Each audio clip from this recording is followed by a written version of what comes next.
Fucking A.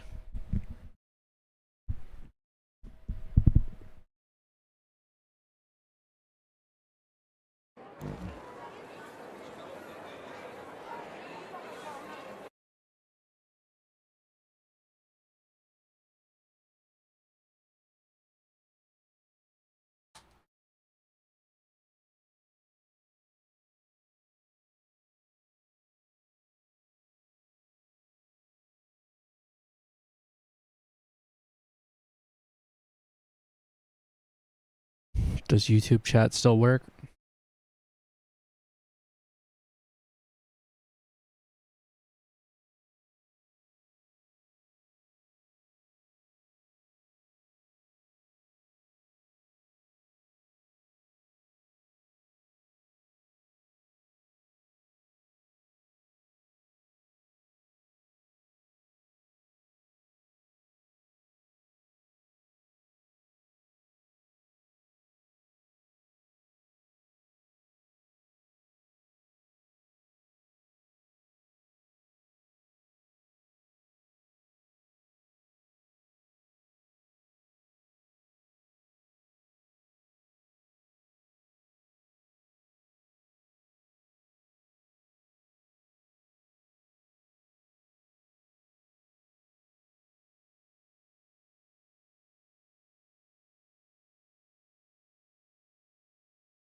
Hey, what's up, man? I messaged you on Discord.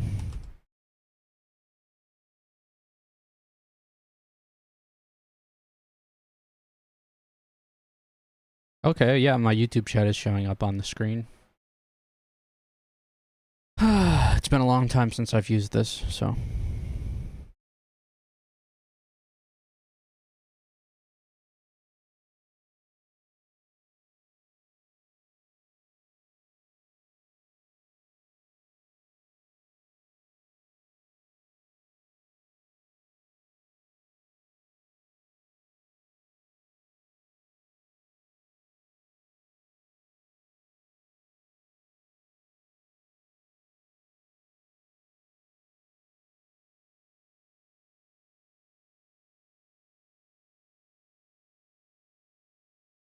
Outputting in 1440? Maybe, maybe not. Let's see.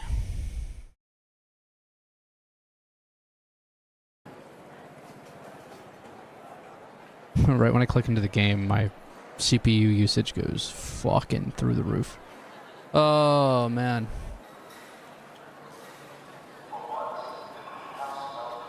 No, I'm supposed to be able to,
Let's see if this works.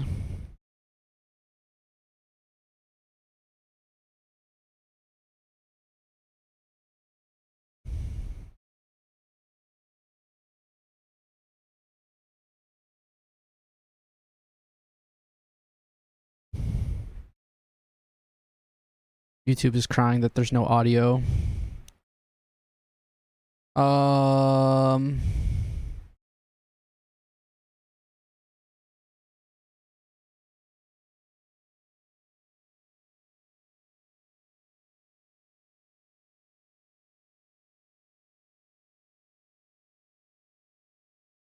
All right, let's see. Tablet is going to be for Kick, phone is going to be for YouTube, and then everything else will be on here for OBS.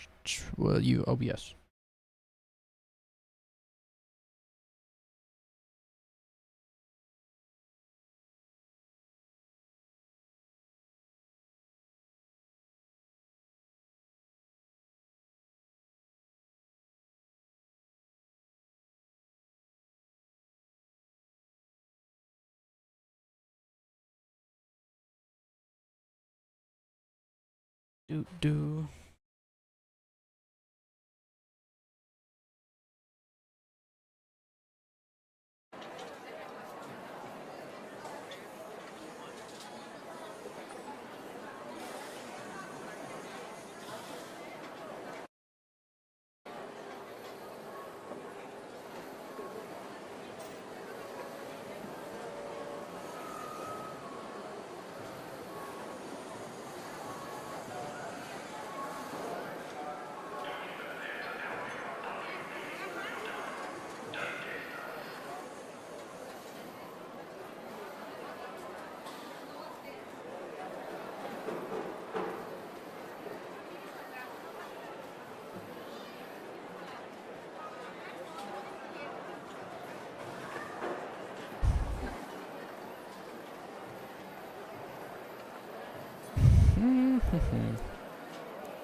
Well, it looks like everything's working.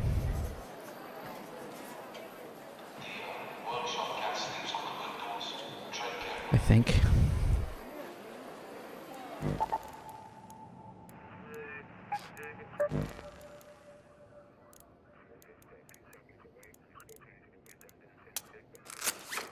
Oh, what the fuck was I doing again? This thing. The kids like to kick the casings into the vents as hard as they can. But apparently, that's not how you...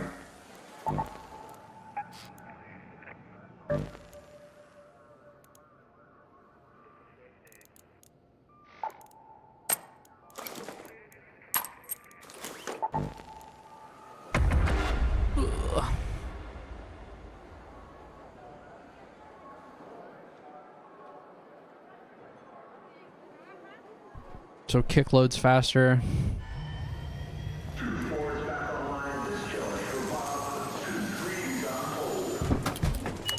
By quite a bit.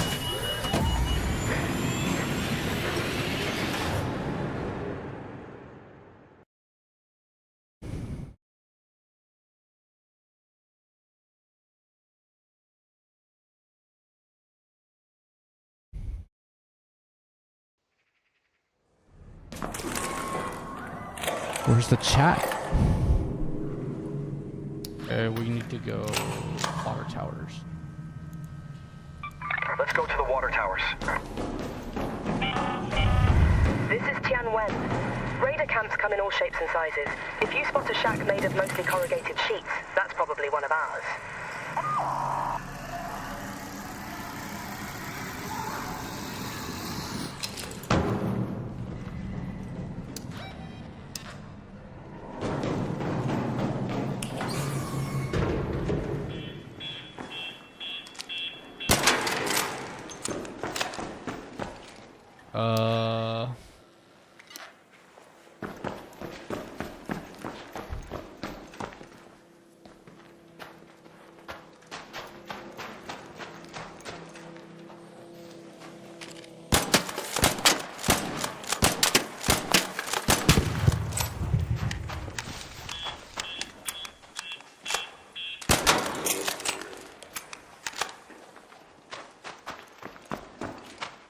I've got to pee.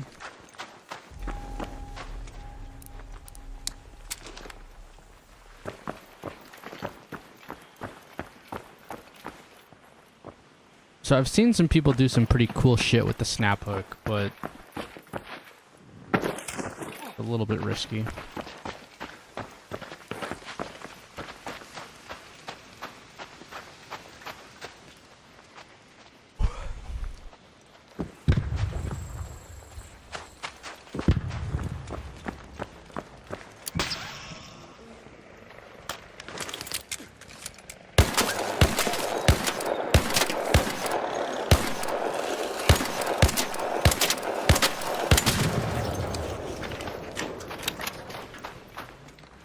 Predator's a loud fucking gun.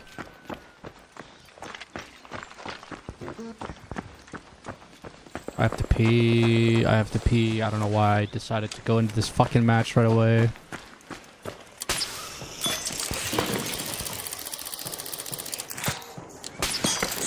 Damn it, dude.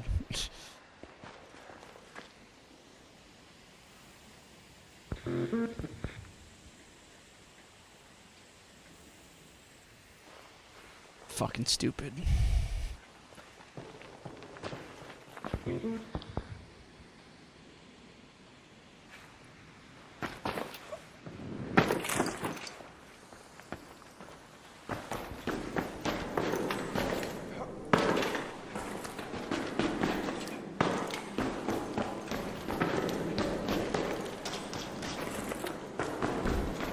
If this thing isn't here, then I gotta go all the way to the apartments and look for residential.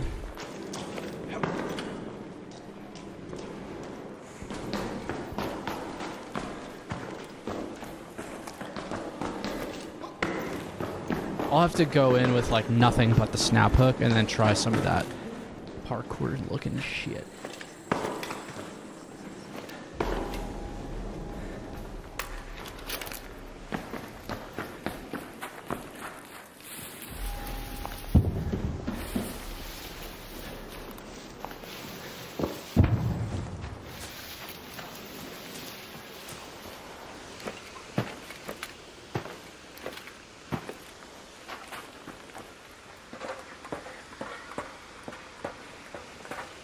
We fall, we will fall together.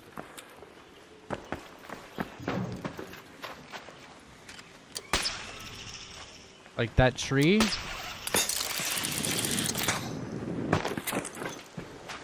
Okay. Okay.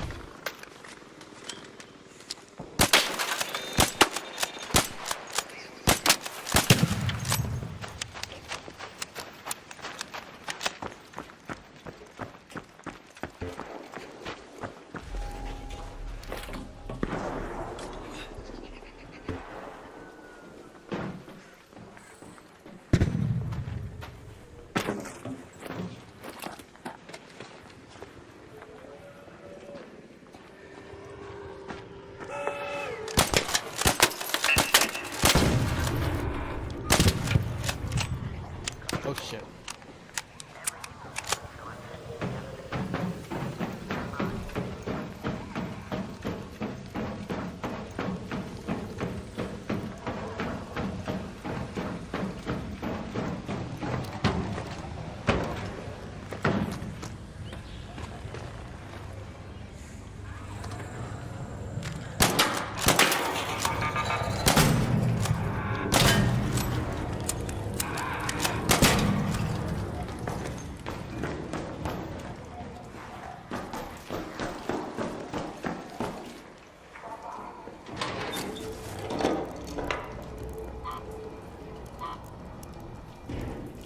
Somebody's already extracting.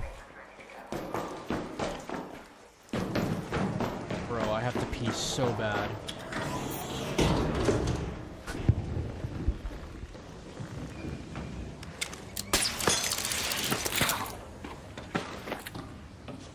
That was a dangerous one. So like the way that I've seen people use it, it's like this. And then it'll stop them from getting hurt on the fall damage. But who the fuck knows? Hi. No. Hi. What's up, guys? I'm just looking for a soccer ball.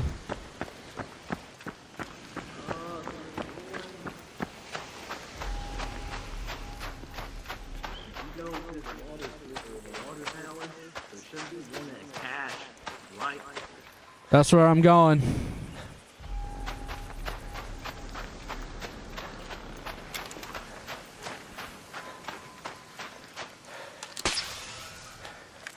I need to figure out the range on this fucking thing.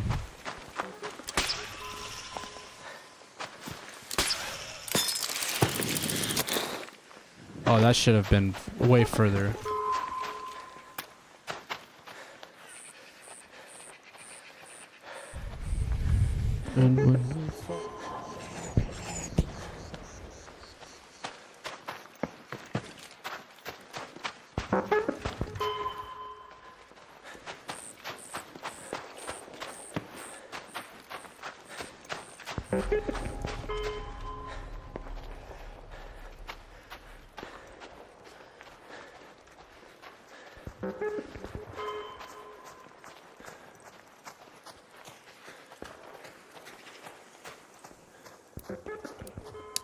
Thanks.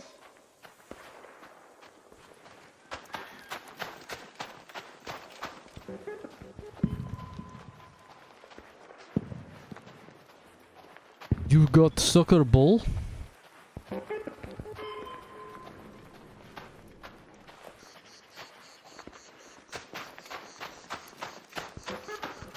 Oh, dude.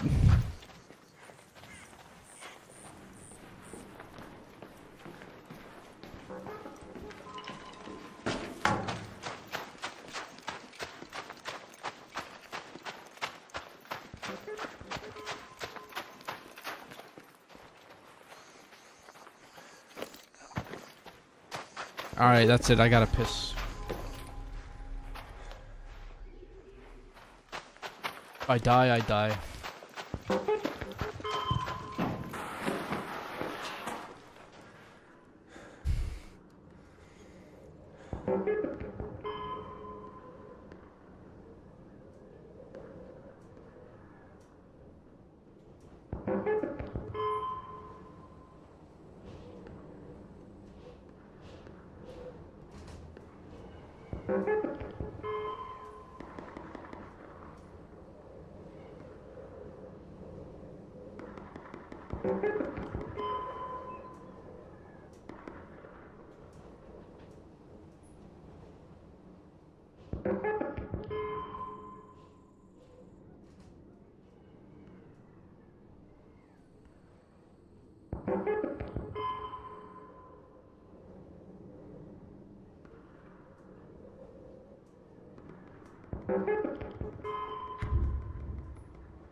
Hello.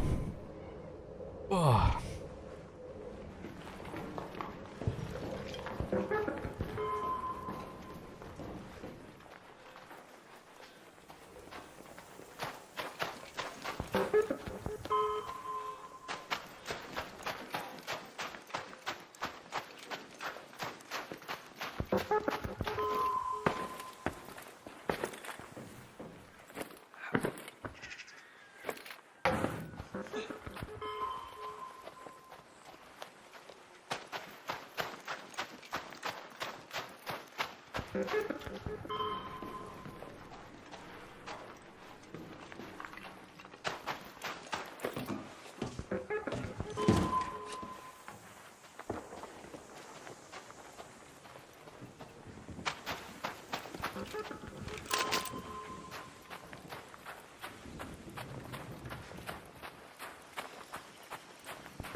Well, there's nothing to loot in there.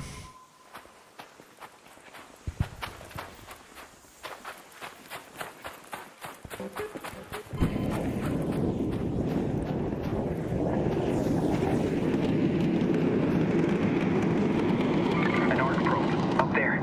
Bye-bye. Soccer ball. Nope. Just a rubber duck.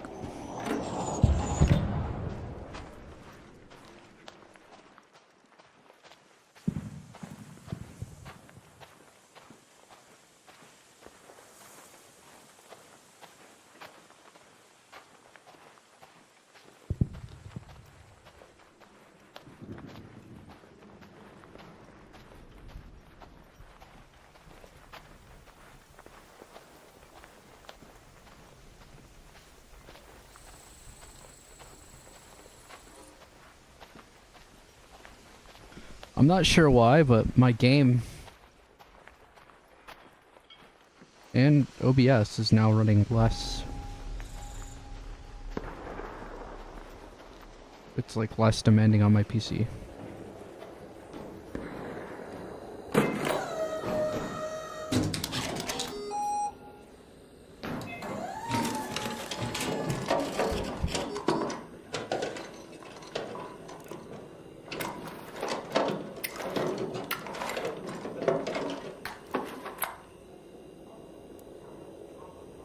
Very nice.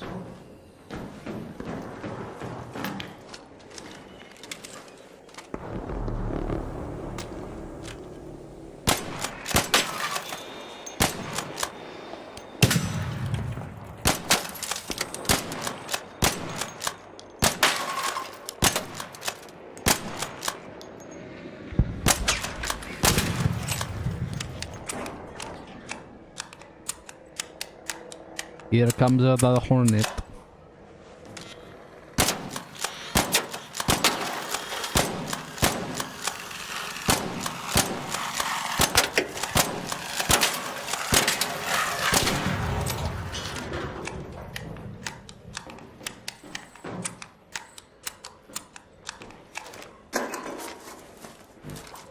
Yeah, there's no fucking soccer ball here.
There's like not even anything to loot.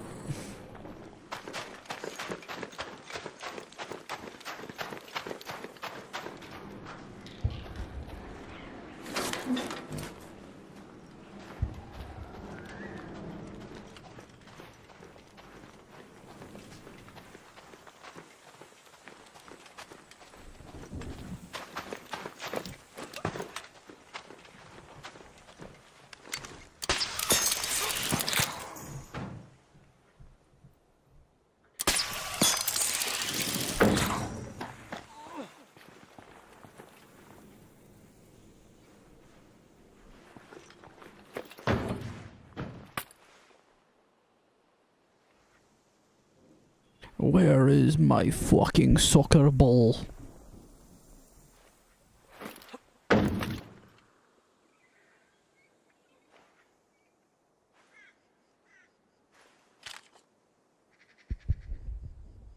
Let's head home at the Baron's hatch.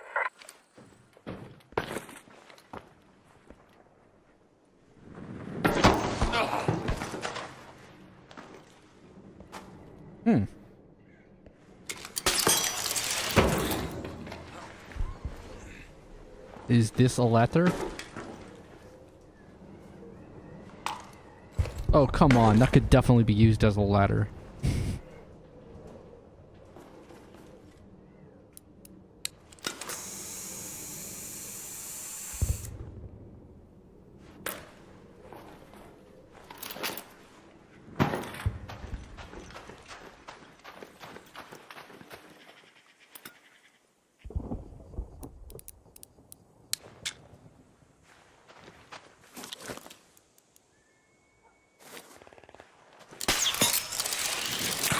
I fucked up.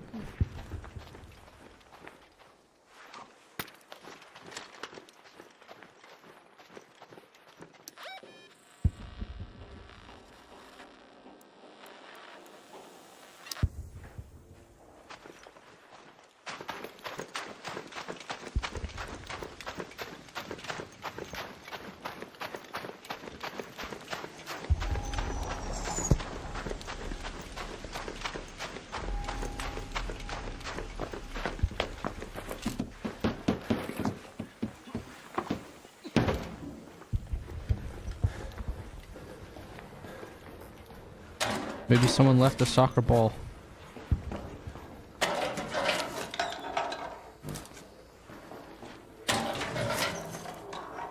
I know I've left behind a million of them.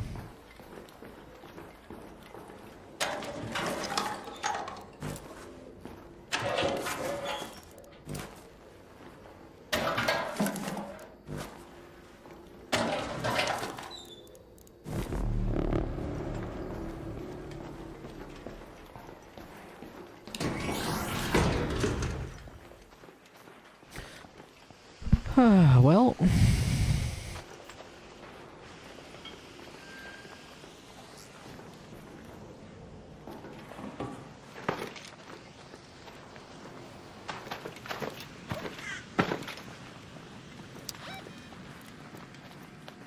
Let's head home at the sunroof hatch.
An arc orbiter is en route.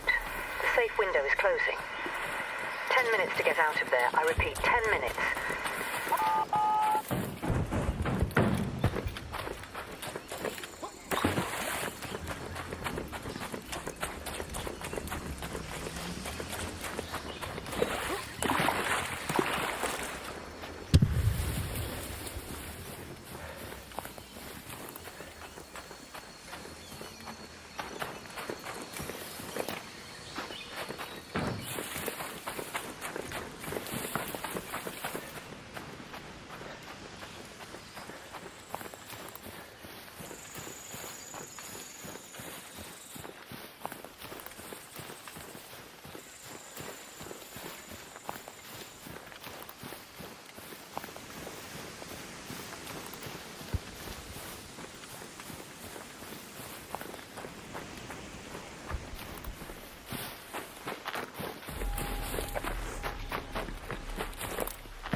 There it is.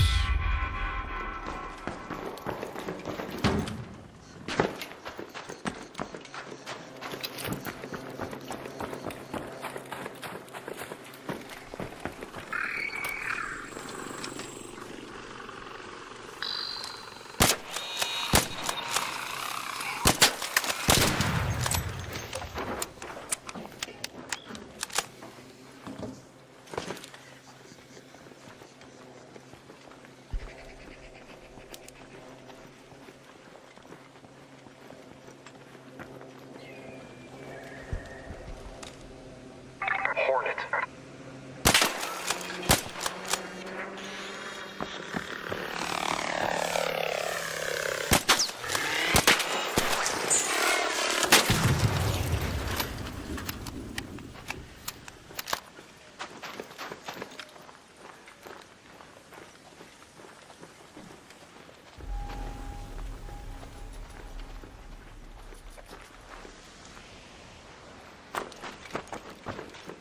Luna, why?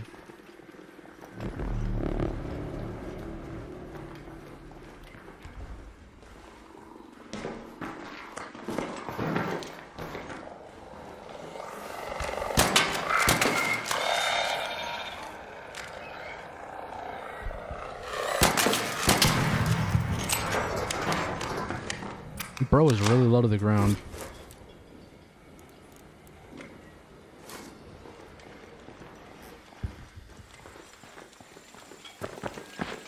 Why, Luna?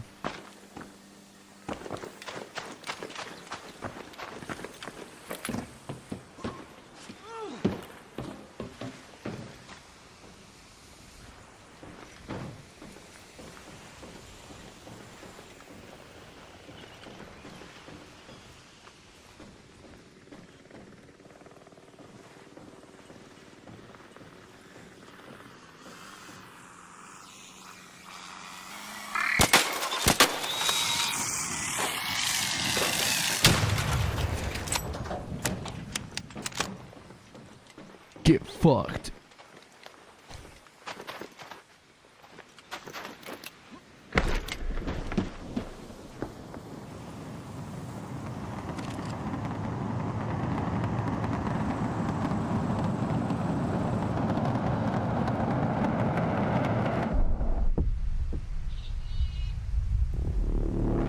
Well, that doesn't look good. All Raiders, arc on screen. 5 minutes left. Go find your way home. I repeat, 5 minutes.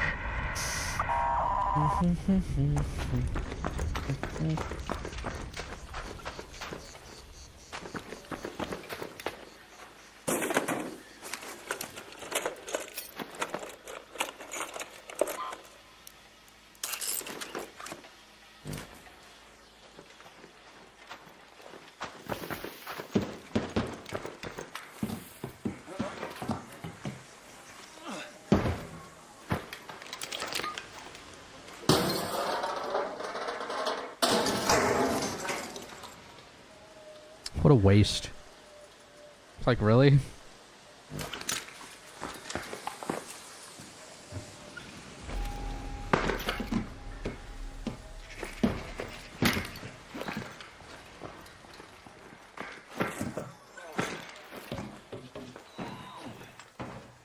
A Rocketeer? Rocketeer, the water facility. Rocketeer, over there.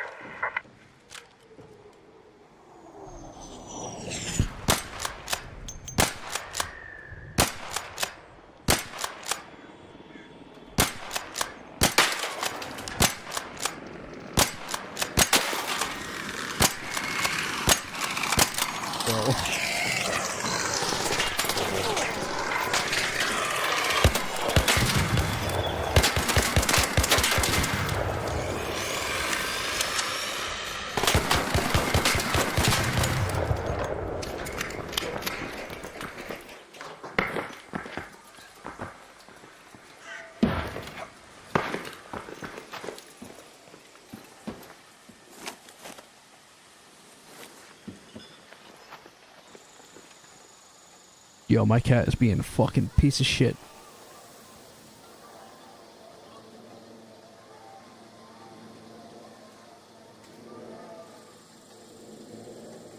Oh, there's another Hornet.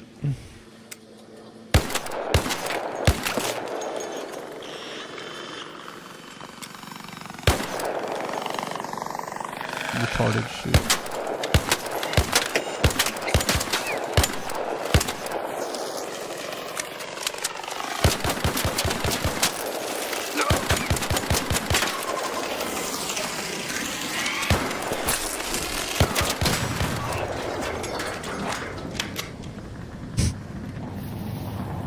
Jeez. Boom.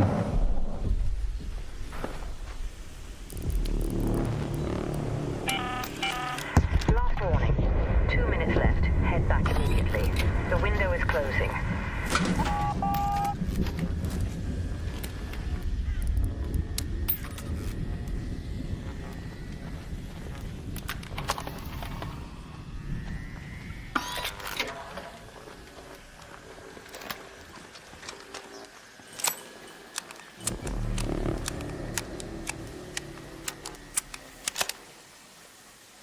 I feel like I hear another one.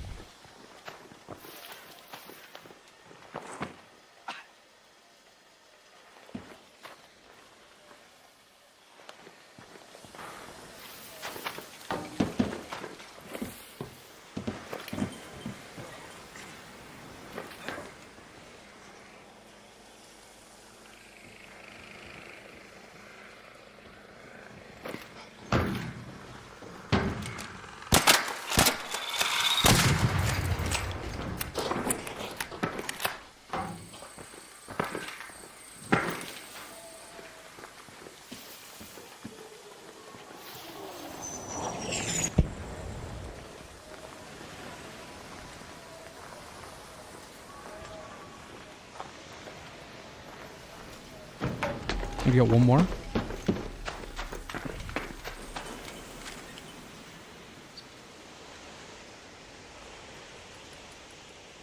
Guess not.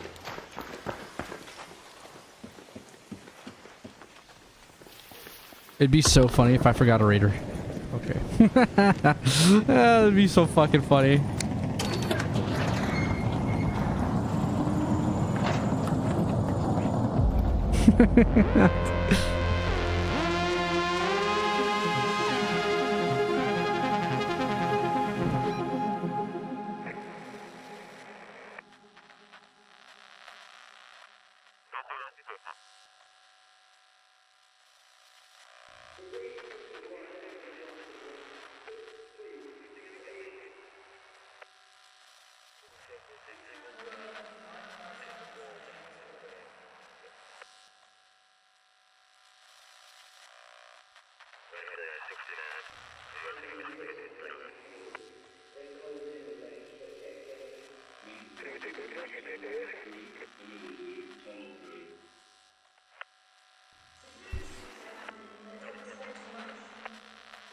I'm gonna open my window.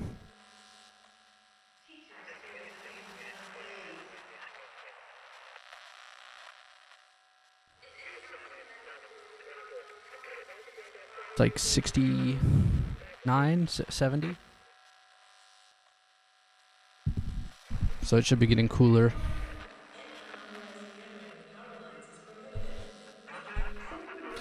In a moment.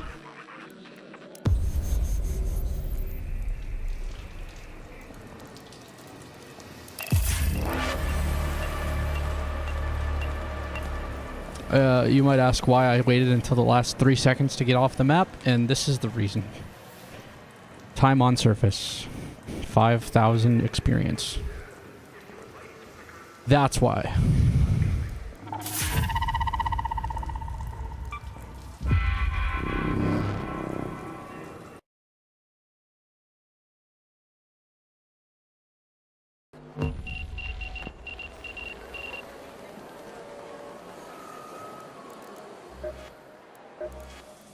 Something tells me you've got good news. Fantastic. Now I just need to field a team. Action.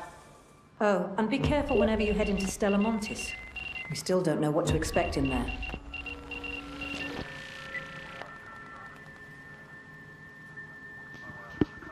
Hello?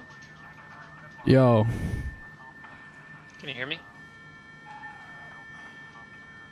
Hello. What up?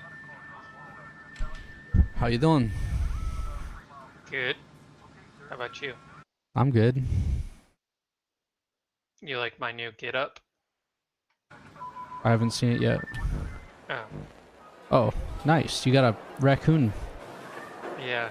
If you change the color, you can either have it be a fox or a like Arctic fox, like a red fox.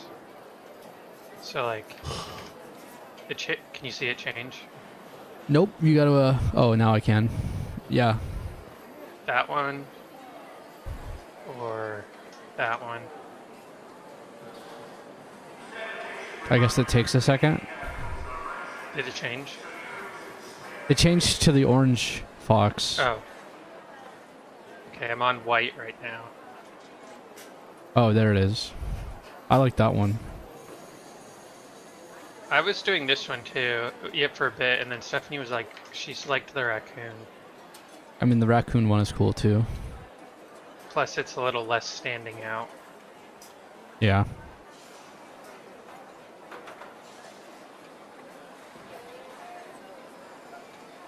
I got a fucking, I got like a refund on my insurance. What do you mean? Progressive sent me like an entire, what is it called? Term? Like 6 months? Really? And then, yeah, they covered me for this period through the end of April. Did they say why? Apparently there's some legislation that, like, if you got into an accident between 2022 and 2023, there was something that there was like a ruling that said that there was like insurance that was exorbitant or something. Yeah, I mean, you were paying so much. Yeah, I was paying like 300 plus per month. Well, shit. So yeah, I got like, essentially I got $400 cash and then the rest of my term for free. Nice. I'm gonna invite. Okay. I'm live, YouTube and Kick. Let me update my YouTube title real quick.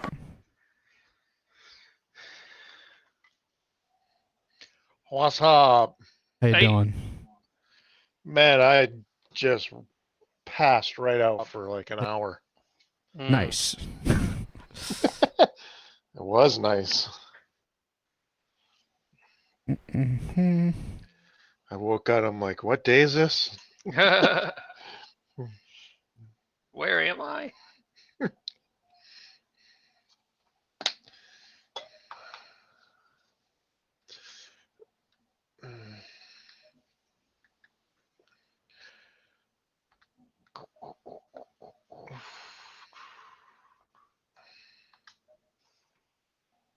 I found a bobcat when we were just in a second ago.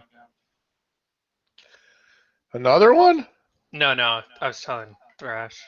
Oh, you got, oh. I've been using the Venator. Venator's great. As your one against Ark? I mean, I still have my Renegade, and then I have a Venator as like a secondary.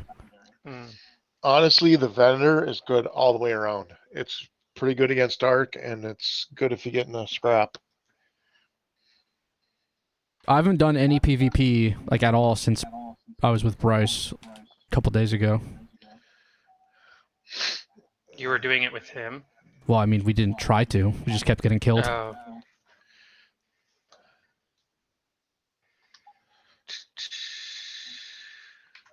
Where do we want to go? How's everybody doing? Hang on. Oh, shit. I'll go anywhere except Delamontis. Blue Gate? I got a blue helmet for my chicken. Oh, you got that through the current rewards? Yeah. I got a Blue Gate communication tower key. Let's do it. Let me empty out my inventory real quick. Yeah, I'm gonna readjust slightly.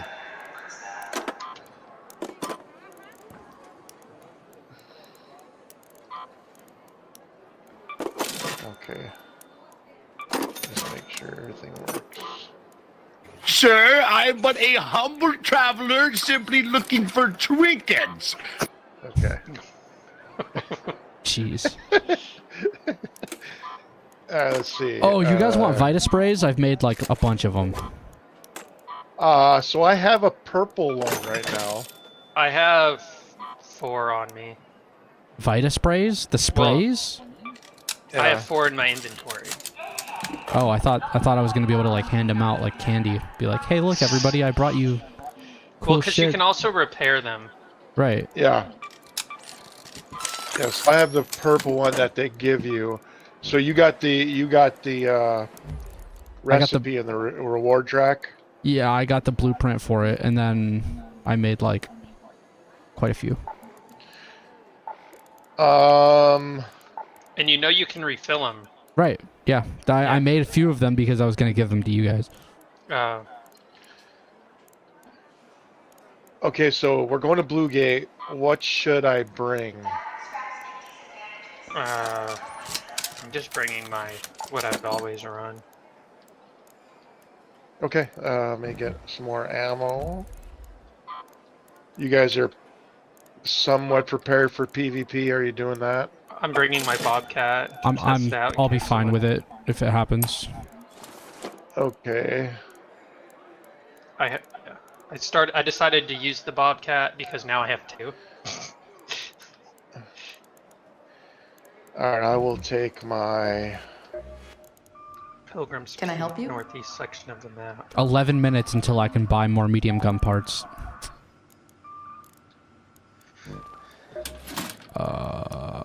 Don't keep your enemies waiting. Is that for everyone? For repairing my Renegade. I mean, in Venator 4, I have a vertical grip 3 and an extended medium mag. And then I have a silencer 2 on my Renegade with a padded stock. So, I mean, right now it says my loadout is worth 80,000. Little bit of goop. And I only have like bare necessities, so. Mine is 83. I'm bringing a snap hook, which I've been using a lot to find cool stuff. There's a lot of secret areas in Stellamontis where you can just kind of like snap hook in. I've never used a snap hook yet. It's like a massive lifesaver. If you get into a PvP and you're up on control tower, you can just jump out the window and then snap hook into the wall, and then you can get out of there, just literally off of any distance of fall. And splatter on the ground and die. No, you snap hook to the wall. On my own live stream? No. You jump out the window, and then you free fall, and then you snap hook at the wall, and it'll like lift you up. Do you slide down the wall? Tracking with you till you said jump out the window. You just have to be good at using the snap hook. And no, but you don't. Once you snap hook to the wall, what do you do?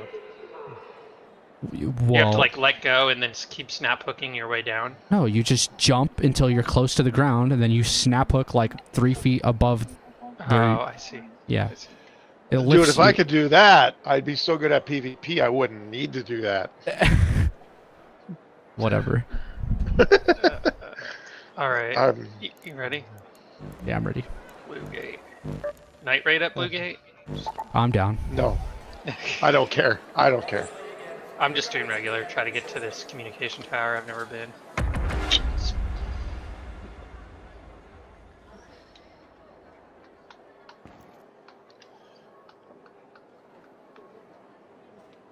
I have the Blue Gate communication tower key too.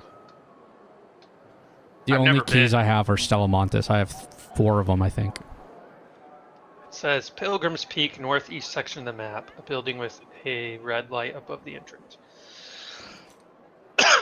I've gotten into the habit now of bringing in a Raider hatch key and then staying until the last 5 seconds of the match because at the end, if you stay the whole time, you get like 6,000 plus experience for just being on the surface for the whole time.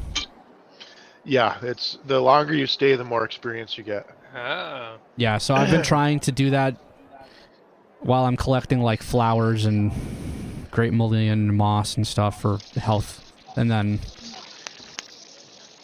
yeah, I'm almost level 50, or I'm level 50 now, almost level 51. Boy, you should have seen Mom's face when she got that car. It looks really nice. It's pretty sweet, actually. Now you two can rally race each other. I'm saying. In the Golf and the CHR. I pull up next to her and I'm like, vroom, vroom.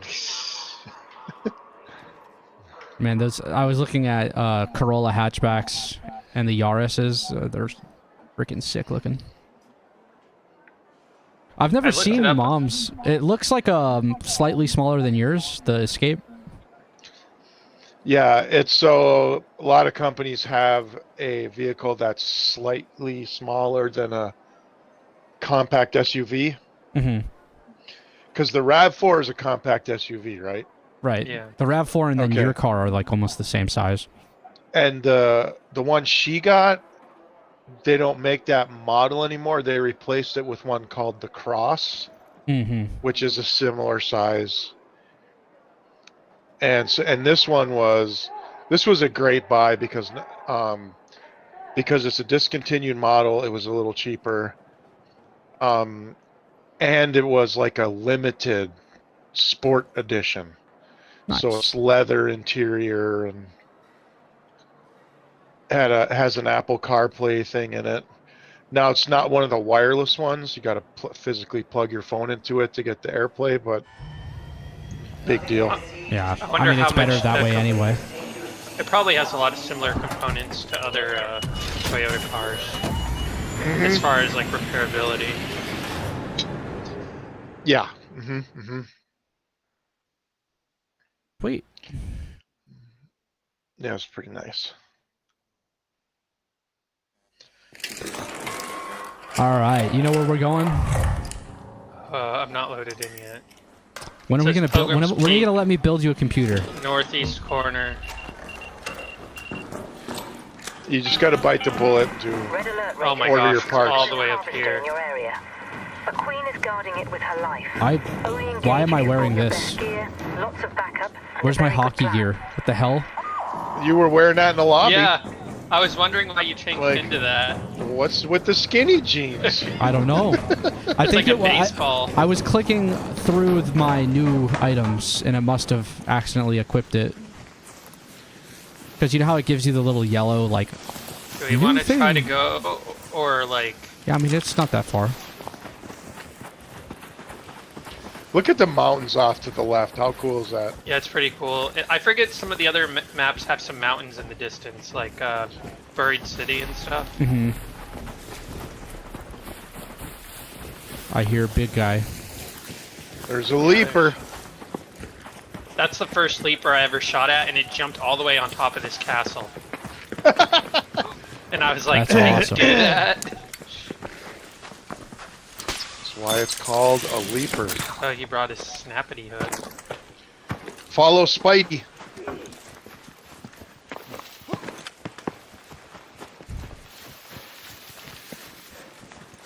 Yeah, they're fun.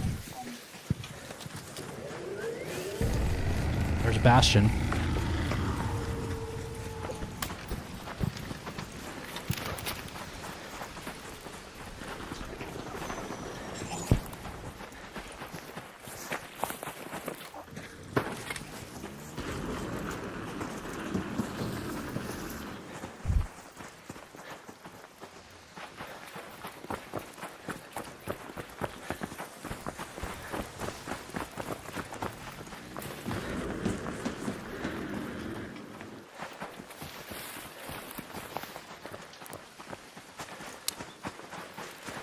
Now I just need one of those infinite adrenaline shot thingies, if they ever had one. What? You know how something? they make it so that you can repair your Like the Vita sprays and stuff. They should do one with adrenaline shots.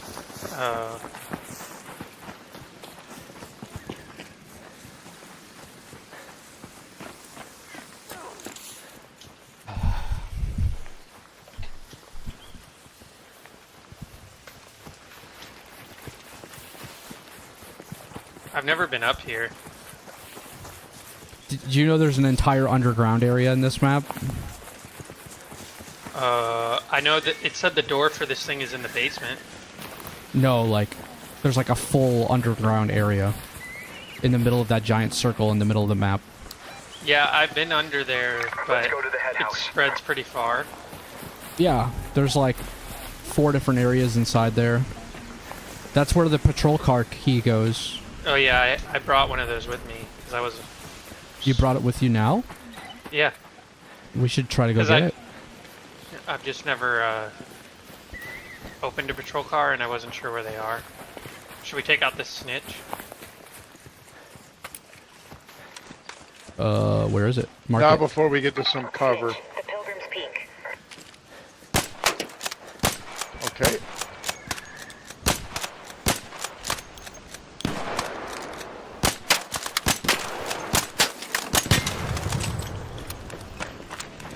What gun are you shooting? Renegade. No, Dad. It's the anvil with a silencer.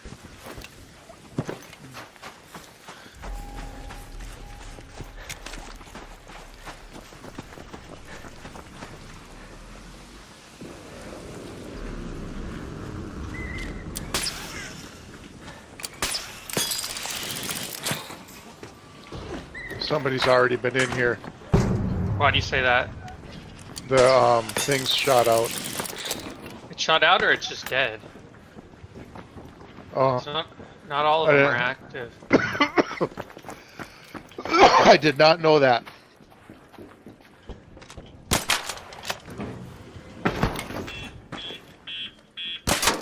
Thrash, what are you doing? What do you mean, what am I doing? You went in a different door? Yeah. There's a sentinel. Somewhere. A sniping sentinel.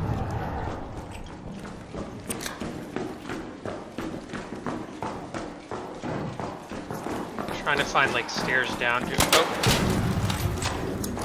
Tag team. That's not the basement. We need to go down. I want to kill the sentinel. Okay. Here's a locked door right here. Let's say control tower key. Yep. Nice. Communication tower. Yeah. That's her. Heck yeah. Got the sentinel. You found it first, damn it. That wasn't a gun case though. I guess it's only fair since you brought the key. I didn't. That wasn't a gun case though. Whee! Bolt pack.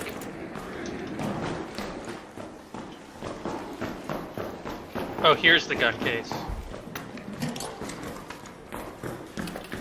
A bobcat. Damn! Do you want it? Nah. Alright. You'll make better use of it than I will. This might be worth checking. Here. Anvil.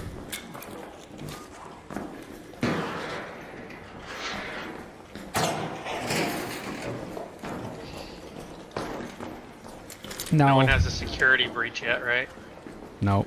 No, I'm working on it.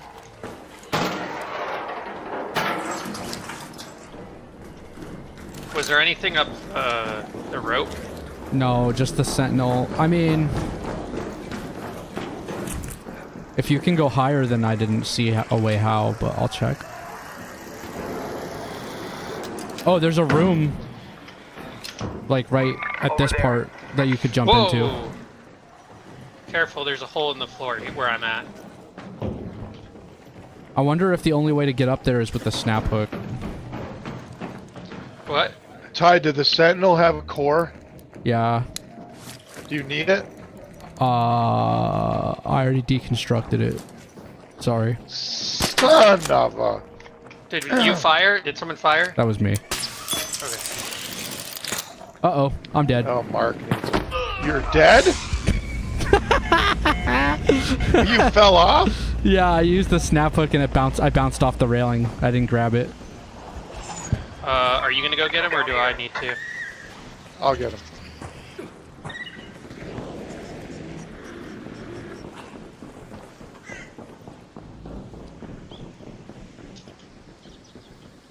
You lose less health if you stay still, right? Or is that just a myth? I think you do. It drains faster. Damn, where did you fall? Out here. Out here. Okay, I'm trying to get to you. Oh, you landed on part of the building somehow? Am I? No. Where are you guys? I got you. I'm coming, bro. I went all the way down. Oh, okay. Jeez. I'd never leave you hanging. I would. There goes my Yeah, whole that's right. You have a new family. They couldn't get on, so. I was trying to snap hook up to this ring. There. Because there's stuff up there. Like Which lootable ring? stuff. Oh, up there. Ah. Yeah. There's a hole in the floor right there. Oh crap! Oh, I could get back up there. Over there. Oh, are we gonna go try to do? You want to mark it? You're gonna do what? Are we still gonna try to get the patrol car or no? I'm down to load out and come back. Okay, let's do that. Safer. Somebody's got their light on. That's me. And me.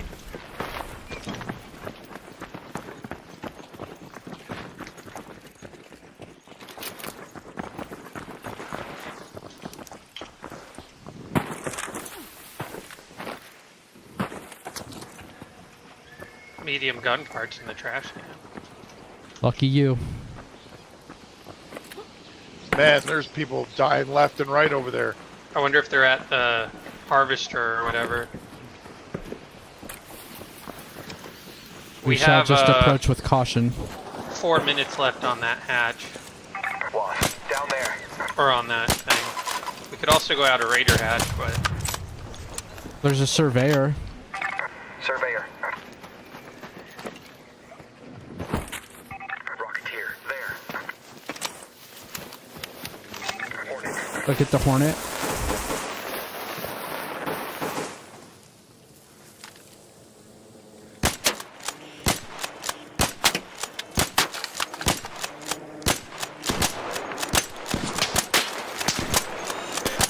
It's down.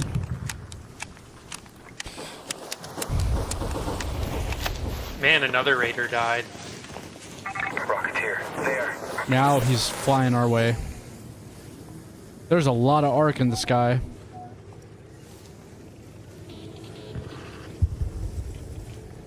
I didn't bring my photo electric thing.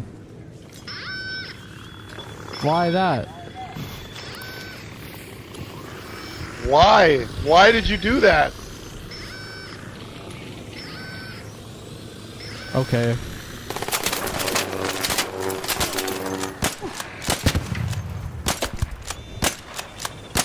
You freaking alert all the freaking... I was trying to pull them away from the... Yeah, well, you didn't throw it far enough, okay? Well, if you throw it too far... I'm hitting the button.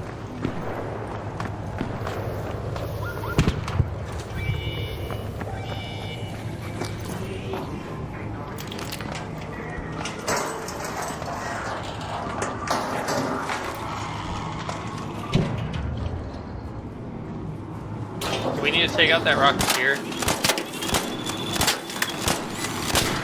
It looks like it's alerted. Yeah, it got alerted when we were shooting all the other ones.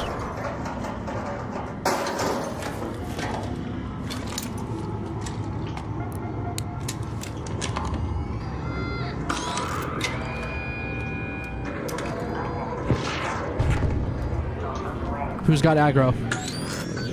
I threw a lure to try to get it. Is it open? Yeah. This Rocketeer's coming for me. I'm running.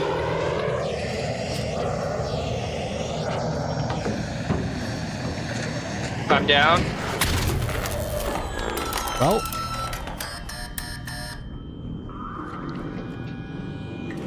Excellent raid, gentlemen. Excellent raid.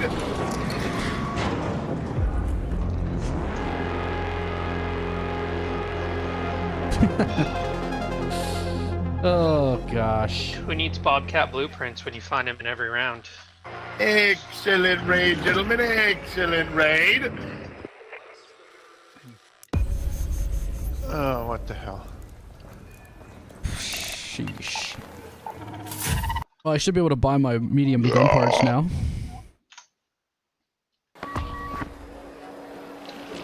I can actually craft those now. Really? Medium? Yeah, how many do you need? 1 million.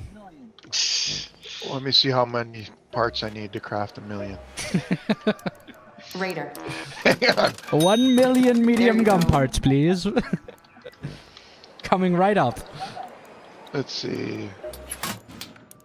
Refiner, Let's make this right? quick. You got a good eye. Medium gun parts are made. I need simple gun parts to make them, which I have none. Here. Oh yeah, that's the thing. Trying to get a simple gun part. Honestly, that's why I'm just kind of making my living with green weapons. I've got 18 simple gun parts for you. You want me to make you some mediums? Yes, please. What else do you need for it? Just that? That's it. Okay. Oh yeah, I'll give you 18. Go to the dam. Right, take us to the dam. We'll drop that shit. I'll put it in my safe pocket and we'll boogie the fuck out of there. Gotcha.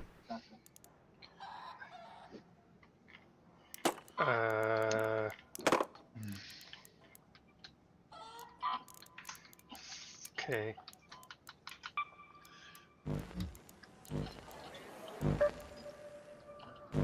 Anyone need fried motherboards? No. The sensors that come from them, right? I prefer mine grilled. It's the sensors, right? That come from them? I think so. Yeah, I mean, you use them as an upgrade to your bench, but... What did I completely use up Are we there? gonna go to a lightning game? Do you want to? Yeah. What do we got coming up? Let's see.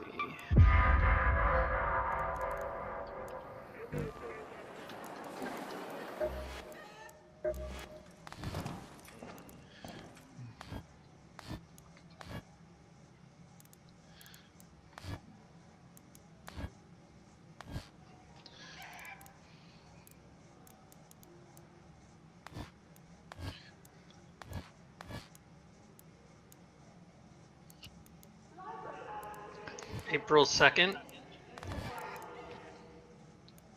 For Thursday? Yeah. Sure. Versus the Penguins. Yeah, I'm down. What's the matter, bro? You don't want your skinny jeans? No, I like my hockey shit, okay? And also, that was like baseball attire. Which, I mean... Have I ever given a shit about baseball? I don't recall that you did. Me neither.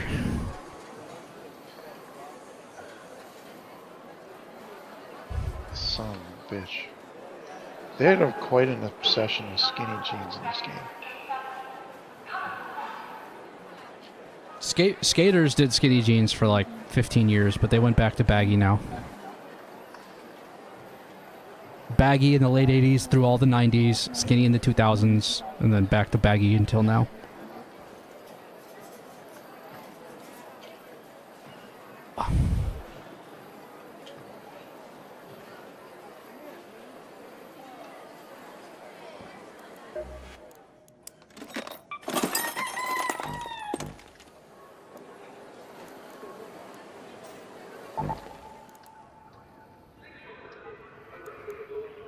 I've got 4 out of 5 of that downed but determined.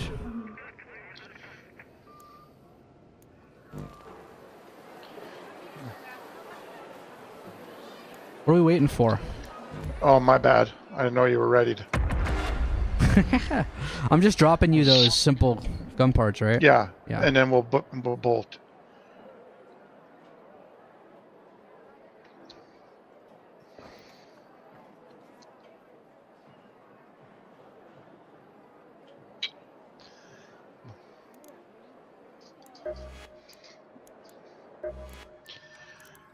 Business as usual then?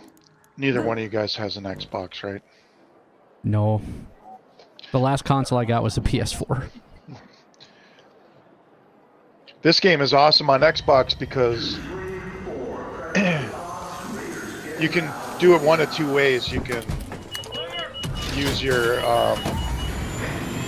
whatever Xbox gamer tag to make an account, or you can make an account with Embark.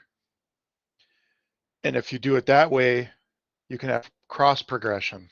Right. So when I log in on, like I took the and played with Mark a couple times. Did I put us into Blue Gate? No, yeah, this is the right place. Okay. Do you want to loot this building real quick? Gun parts. Here. I want to check the end of the bridge. Oh, yeah, let's do that. Some gun parts. Thanks. This is going to be helpful for upgrading my weapons. I mean, as a fee, you can take some. No.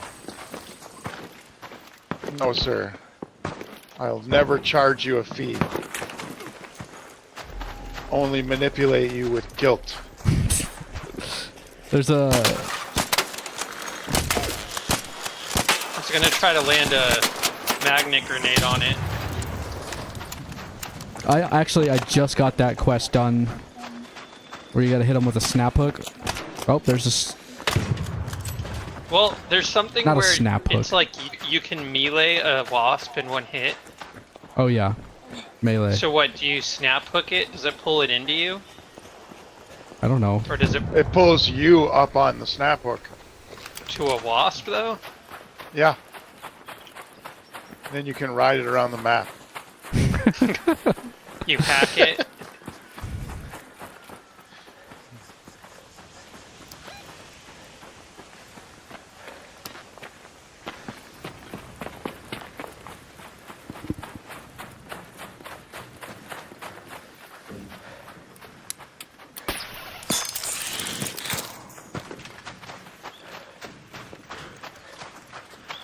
Alright, I'm gonna try something stupid. You guys save me if I die. Whoa.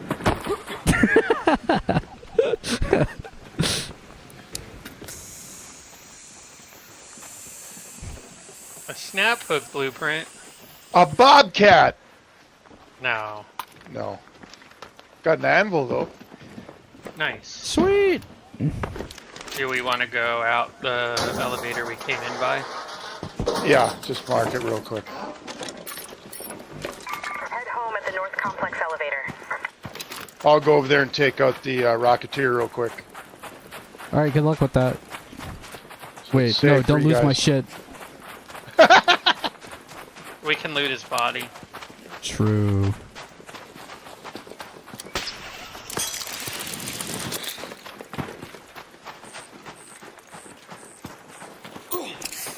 I have a snap hook, I've just never tried using it. I've got 2 of them, so I feel more comfortable bringing one in. Well, I had one until I died right here from a Rocketeer. And I was using it to farm the bridge. Instead of trying to fall off, I just go underneath and snap hook into it. And you died to this Rocketeer that was right here. Yeah, Over here. I'm running and I'm like, someone had the gate. Someone had it going and I'm like, player incoming, friendly, need a ride. And they fucking closed it. They've done that to me.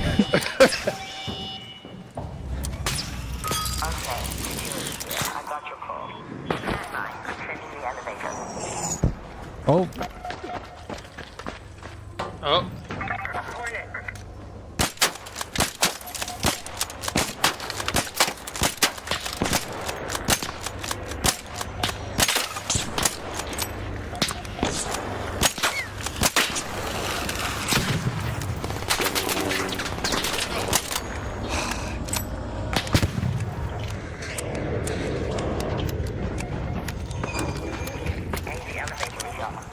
Hey! How's everybody doing? Could you just stop? Like, just stop. If someone's How's everybody doing? if someone starts PvP with me, Just stop. Can you emote from the ground? yeah. When I get downed by some random arc, you'll see me crawling across the entire map saying, "Team up! Team up! Team up!" Hoping that someone can hear me.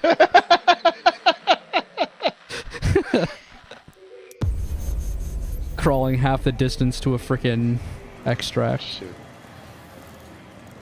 I'm glad I talked you guys into playing this. Yeah, this game's sick. I'm about to pass 80 hours. Yeah, it's been honestly a long time since every once in a while there's a game I really get into it.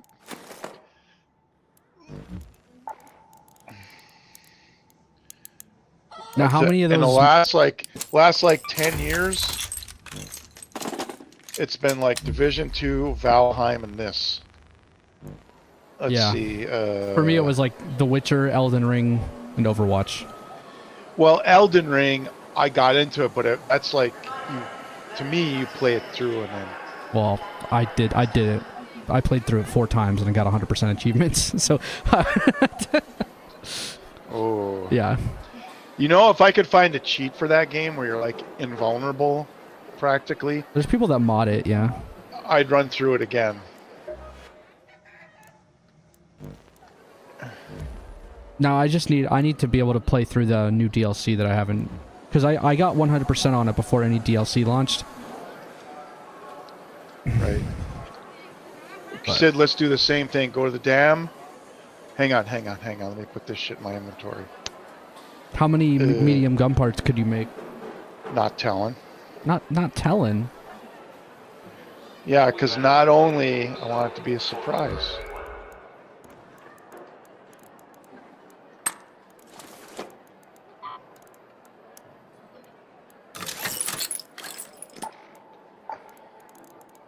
All right, jump in the dam.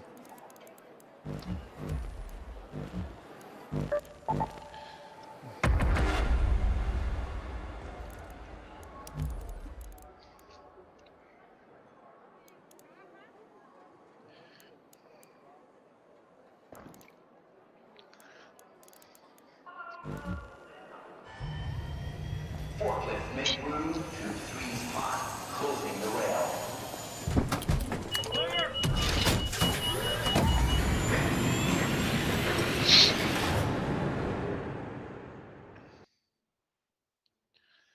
I'm looking at the tickets that are available for that night. Sweet.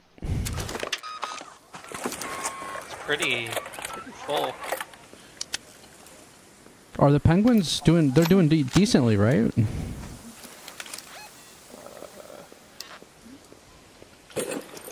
They're Pittsburgh, right? Yeah. Thank you. Appreciate it. Holy shit. Appreciate it. Penguins are number 2 in their division. Not only did I make you medium gun parts, but I bought all that I could from the trader and gave you the few that I had. Aw, thanks. So you're trying to leave? Let's leave. Yeah. Do you just want to go out this hatch? Yup. He's going the other way. Oh. I'm running toward the wrong marker.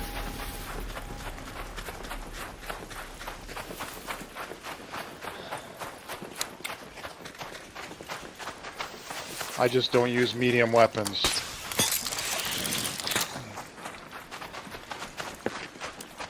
I only use medium weapons. And then if I have to, I go to anvil. Ever since they changed the bullet drop off for the anvil, it just hasn't felt the same. Oh, I didn't realize they did that. Yeah. Like, I immediately was like, there's something wrong here.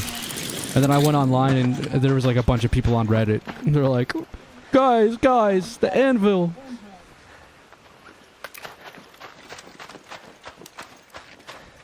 They were like looking at the most used weapons and they saw everyone was using the anvil and they're like, we can't have that. Just gotta drop just a little bit of its accuracy at range. Which is fair. I mean, it's a pistol. It's not like it's got a scope on it. Now wait for me, okay? They should have made it. They should have put a scope on it instead. Honestly, I feel like the most useless thing that they did with the anvil is make it so that that second attachment is only the... And there's not even any other mod, is there? It's literally just the tech splitter. I found one of those one time. Yeah, I have one still, but I hope Tyler makes it into a to this shotgun. thing.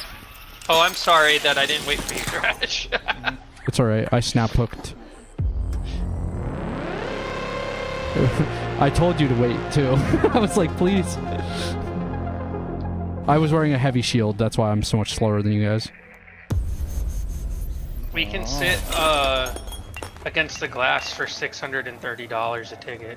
If you're paying, I'll go, but if I'm paying for my ticket, then we're going right up to the nosebleeds. Which is fine with me, I love it up there. It's cold, you can see the whole rink. Like, you never lose the puck. Seriously, like, Amalie Arena is one of those... It's like one of the best ones that I've ever been to for, like, visibility. I'm making a beverage. Alrighty. Saturday. It's Friday. It's Friday. It's Friday. I'll probably go get a drink at some point. I have to go to the gas station though, so it'll be a minute. But I don't have work tomorrow. Oh, you're off? Yeah, one of my buddies wanted the day off, or he wanted a day off next week, so I told him I would cover. So I'm working on, I think, Thursday next week. Nice! Yeah.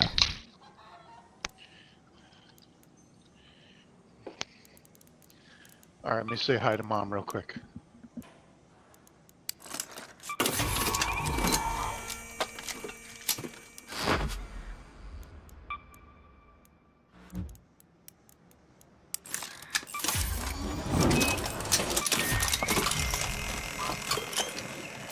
Alright.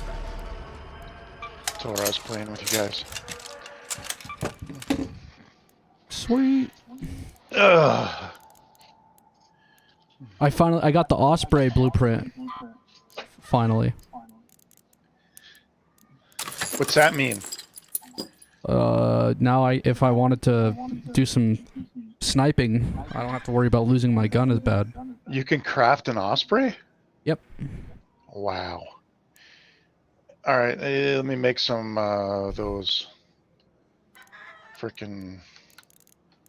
Oh, am I in the wrong spot? Do you want to go try to get the patrol key? Or patrol car? Let me see what keys I have. I have that same Blue Gate key.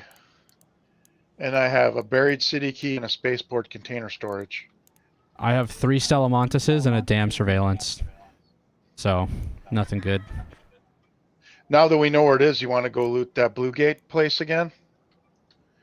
Yeah, and then we can go to the patrol car if we have enough time. Or we should go to the patrol car first if you guys don't mind.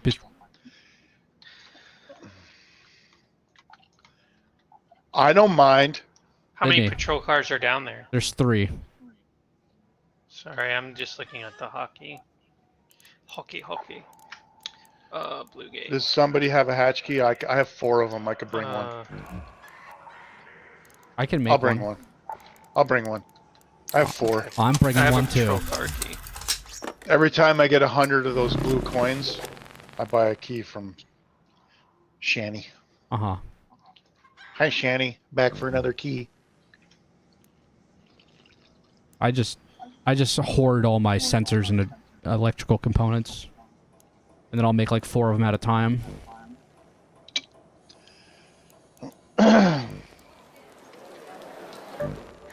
Alright, I should be ready.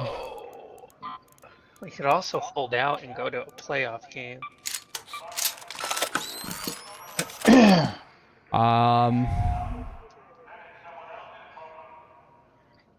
It's up to you. One or the other, though.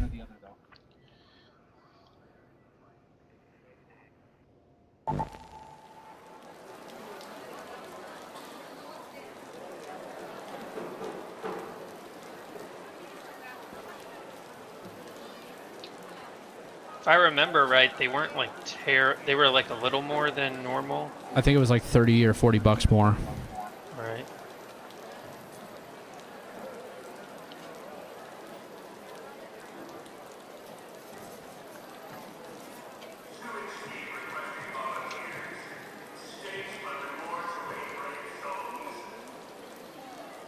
I think our bed frame's coming tomorrow. Nice. Got a UPS. I'm gonna go build a chair at Bryce's house tomorrow. Build a chair? Yeah, it came in a box. I gotta build it. Was it a desk chair? Sorry, I didn't know. Yeah, it's like a gaming chair with the flippy arms.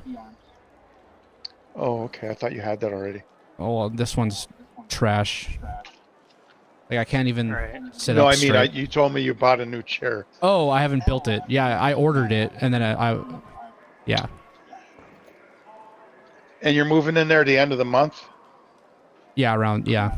Like, either the very end of February or the beginning of March. Whatever I have So off. are you gonna build it and just leave it over there? Or are you gonna...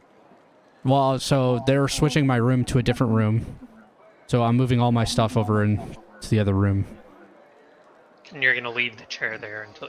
Yes, until I live there. Yeah. All of the furniture, because I don't want to have to get a moving truck. Everything I'm bringing over there. Did you get it on Amazon? I actually got it directly from... It's called Habata. Habata. I believe so, yeah. Here, let me look. Yeah, Habata.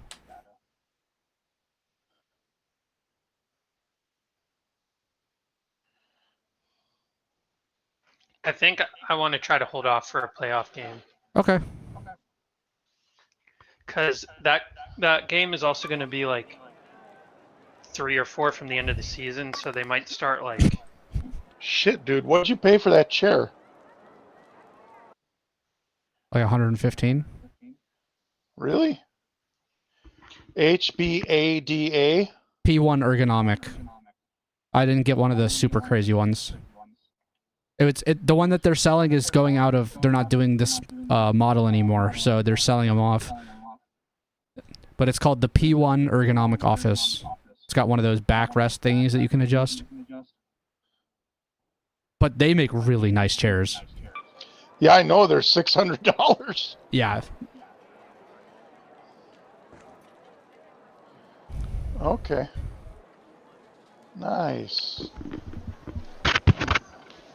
It actually has a headrest and flippy arms and... Nice. Flippy. This one's real. This one I got's really nice. It was on sale for $160, and I put together, I don't know how many office chairs. This one was the easiest one to put together. Yeah, your chair's super comfortable.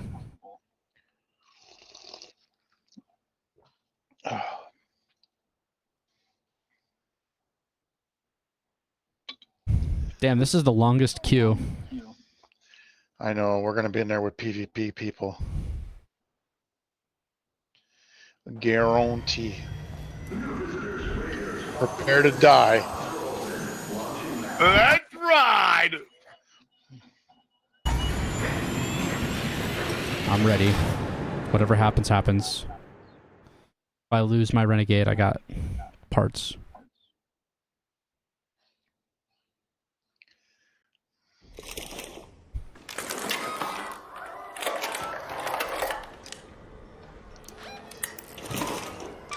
Go to the head house. They don't come out until like... Shani here. Whoever brought down that deforester may have brought down other machines as well. See what you can find. You guys, wait for me. You'll catch up. I'm wearing a heavy shield. Oh, what are you expecting to go down? Oh, shit.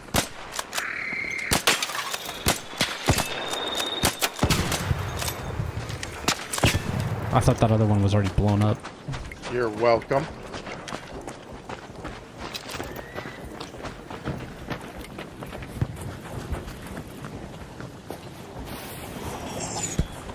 Rocketeer, watch out. Rocketeer, there. Oh shit, he almost spotted me. Hey, don't shoot!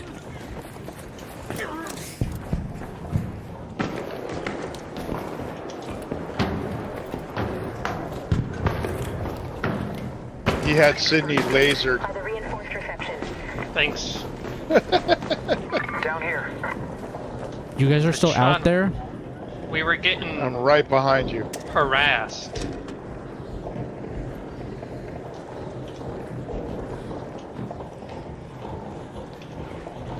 And there's a leaper over there.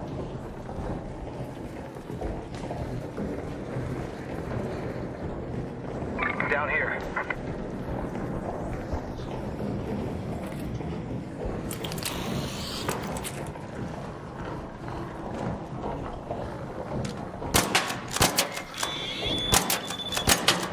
How far down did you go? Down here. You took the zip line? Yep. Huzzah! I don't like that noise. Yeah, there's a bastion down here. The safest way... Well, we'll peek and see where he's at in his little loop.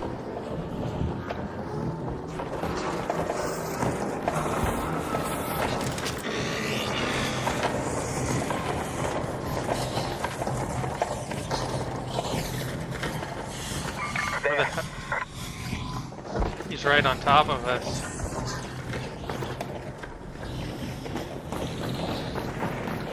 There's a rollie.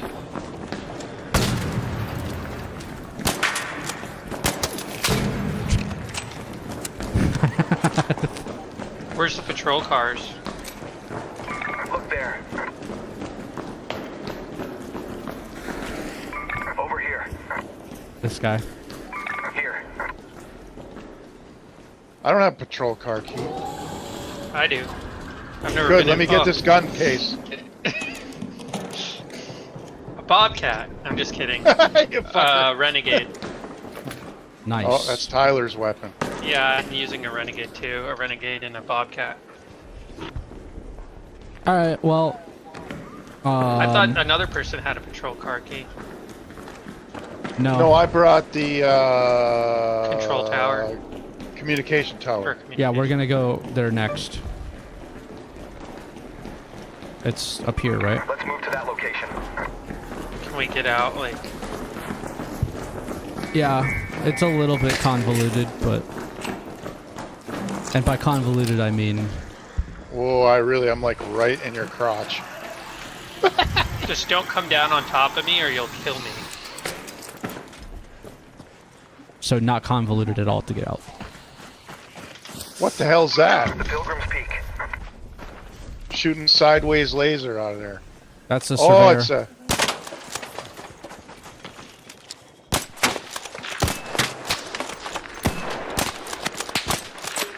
Wow.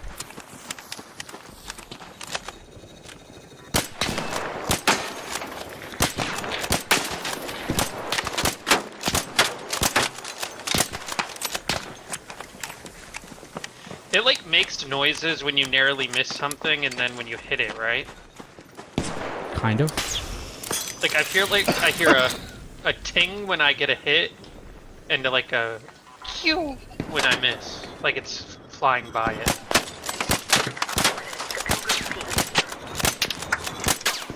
Behind you there's a hornet.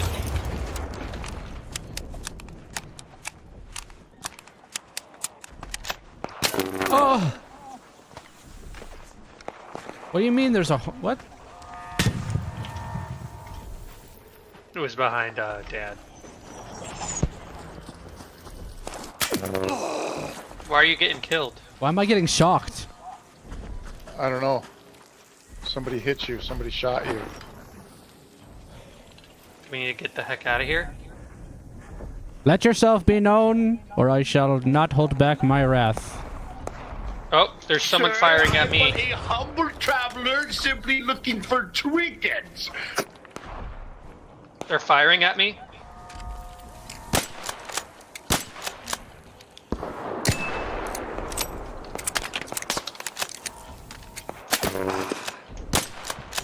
Oh, guys, I'm falling back.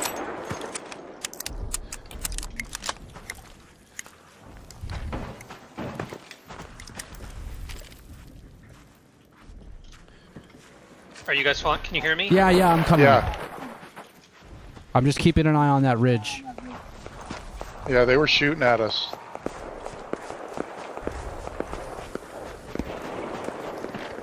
Friggin' pussies.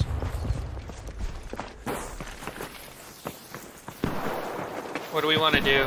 Leave? Well, like... Oh, the guy's shooting at me now. He's shooting at you, Ty. Yeah, I know.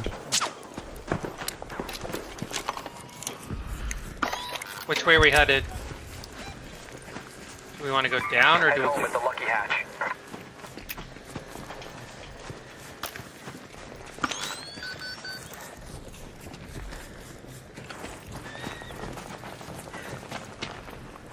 They just take pot shots at people from the top of that ridge, like...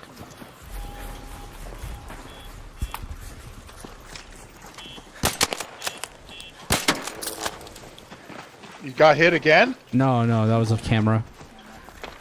Oh. I was about to say, geez. Could you see the guy, or was he just Yeah, I saw him. I hit him a couple times. I could see him up there. I hit him at least once with the anvil. There was more than one. I actually saw one guy come out and hop to his position.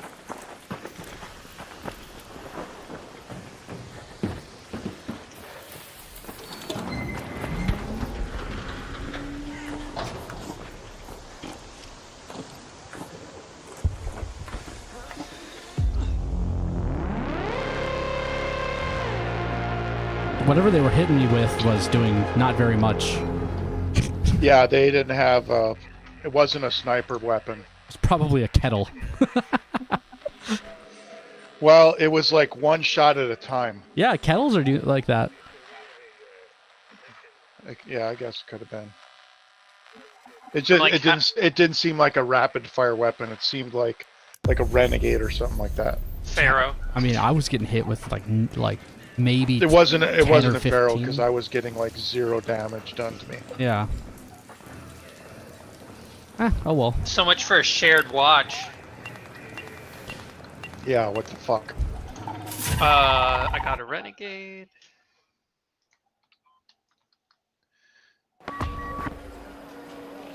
Which I'm debating if I should just break it down. Well, I mean, it's nice to have. Hang on to it. It's nice to have at least a couple in the backlog, and then the rest of them you use for medium gun parts What's it until. take to make one? Oh, you need 3 to make one. Yeah. So, yeah. I always keep one in the backlog, and then the rest of them I do for parts.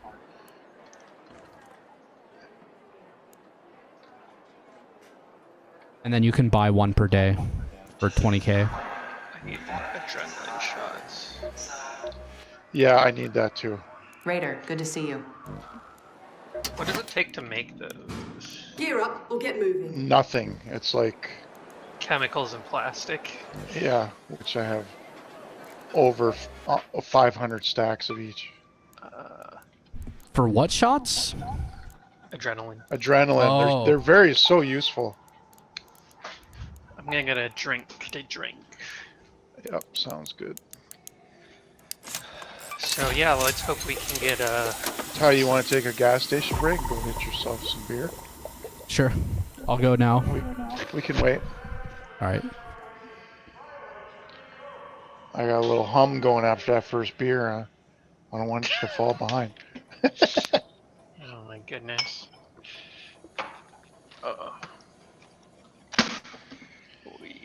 Mom got me a 6-pack of Voodoo Rangers and a half gallon of shitty scotch. The This Voodoo seems like Rangers are like freaking 9% alcohol or something, aren't they? Yeah, they're fucking good though, man. Man, that's the best IPA I've ever had. Yeah.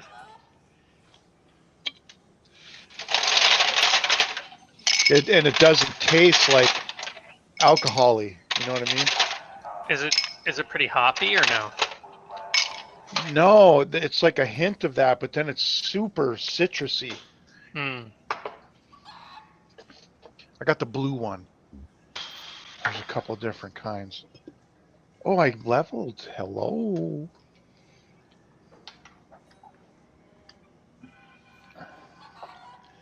Got to have 36 points in this tree to do the breach. So I got to level 13 more times. I'll be level 68.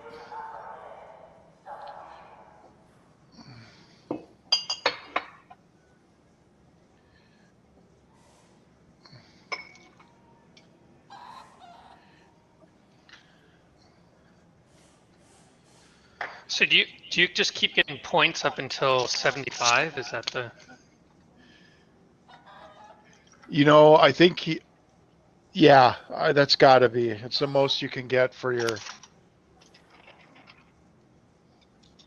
I wonder skill tree. what the best combo is to get the like most of the high things unlocked. If you look up videos on, there's people suggest different builds. Yeah. Jeez. Oh man.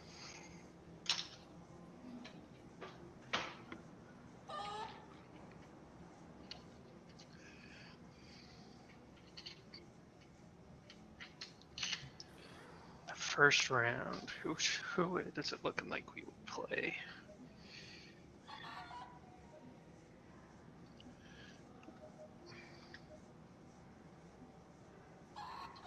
The Sabres.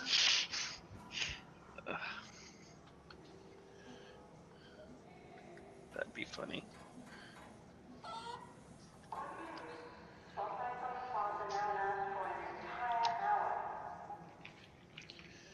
Man, I want that Vita Spray blueprint. I want to get that before this event's over. I really don't care about anything after that. Oh, after that, gotcha. I want to unlock. I mean, I should do it. It's the next thing. The Mark III augment. That's what I'm rocking right now. The health one? Yeah. The big thing is it gives you a shitload of spots for healing stuff. Right. The 3 extra augmented slots. I have Vita Spray, some bandages, and the adrenaline shots in there. Nice. My stash, 275 of 280. I do not need 2 Stitchers. I'll keep 1.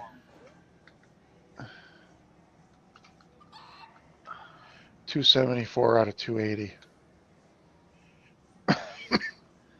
That's what you're at? Yeah. I have so many.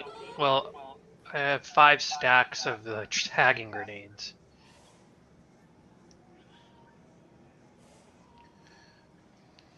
It's because that's more of a PvP.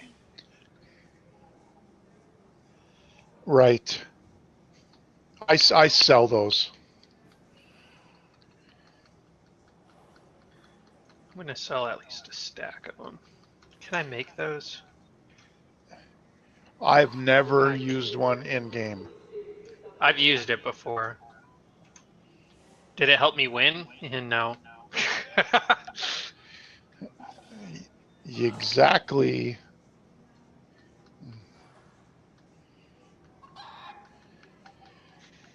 Just the truth is, if you go into the game thinking I'm going to be defensive, right? And I'm only going to fire if attacked, it's pretty tough to win a PvP battle. Right. You know, considering Like if you got a group of 3 people, guys who are playing that way, and then a group of 3 guys who are going around trying to find people to kill. Right, you're at a big disadvantage. Because you get hit one time in medium range with a decent weapon or a burst from a decent weapon. You're at such a disadvantage.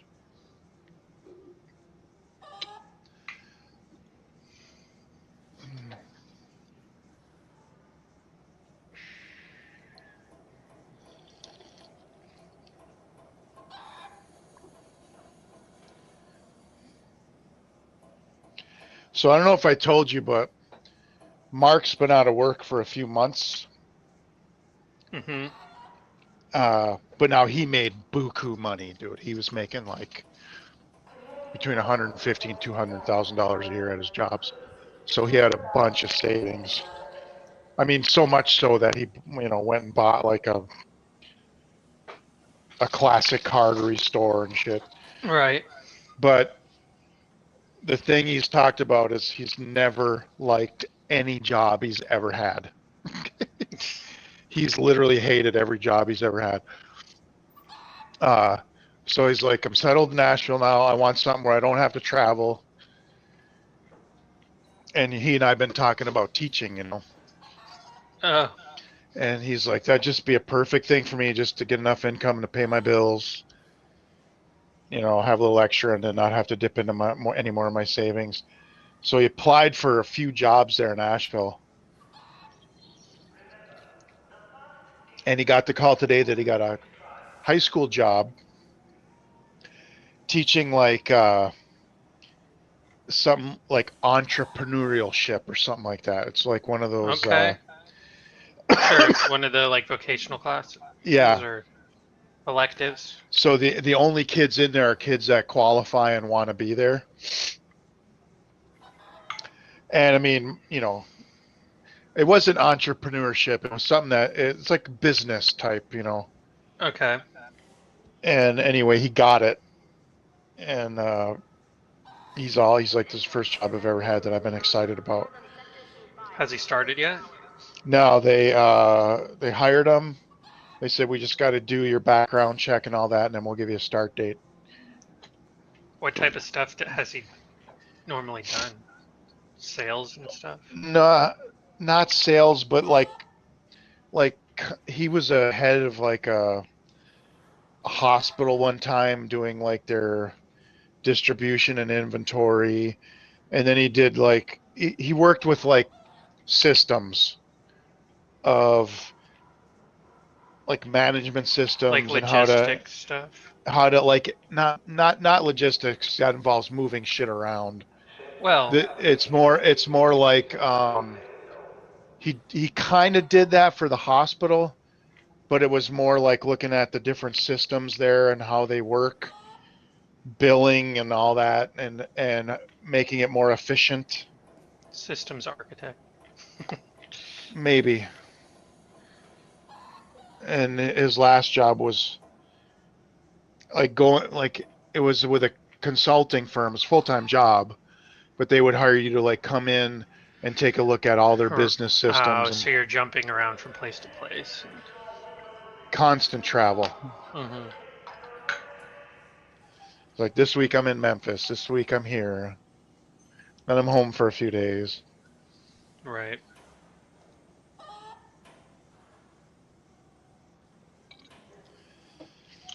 But I was really pumped up that he got it. And then when he was in high school, he was in all that, like DECA. Right. And all that stuff. Yo. How long was I gone? 4 hours. Holy shit. I hope you didn't leave your stream running. I did. I was on the BRB screen. If the standings were to stay the same as they are today, which is probably not very likely, we would probably play the Sabres in the first round. Who we've seen twice. I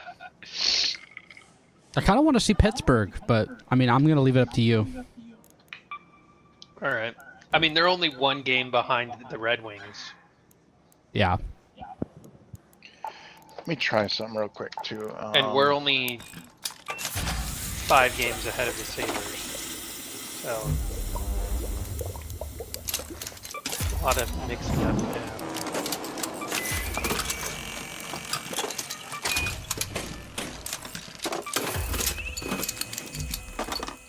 Yeah, why does this sound pad work? Put it in. Excellent raid, gentlemen. Excellent raid. I don't understand why those are so quiet. They're not quiet on our end. For me. Really? No. Yeah. Yeah, they're They're like super loud? not super they're pretty, loud. Well, Sir, I'm but a humble traveler simply looking for trinkets. I'll say it's slightly louder than your speaking voice. That's what I'll say. Oh, okay. Maybe I just don't hear them as loud as you guys do.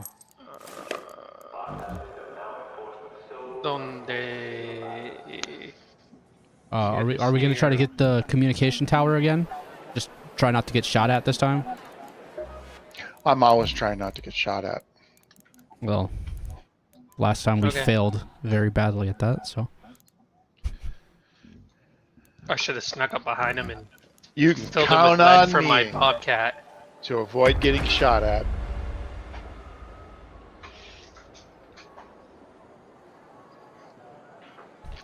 Yeah, I mean, at some point, I'm going to have to get myself into some PvP queues, and then before I play with you guys again, I'm going to sterilize my queues again. I thought you had another account. Yeah, it's not the same. What do you mean? I would have to grind another 80 hours to get to level 50 on that guy. Yeah, by that time you'd be so good. Just kidding. You don't see the problem? You'd be so good at PvP.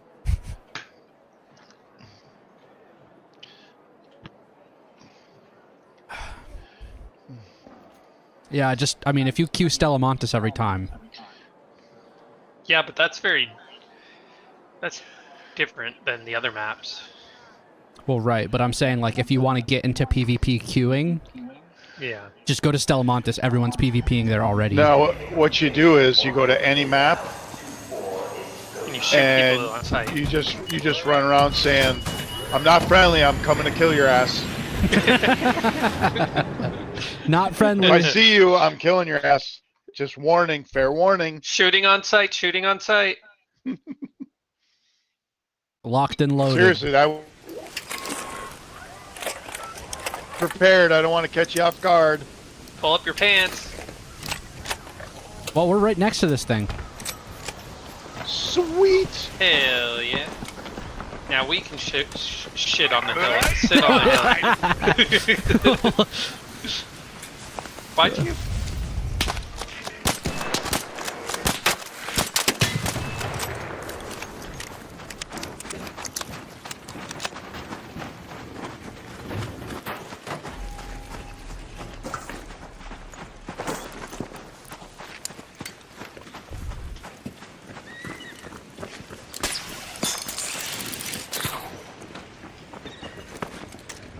Oh, there's a wasp? Spidey.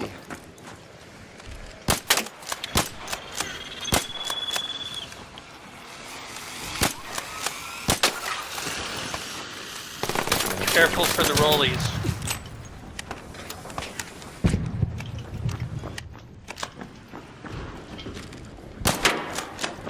I said I'm going to get that bobcat straight in.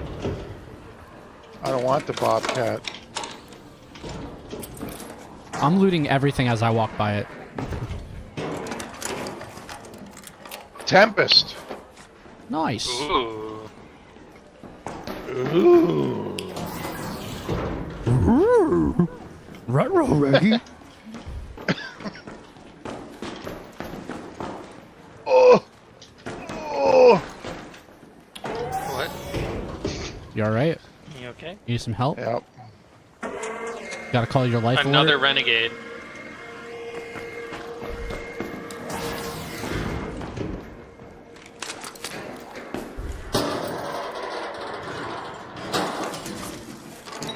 Rubber pad, voltage converter.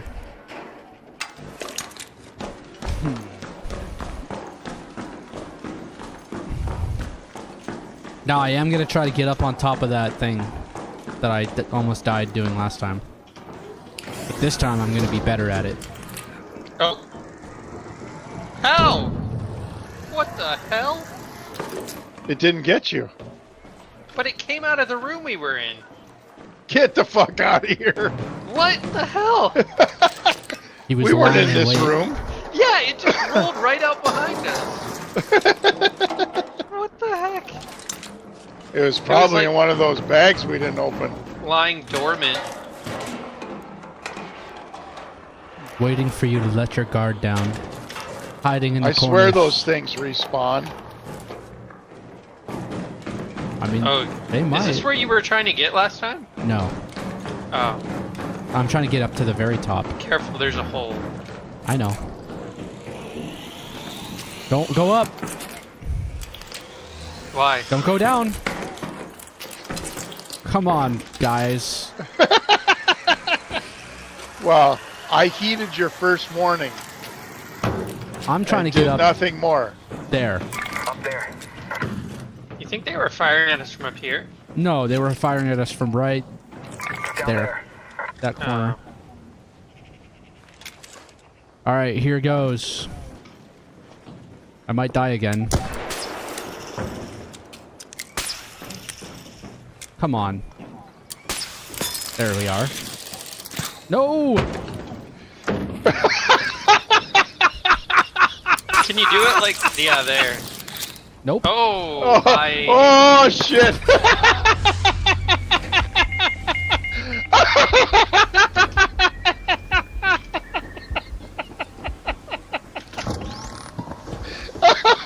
Oh, someone put a grass grenade there? Oh, dude.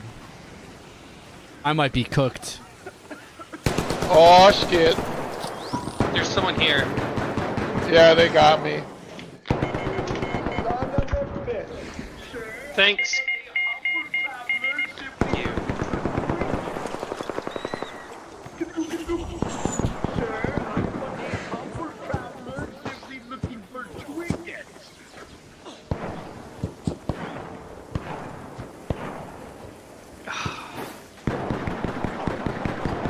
My heart rate.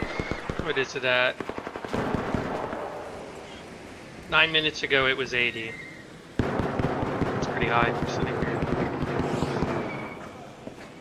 It's now at 122.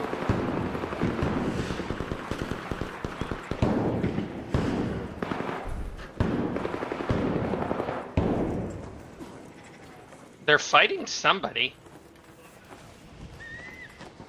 It ain't me. My goal is to get as far away from them as possible so they can't benefit from my shit. They're gonna see the flare, right?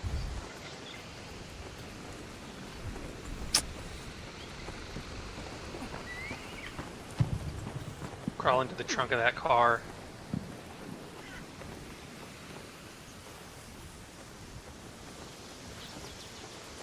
Come on, bushes, bushes, bushes! Yeah, well, not far enough concealed.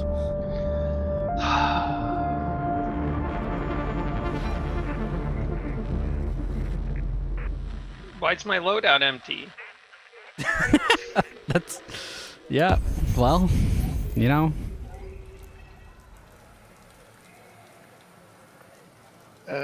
Yeah, if you'd given me a don't come down the zip line, I might could have done something. I had a couple grenades on me. Oh, I said a gas grenade. Someone went threw a off. gas grenade in there. You did that, Sid? No, someone did. No. I said a gas grenade went off when I hit the bottom. Yeah, It and could have been a soon tripwire. as soon as I hit the zip line, I could see the green down there, but you can't reverse direction. Damn. Okay, time to rebuild life. Yep.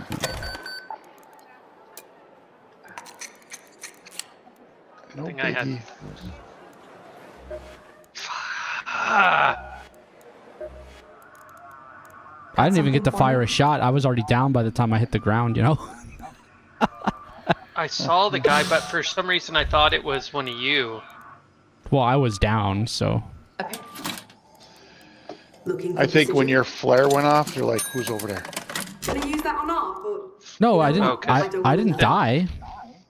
I just thought went you were down. dead. No, I crawled Oh, away that's right. after you guys were both You're dead. crawling. Yeah. But I'm saying All when you this hit food the is by idea ground, for me. I only carry quality That's not a stuff. flare. No.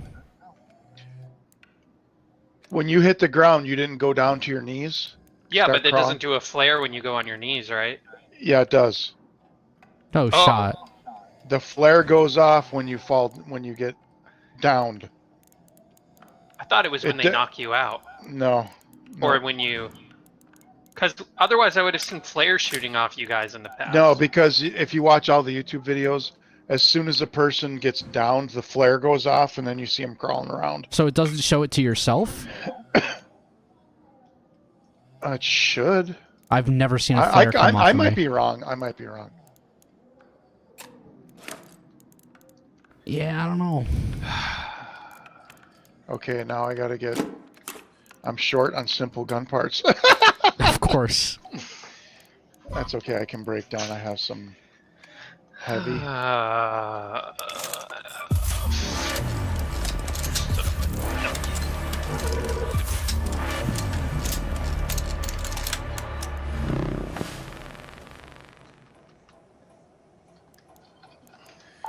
I think you can't craft simple gun parts either. That's a pain. Yeah, I get them from dismantling anvils. All right. Come on in.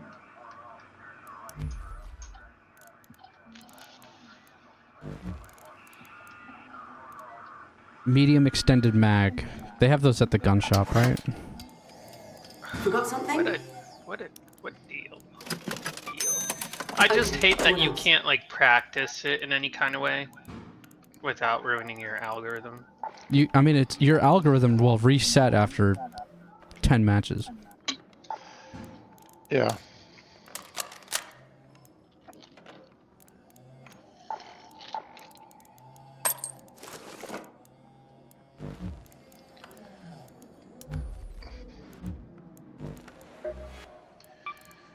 All right. Yeah, I was like, what was even the point of me having a PvP weapon there? I didn't even get to shoot. I was trying to throw a grenade at him. I wish I would have been able to shoot. They would have been toast. Let me at them. Let me at them.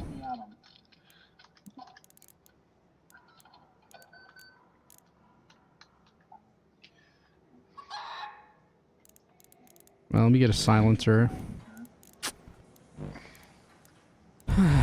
Gear. No, it's this guy. Okay. Components. You got my pink Vita spray. Yeah, I got mine too. I can bring you guys a couple. Well, I still have. I have 3 more. Okay.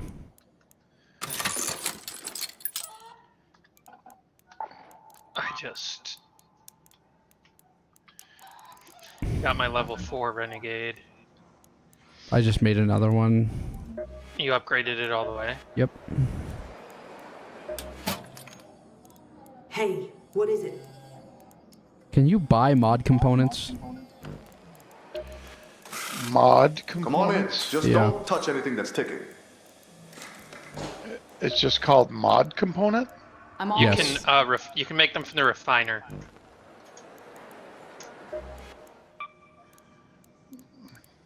You need springs and mechanical components. Oh, okay.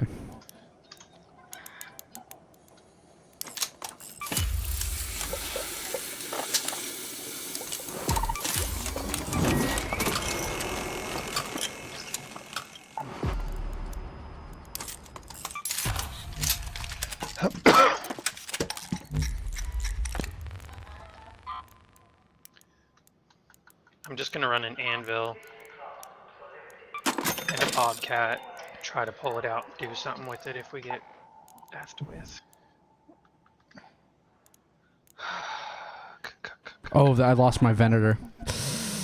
That's the one thing I didn't have a spare of. Damn it. Didn't even think about it. Alright, I'll bring a Berletta.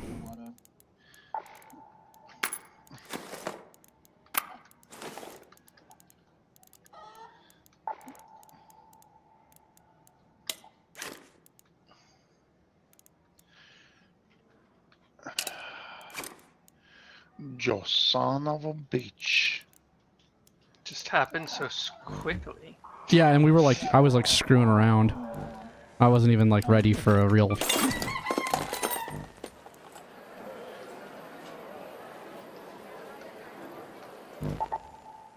Alright, I'm ready. I'm almost ready.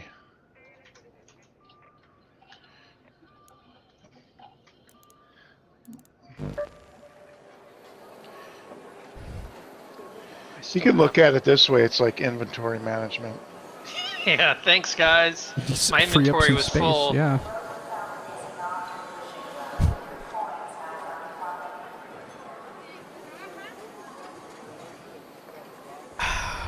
Alright. Where do we want to go? Kind My of don't want key's to go gone. back. I don't want to go Wait, back wait. there. Fuck that place. 2 times in a row we got shot at there. And the last time I went there with Bryce, we got shot at. It's just, I don't know. Yeah. Maybe that's the new Stella. People are, Could try spaceport. I have the spaceport, container storage. yeah, let's do it.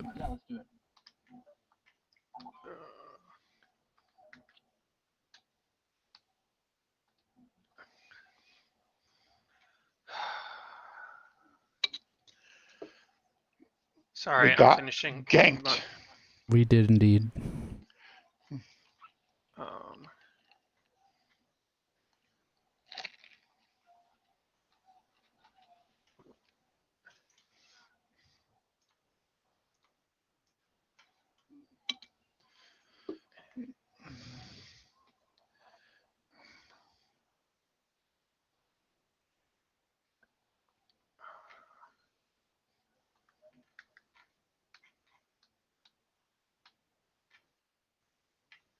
Took all my adrenaline shots.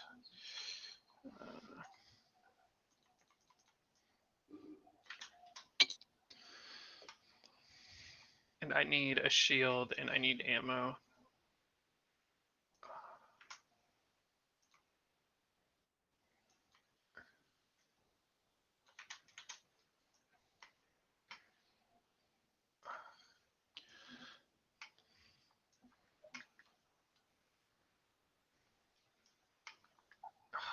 Freaking.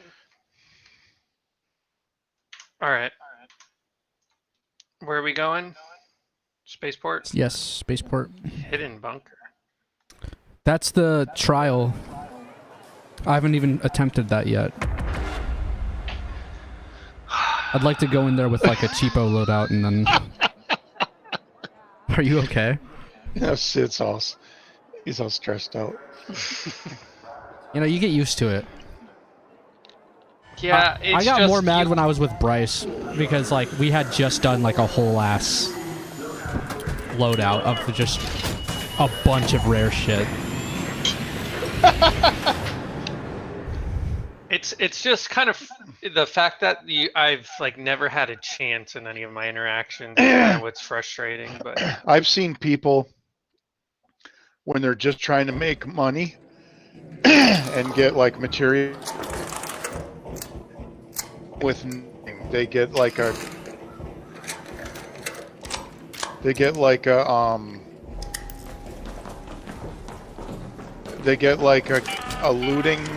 green looting thing augment and wait, literally stay going underground. with nothing else. Mostly corrugated sheets. That's probably one of ours. Let's go this way. Stay underground. They do what? They get like a looting blueprint or a looting Augment. object, so they have like a safe pocket and a lot of room. Right. And nothing else. Like they don't even go in with guns? No. Yeah, I did that. I did that Try earlier. to like pick one up. No, I did that with no gun, and I was just collecting plants. Yeah.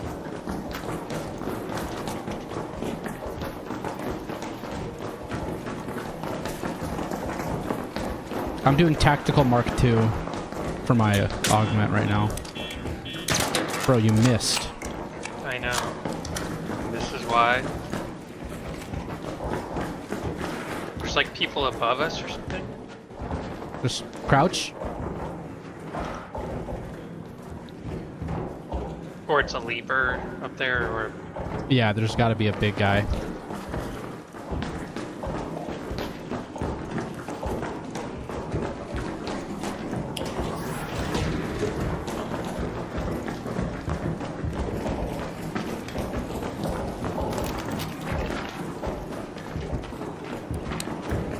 I'm just glad that I had another freaking snap hook.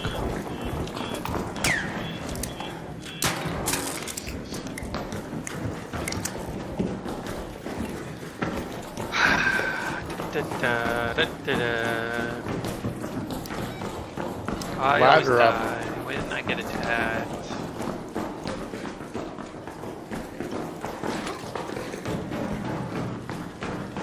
We want to take a right when we can take a right next. Up here.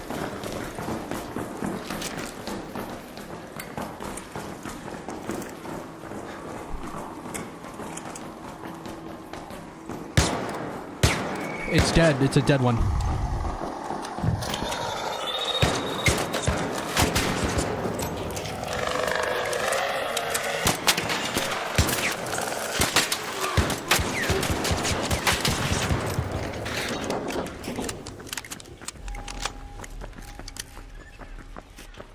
All clear.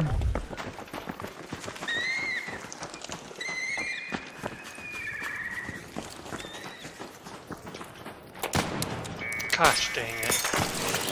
I've missed the first shot in every device this round. Oh, we're in the wrong place. You need to come over here.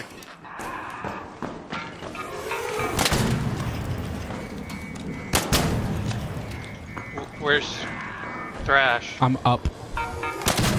Killing poppers. But I'll go over there. It's just there's a lot of good loot up here and I don't want to miss it.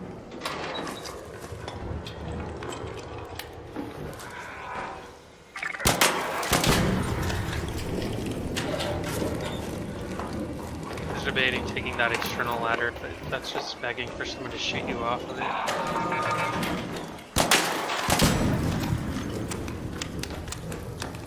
Alright, you guys over there already? Yep. Alright.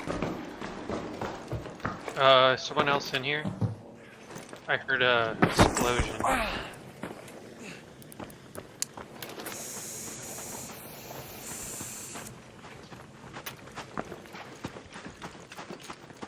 Looking for the zip line. Oh, it's right here.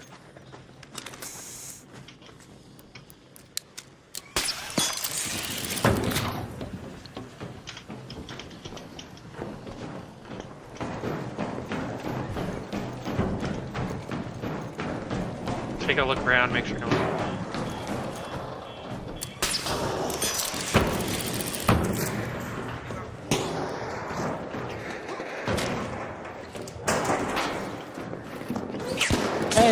Hey!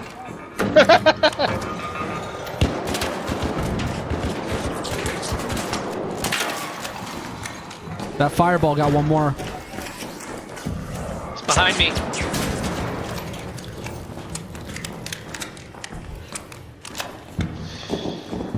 Okay. This is where I killed my first bastion from.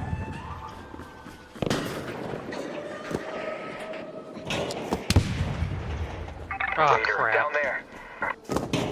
There's a raider down there? There's 3 of them. They're fighting the bastion. Are they headed our way? Oh. If you shoot at that guy, I'm gonna... What's going on? Shooting at the bastion. Okay. We're shooting at the bastion, guys. The bastion fired? Yeah, that's the bastion. Sure is. Here's me trying to be helpful and I got my ass kicked.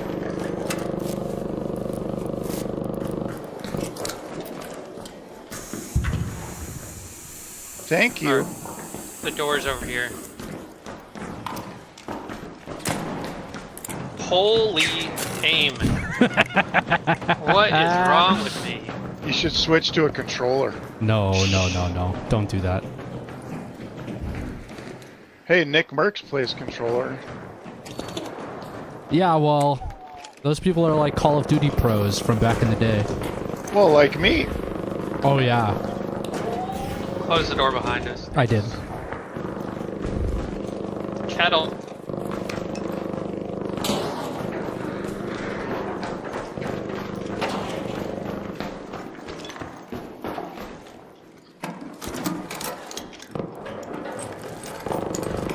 Did you get the weapon case? Nope. I just found an ammo case.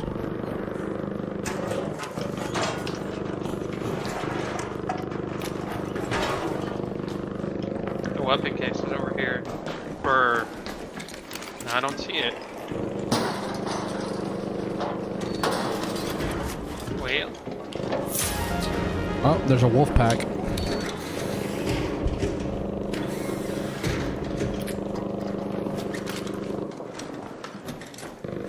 Oh boy, a thermostat.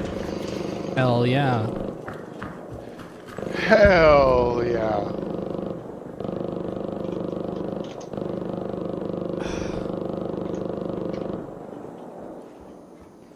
Alright, what are we doing now?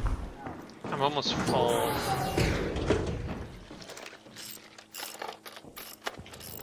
Do we wanna... You can zip line down to an extract point from here. Yeah. Whee!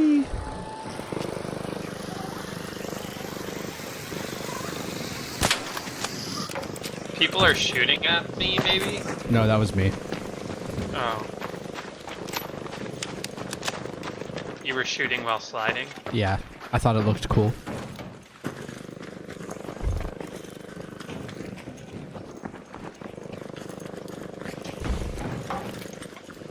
Alright, do you guys want to try to get my Stella Montes archives key?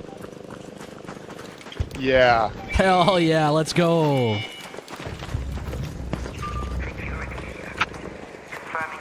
I'm gonna shoot at this Rocketeer. It's 600 meters away. I damaged him. How could you tell? I gave me the little yellow. Oh, I got one too. I was hoping there would be an achievement. But I think that the achievement's only for people 300 meters.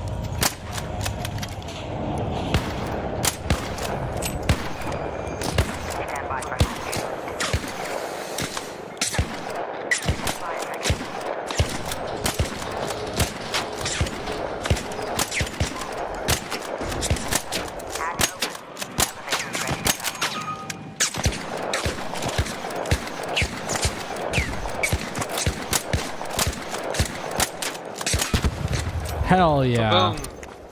We fucked him up. Yeah, I ain't getting that loot. That's far away. Too many steps. Not worth it. I just wanted the experience. Stick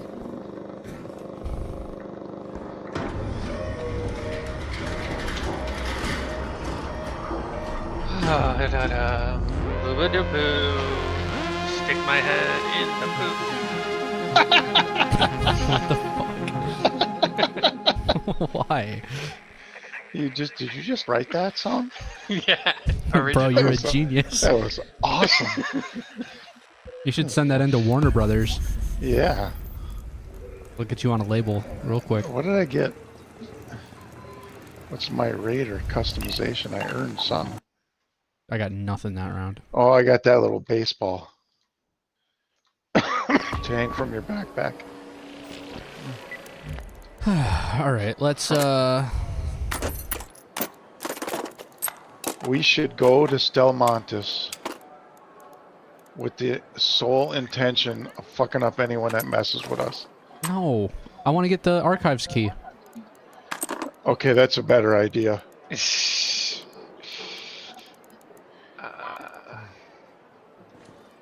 I'm gonna bring 5 smoke grenades, a barricade kit for when we get in the room. I'll set it up on the door. Okay, hang on.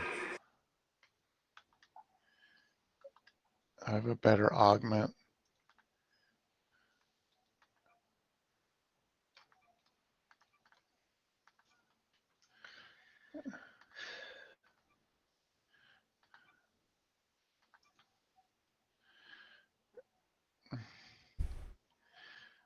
Okay, I got a bunch of ammo. You're gonna get a barricade kit. Let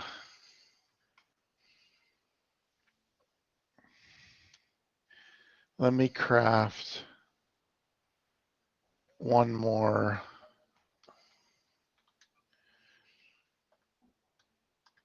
One more Healy. And then we craft some shitty ones. Just bring some shitty one. Bring one shitty one. Is adrenaline shots even worth it on Stellamontis? I mean, it can be if you're vaulting a lot. There's a lot of stairwells that you can kind of like vault between.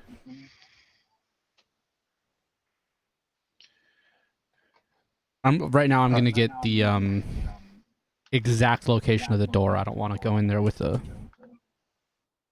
vague notion. I want like a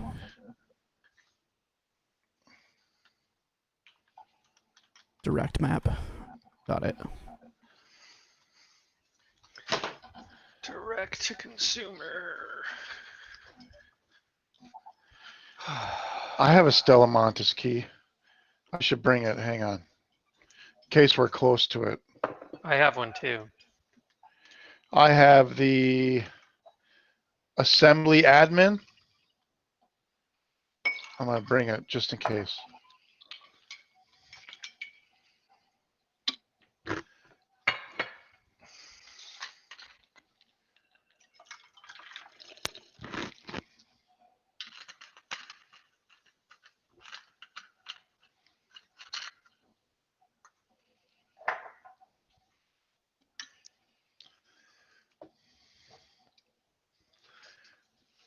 All right. This is not a good map. I hate these people. Why did they do this? What are you talking? Oh, the levels and stuff? No, the people that are marking where the archives key goes, they're like making this really weird. I'm trying to... Just like me.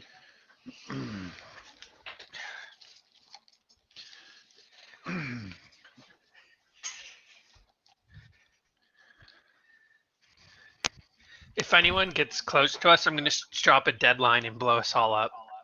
Sweet. Fair enough. Let me pee. Okay. I gotta pee.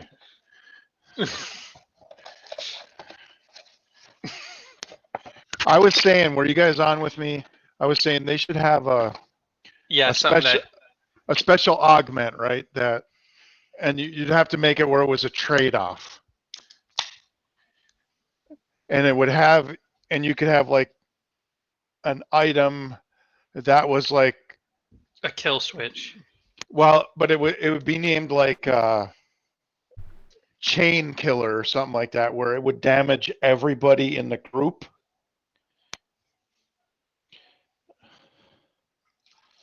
So not like just the person that loots you. Yeah.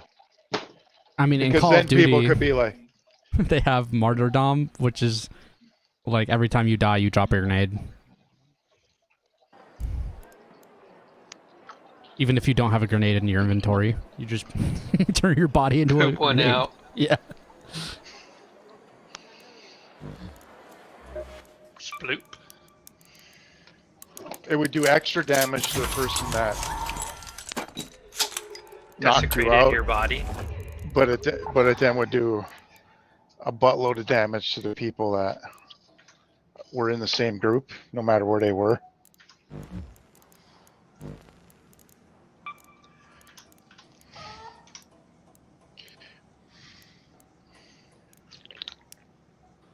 All right. For better or worse.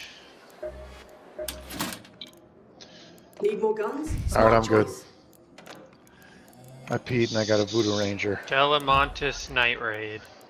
Just kidding. Oh. That would be bad. All right. I have 4 stacks of medium ammo. I have 2 stacks of heavy and 2 stacks of light. I'm bringing 3 stacks medium, 1 stack light. Well, my main weapon is the Venator. so I gotta have a shitload of medium ammo. All right, I'm gonna mark. What? I'm gonna mark where the key, where the archives Your are. territory? No. Oh.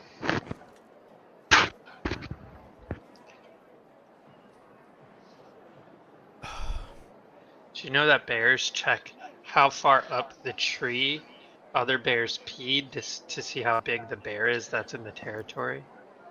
I didn't know that. Well, I do that. You sniff the trees? Yeah. He pees really high up the trunk. Well, I mean, this was when I was living back in the UP. To keep the bears away. I don't do much down here. The grizzlies. Pee on the side of people's houses that way. This guy got all the...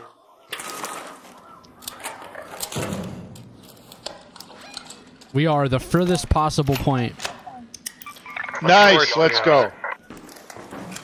Alright, I'm keeping my bobcat out. This is Shani. Hope you hear me all right. You're looking for shipping containers labeled J. Cosma. That's all the help I can offer.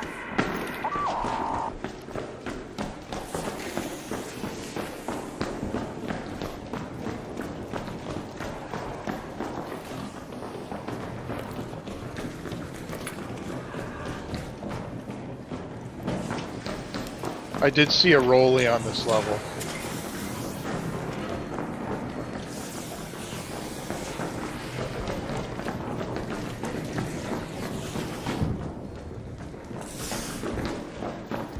I think I hear people towards where we're going.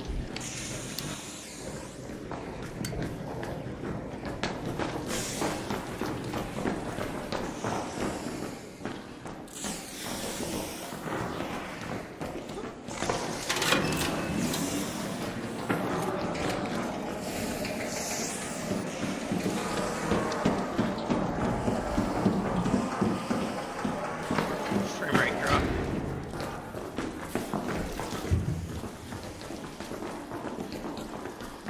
Well,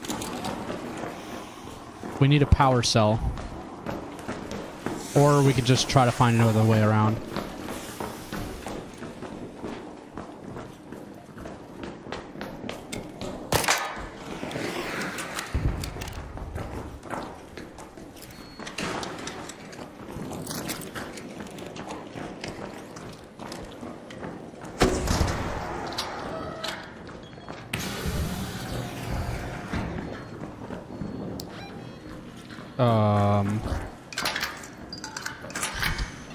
Okay, yeah, go down.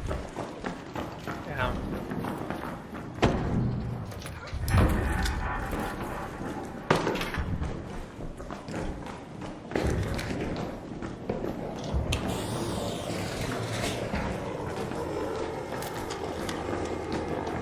We're looking for the... They're called the cultural archives on the map. Hey, you good? Dad? Hello? Yeah. Okay. Oh, there's a guy right here.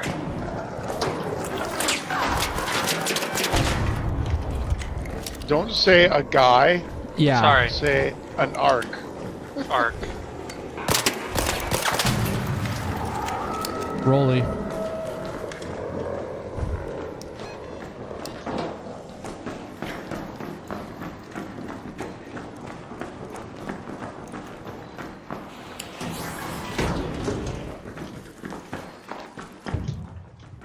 Damn it.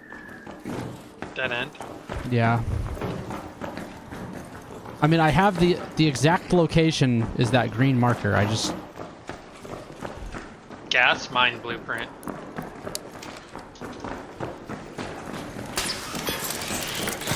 This is like an extraction point, ain't it? Yeah, going that way, yeah.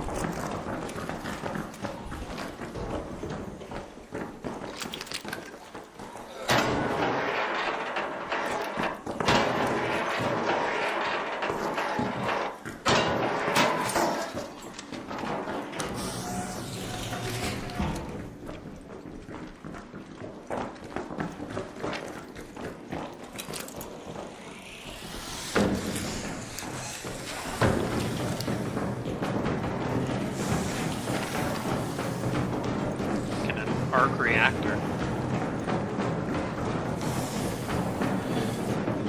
It's so loud.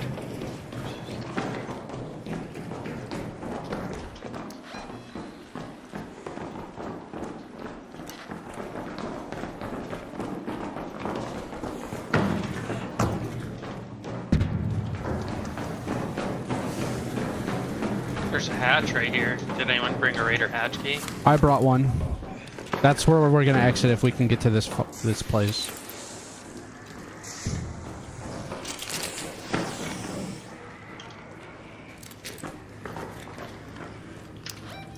Okay. Someone's been here.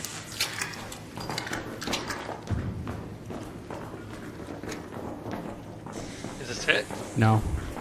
It's the green marker. It's just they make it hard to get to.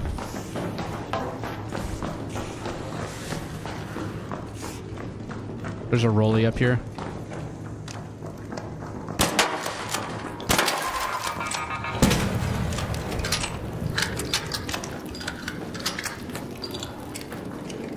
Well, there's a power cell that we could have used to open that thing. Is there someone over here? I was hearing noises. Okay, so you see how on the wall that says Cultural Archives?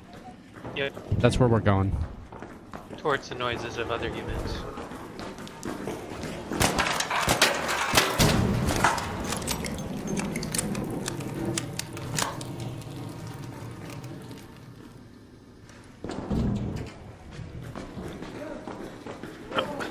We are friendly but wary. State your business. Yo, we're chill. We're chill. We got you.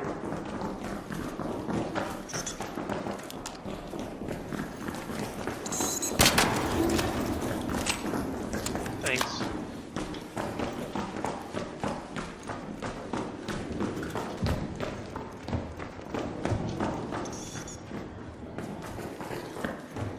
There's a tick and a rollie. I don't know where the tick is yet.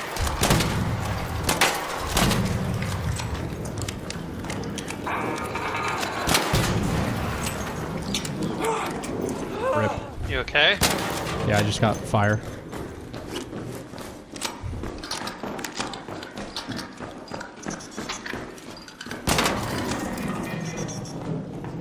Is this it? Yeah, it is.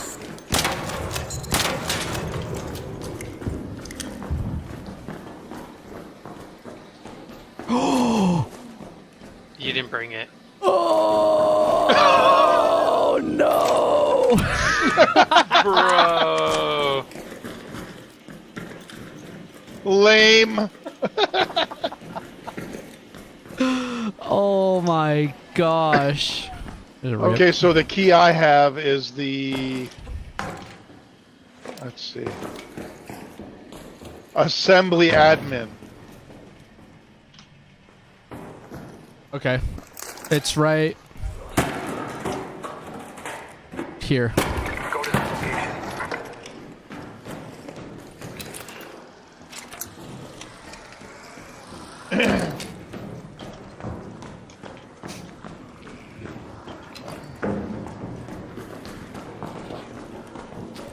Knocked out Raider. Over here.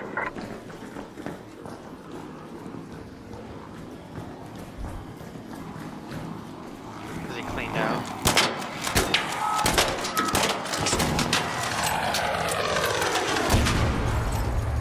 What the hell?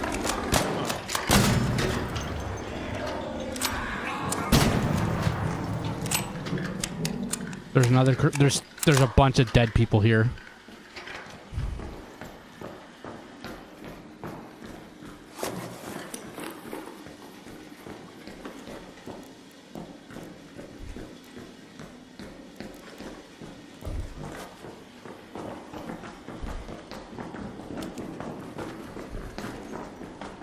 Damn, what happened to these guys? I'm sure it was just an arc. Yeah. Android, there. Okay. An android, here. Okay. I wonder if you take out a group like that, you probably are trying to get the hell out. Hopefully.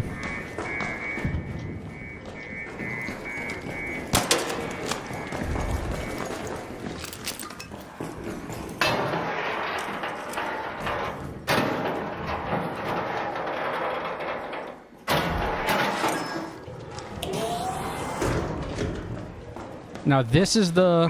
A door. Oh, it's already been unlocked. Is this the one that we were trying to get to? No.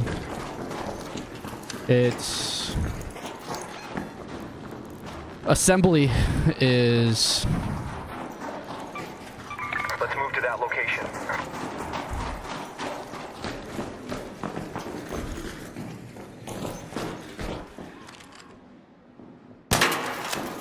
You good?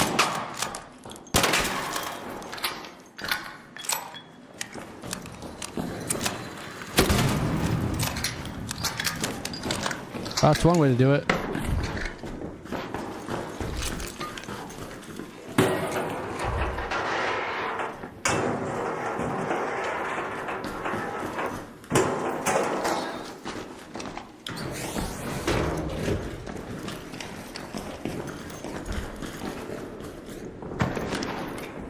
Did you just jump down?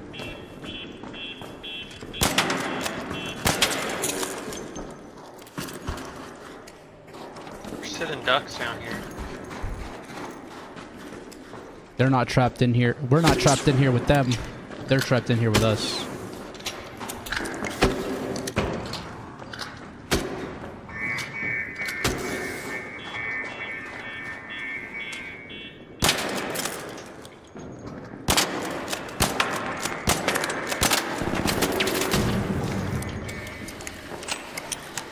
We got map. Yeah, central corridor. Okay, this is another freaking fuel cell door. Oh, there's a fuel cell right over here.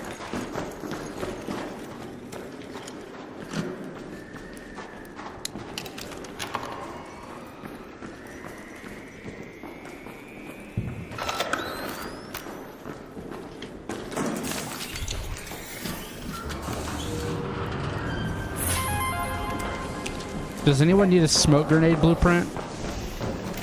For the regular smoke grenades? Yep. I do. I can give it to you. I just picked it up. Someone near us? Yo!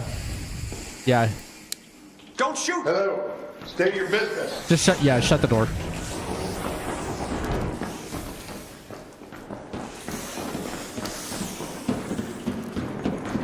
Hey, didn't we cross this bridge? Yeah, well, I didn't know that we were... My key opens this door. Oh. Do we have a thing to close it behind us?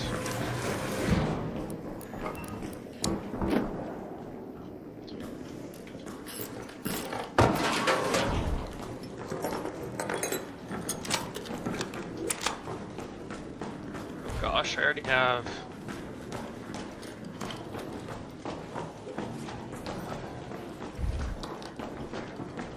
Oh, there's an arpeggio in here and I can't carry it.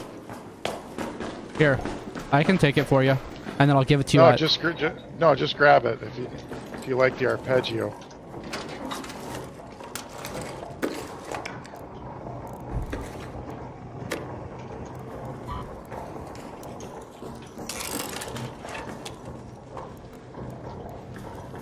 Sid. Yeah. Here.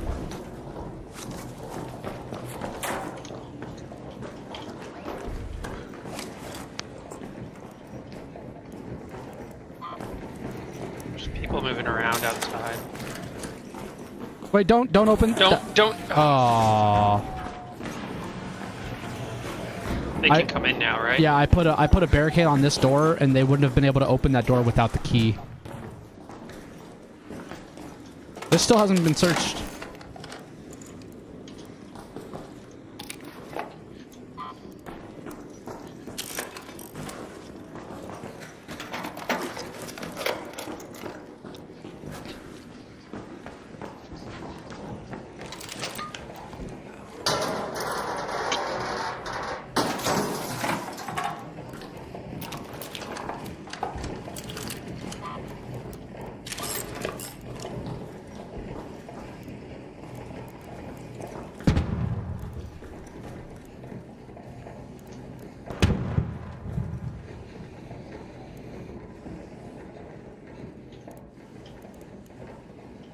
That's a plan.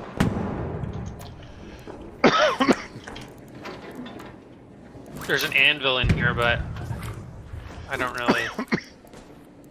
I guess I could leave. Duct tape. Take the anvil.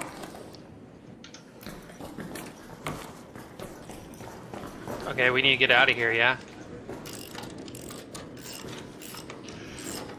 Do we know what exit we're headed for?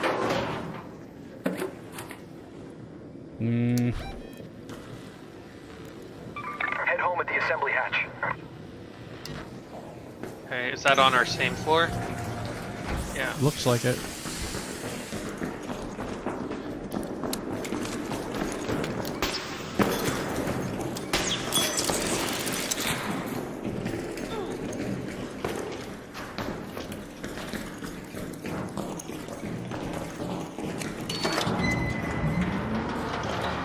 I got 2 blueprints.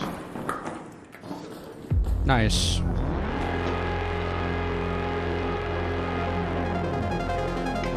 The smoke one you gave me, and a gas mine. Even though I hardly ever use the mines, but Well, I mean, the gas stuff is only for raiders. yeah, that's what that guy probably used on us. I'm really close to the tactical Mark III healing Nice. blueprint. Oh, low. Level 51. Nice. Got a bike pump.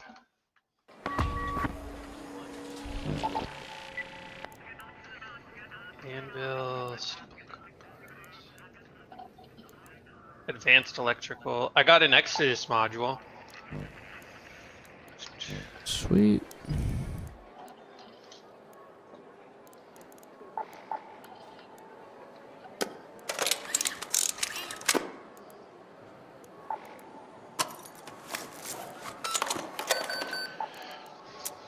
And the So only key I have left is... We're going back in there for the archives, right?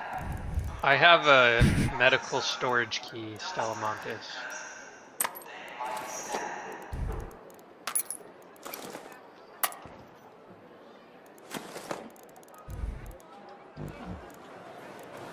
Yeah, I'm good. I'm good with whatever. I'm bringing a Raider hatch key, and I just made sure I have the archives key. Okay, I have the medical storage key just in case we're close. It wasn't a total bust. I had a key. So the medical research is the opposite side. That's where we spawned last time. Okay, well... So if we spawn closer to that than the archives, then we'll go to that. If we spawn closer to the archives, we'll do that. Cool. Alright.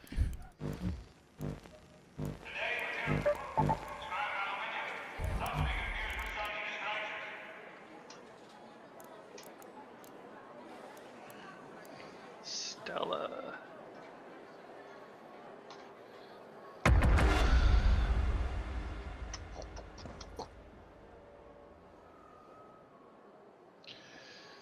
Oh, shit.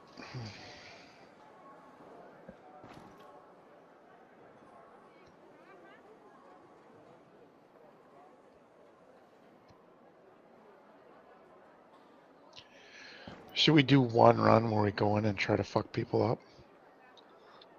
I mean, I'm alright with that. After this one, I'll switch out to my lighter weapons. But I mean, we literally only ran into one live person. Yeah.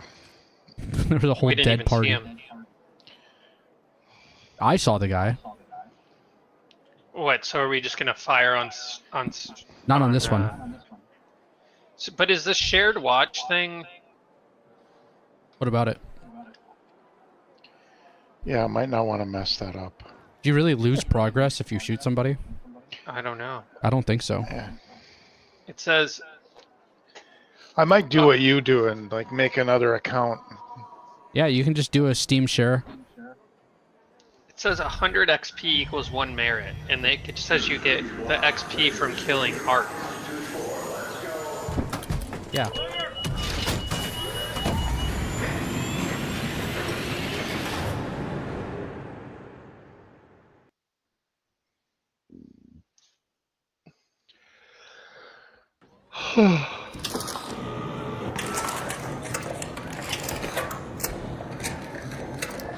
All right, we're close to the medical research.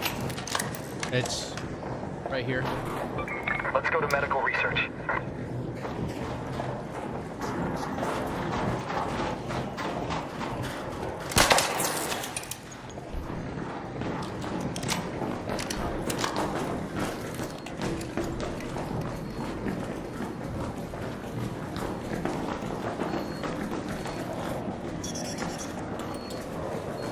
Where's the tick? Where's the tick?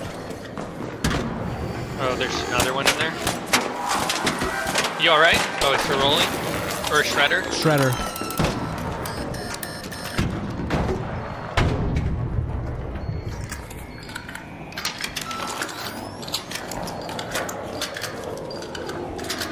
Sounds like there's something flying. I think this is the key. Or no? No, that's... Okay, yeah, it's further this way.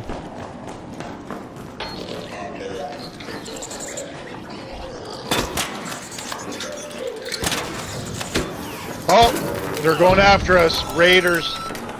Which way? They were across the room.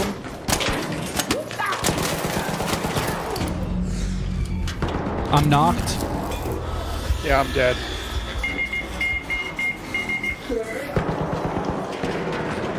Alright, brothers, we, I don't know, man. We never even fucking play PvP. I can't believe this shit. God damn it.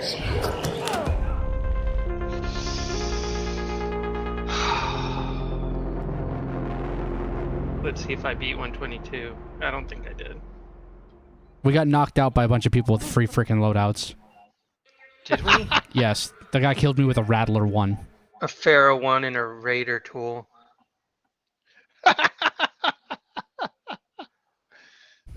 Shit. Fuck Stellamontis. Well, I have my key. Yeah, me too. I have a key too.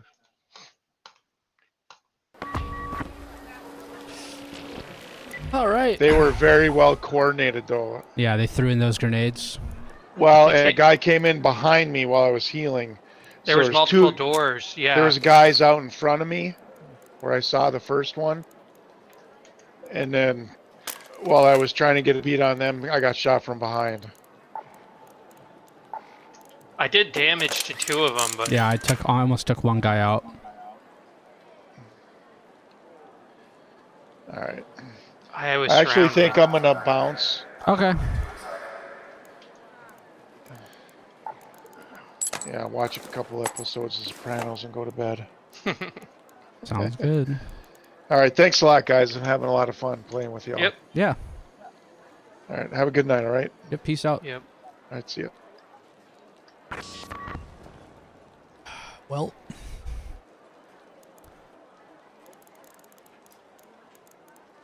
What do you think? You want to go kill people? Oh, did both people leave? No, No, you're here. Okay. I'm just debating what I want to do. I've given up 2 bobcats.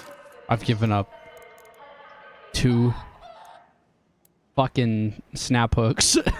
I at least fired my bobcat that time. Yeah, I hit a guy a couple times.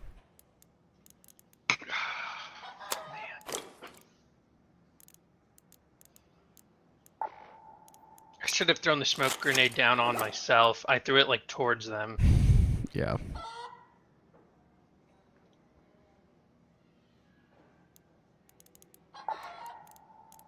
You just want to go into Stella with like a free loadout? Yeah, let's do that.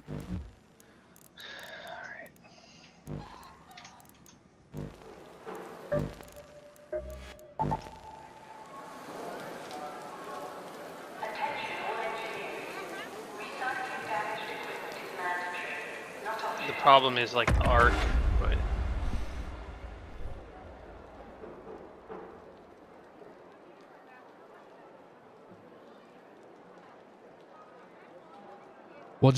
we'll go, I don't know, play PvP for a little bit and then go dam and then just collect flowers for like 10 rounds.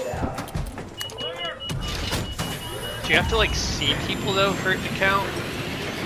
I don't know. I just think it's if you're not aggressive for 10 rounds in a row, it resets you. It's what I've been told.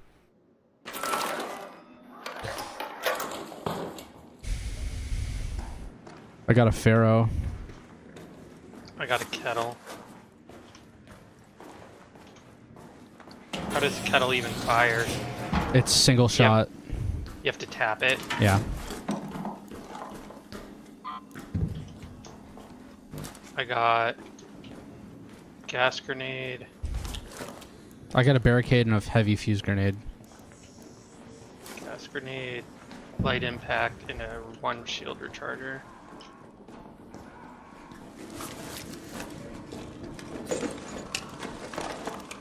Is that you running? Here. No. Oh, there's someone here. Door.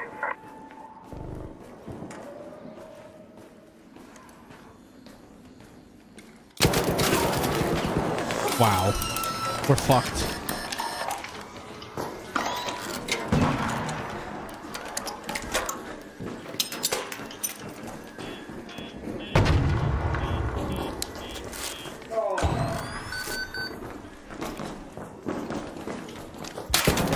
They're behind us.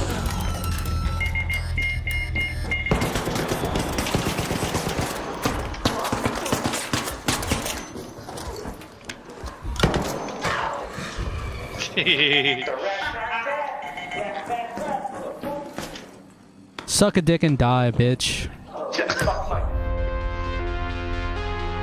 Enjoy our free loadout.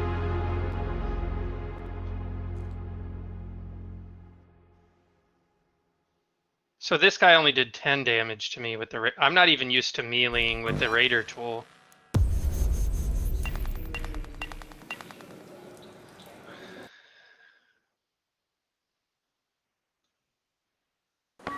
Well, that took 12 seconds. Let's do it again.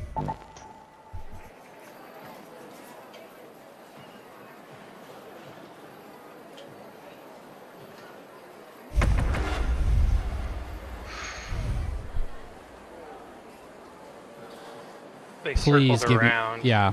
I was going to put a barricade up to that door that they threw the grenade through.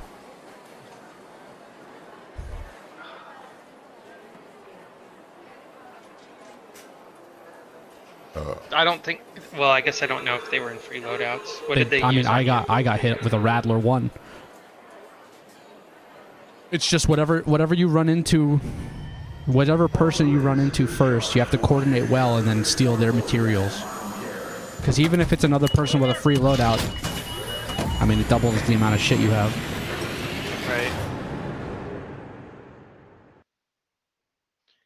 Luna. I wish it would almost keep track of your aggro based on map as well, but whatever. Yeah, well, I mean, like I said, we can just go collect healing materials. Stitcher. I got fucking kettle.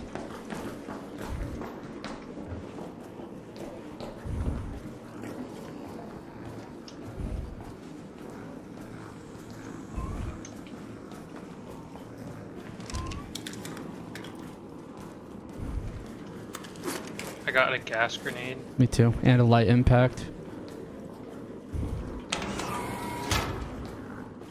There's a shredder that roams around down here. Come this way.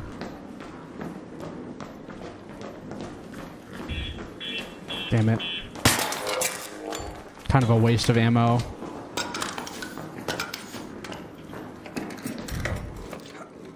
I got more light ammo. What ammo do you use? Light. I got a magnetron. What the hell is that? I don't know. It's an epic.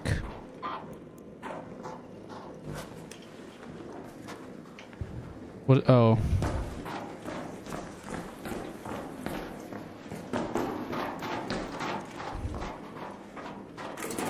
Ammo? No. Sensors. How much light do you have? I have 100.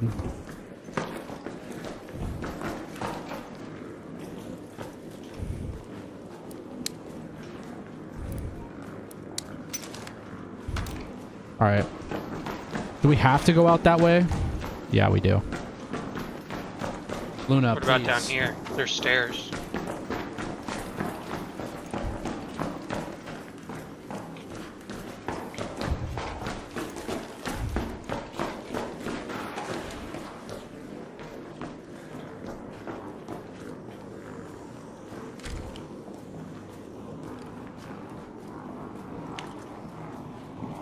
You want to look in this lab? Yeah.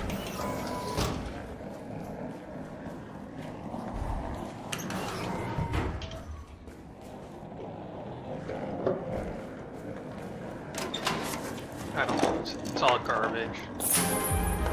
Defib blueprint. Oh. And a second kettle? I don't know if I have a defib blueprint or not. Do you have one? No. Nice.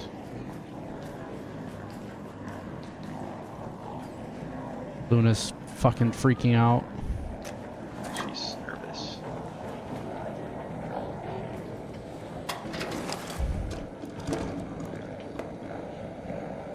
Bro, I could have said such a good line when that guy killed me. What were you gonna say? It's like, hey, I got some rope in my inventory. Next time you can use it.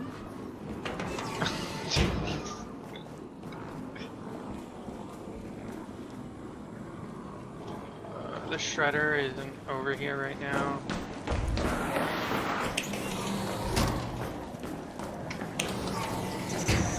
Tick. There's one more. Is there? I killed heard it. one.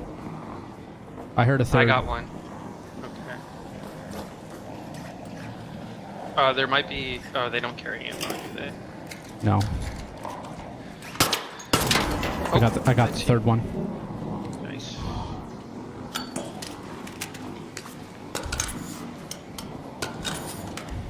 Masks.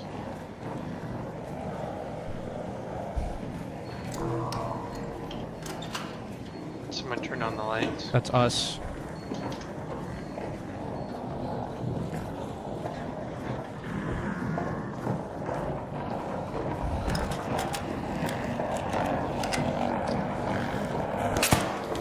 It's out. It's done. Oh. Is that the shredder? Yep. Okay, run. We don't want to get caught by the sentinel either. I can surge shield, or I can shield. Where'd you go? I'm hiding in a hole. I have a shield recharger. Okay, but we got split up. I like jumped over the edge and then just fell down to the... That bastion's not on you, is it? No. I have to run past the sentinel to get to you. Like, I was over here. I'm running. You're pretty high above me right now.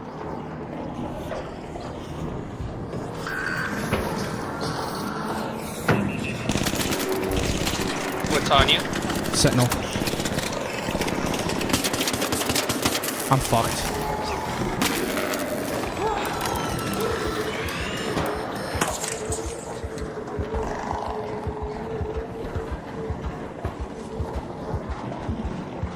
We weren't on the same level. You want me to try to get to you? Down here. How safe is it where you're at right now? Where I am right now, I'm fine. Where I was to get here, not fine. Not at all. I'm hearing shots being fired and I'm not sure at what. It wasn't me.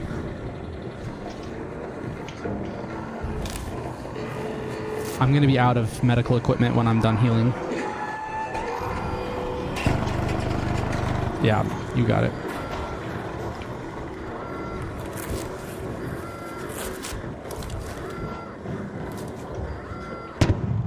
This will be my last bandage to get back to full. Yeah, I have 2, so I think I can get back to full, or almost full. There's people above us, maybe? Well, this is an extract. Are we just gonna try to... Or do you want to get out with that blueprint? Yeah. Come this way. Out there.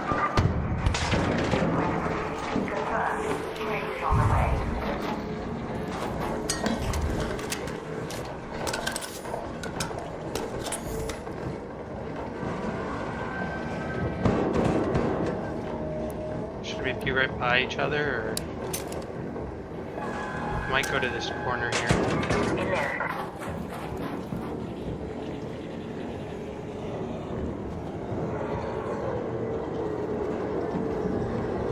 Just be wary. I have a smoke.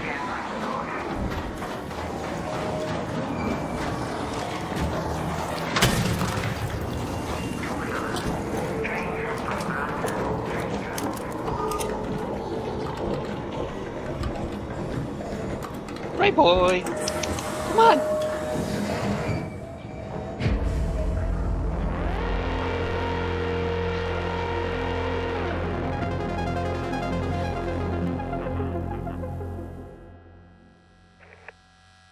Going for one more.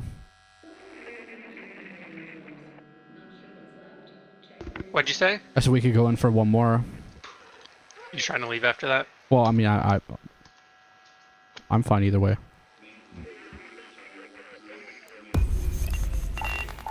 I got a microscope for my science. Oh, nice. Can you display anything you find, or no? I heard there's a trophy case thing.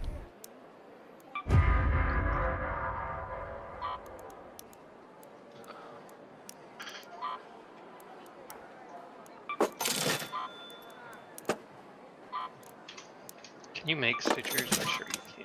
Yeah, you can. Do you want to do like a cheapo?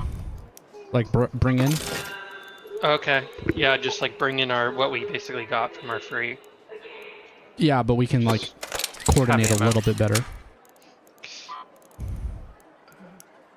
Because there's no universe in which 2 kettles was going to do me any good.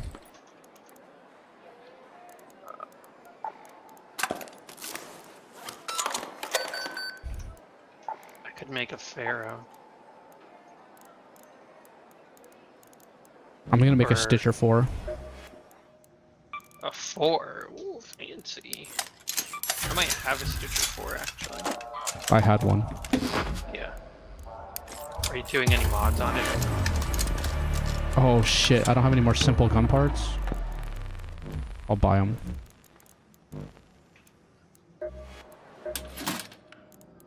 Back again? Good. You can buy them, right? You can't, you can only get them with seeds. Oh, I have a fuck ton of seeds. And then... Come Depending on in. if you've gotten them recently. There's 5. Thanks, Raider.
Where the hell do you make the smoke grenades?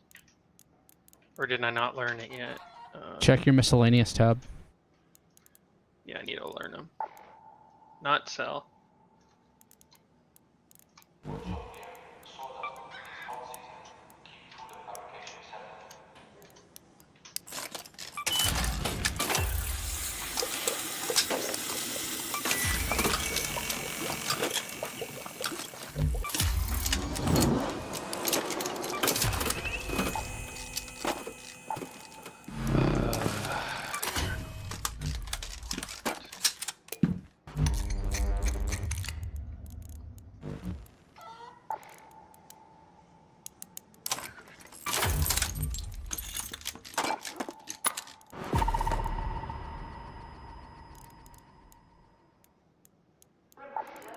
Do you think the best grade shrapnel grenades?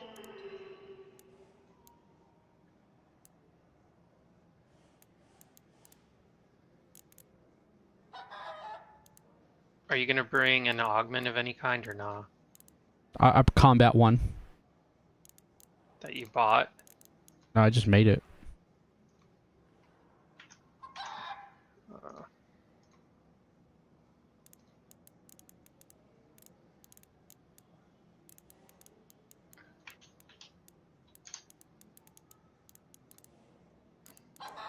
And a light shield? I'm bringing a medium. I can make them, so. Yeah, I can make them too. I'm bringing 3 light impact grenades, 3 surge shield chargers, a Vita spray, 5 smoke grenades, 300 light ammo, Stitcher 1 I brought or Stitcher 4. 5 herbal bandages, 5 shield rechargers, 3 shrapnel grenades, and 2 smoke grenades. I'm bringing. I'll change to 3 smoke grenades. I don't need 5. You're bringing a anvil? No, Stitcher. What about for arc? Anything or no? No. How much light ammo are you bringing? 300. Yeah.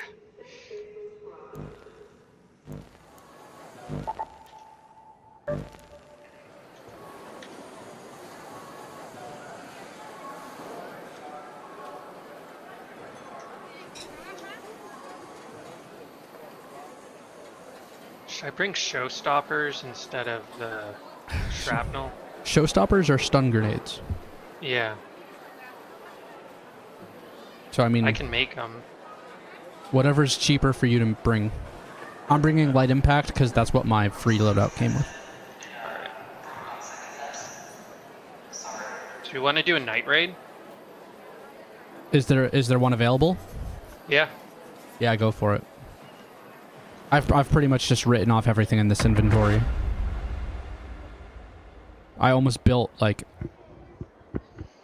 I only built like the gun.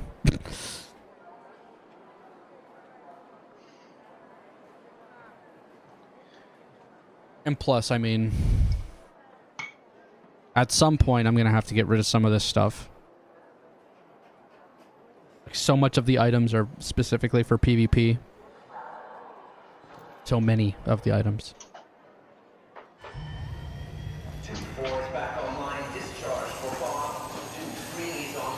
Night raid on Stella Montis, baby. Let's fucking go.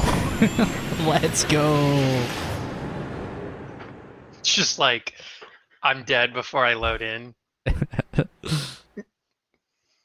I wouldn't be too surprised. We're not at the beginning. Have your eyes adjusted to the dark yet, Raider? Loot is ripe for the picking while most of Toledo is asleep, though my suppliers say that Ark is twice as vigilant after sunset. Did you put a silencer on your gun? Yeah, silencer 2. Oh. I didn't put any.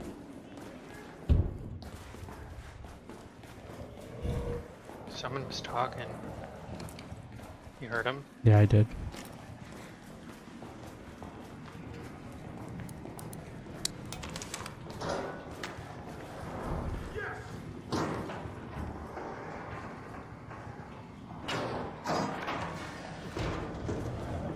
Watch out.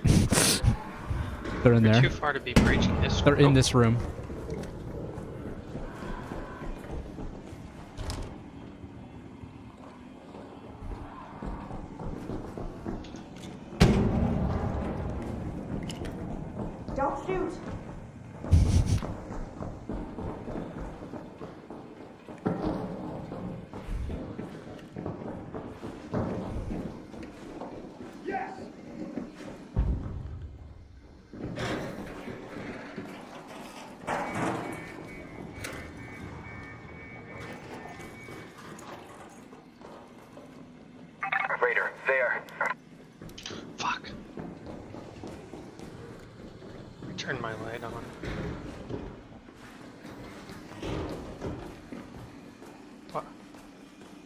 Why are we going to the same side?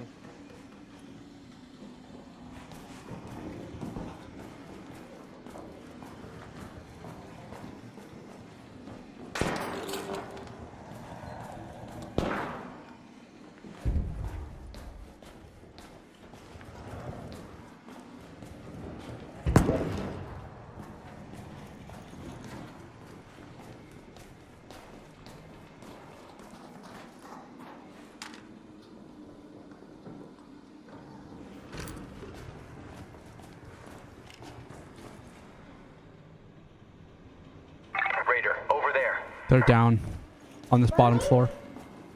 Yes. Hello. Okay. It's a child.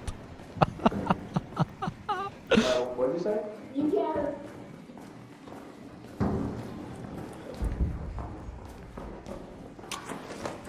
Hey, don't shoot.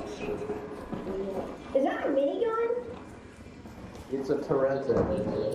Oh. In fact, you want one? They're so nice. Yeah. They're so nice. Oh, Raider. Thanks, man. That is super. Let's go. I was making sure no one's getting attacked here. Well, that's nice. Yo, you guys cool? Be careful over there. I set up a deadline or lines for shredders and it's going off one person, so I'm wondering they might try to kill me.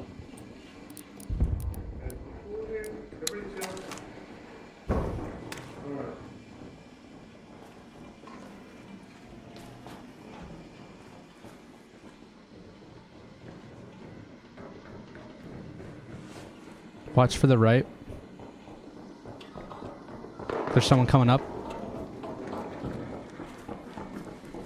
Hey, you cool over there? We're just gonna haul for a shredder. Why did we get put in a map where they're all talking and friendly? I don't know. Because that's our cue.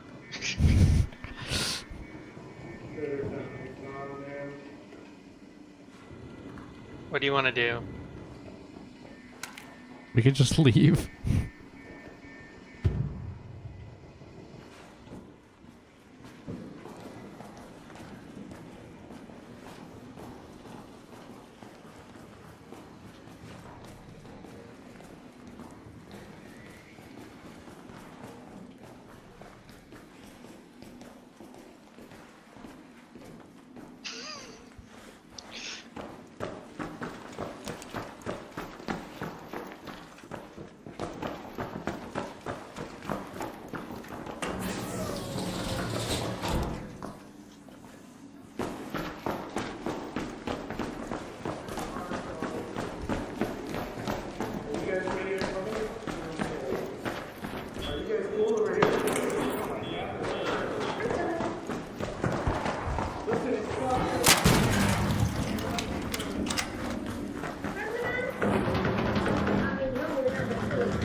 What are we doing? Let's use that metro entrance. How can we still hear these people? We like followed them.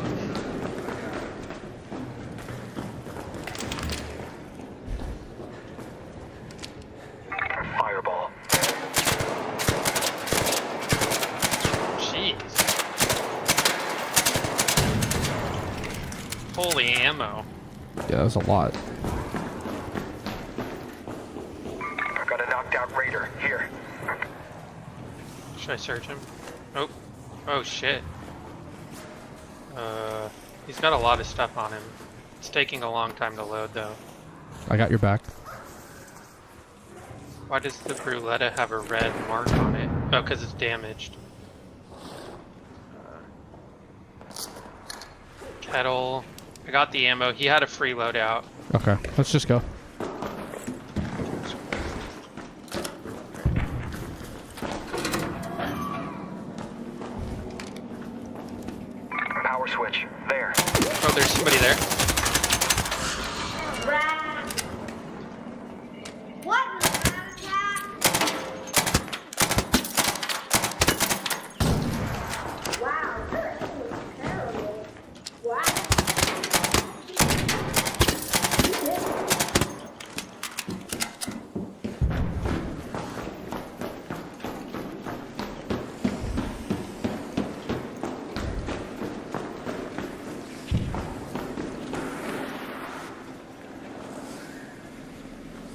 Got a Pharaoh.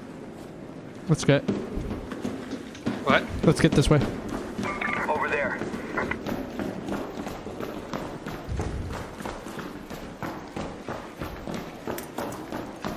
Oh shit, someone threw a grenade.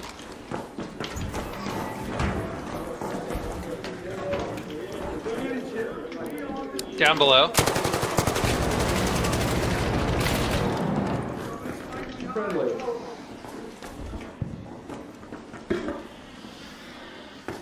Okay, second story, northwest side, unfriendlies. Yeah, they just killed my buddy.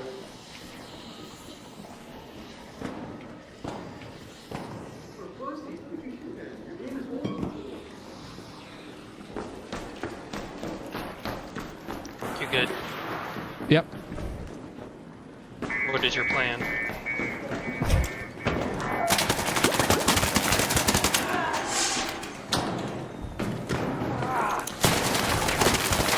You're trash. Holy shit. Well, let it go.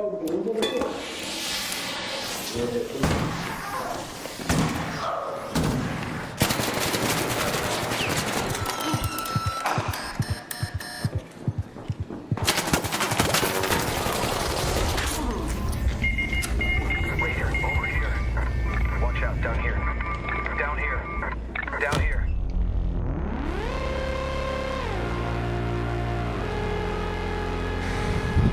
Knocked out with a Stitcher 4. Okay, you're completely down? Yeah, you should leave. Like, run. Okay. I would put up my gun and leave. Like, leave.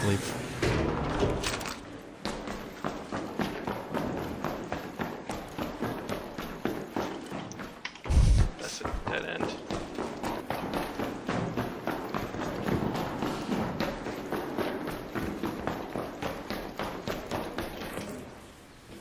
What the hell? You think I made far enough distance? No, I would just fucking, like, until you find a way out, you're done. Like,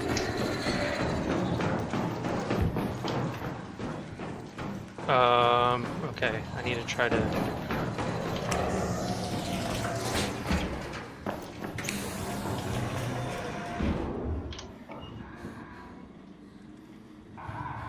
Oh, I don't...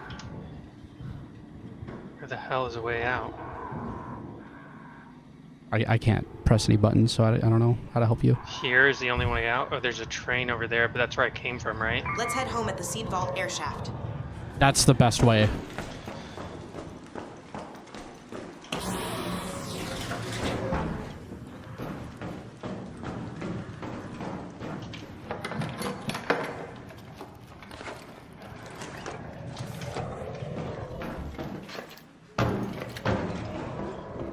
Fireball.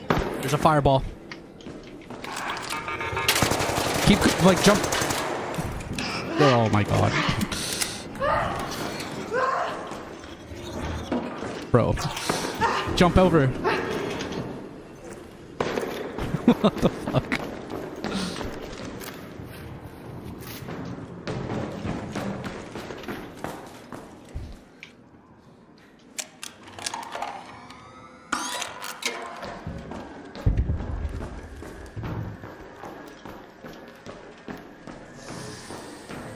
There's a shredder down there. There's a fireball. Should I shoot it or just try to run? I would... Do you have any more things for your shield or no? I have 2. Do you have any arc? No. Should I top off my shield? Put your shit away. Run, and then go left.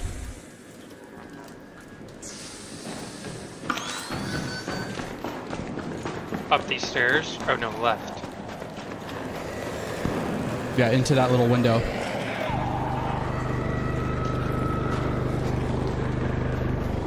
Go in, pop.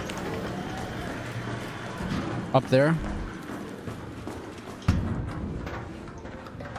I don't have a map, so I can't really tell you specific directions, but... I'm on the wrong level now, but...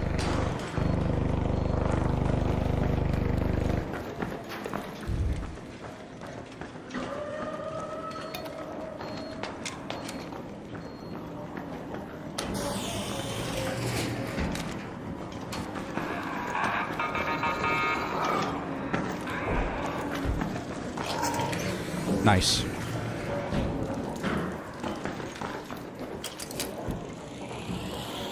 Is this too far down? I can't see your map, dude. Do you know how to get to the seed I feel like I'm vault? close. Wait, am I not?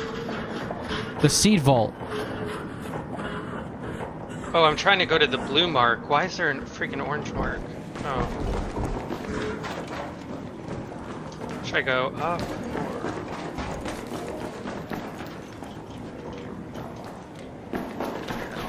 This place is a freaking... Run. Oh, fuck.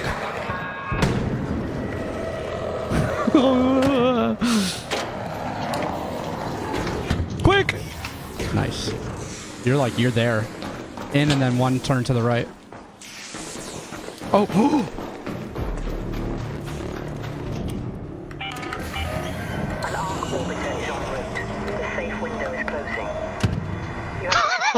Someone called it. And then left.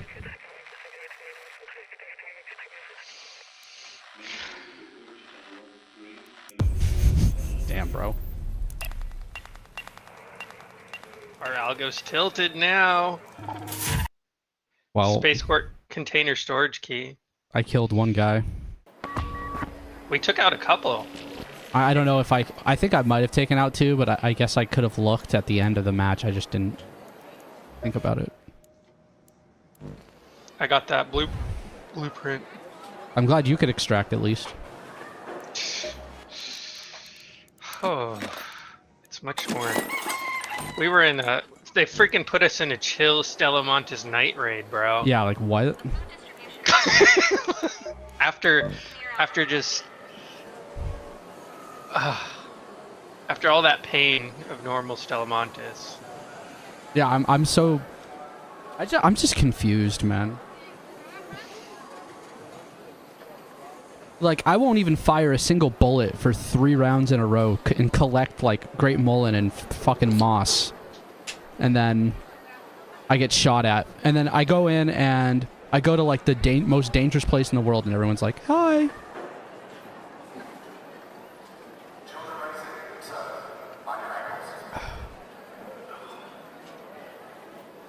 I don't know. What have you been told? You want to go back into a regular Montes or no?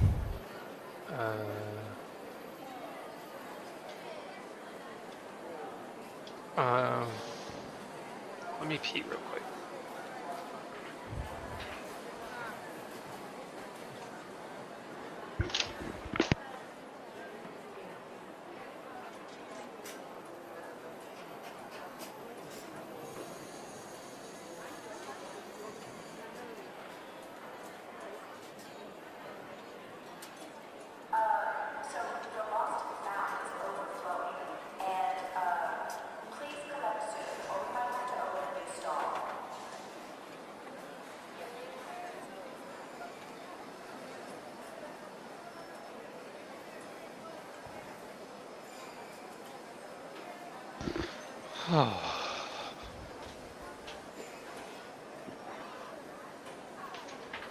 I found a magnetic accelerator, but I guess you can make those in a refiner, right? Yeah. Are you taking basically the same? No, I'm just doing fully free. Oh, okay. Hopefully I get a Rattler. Or a Stitcher.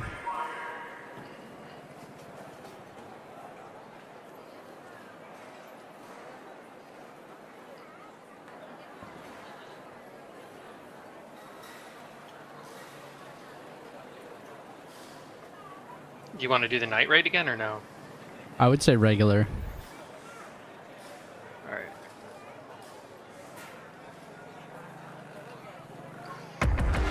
I mean, we literally lose nothing if we just go and free load out and then... I took my Stitcher 4, but that's really it.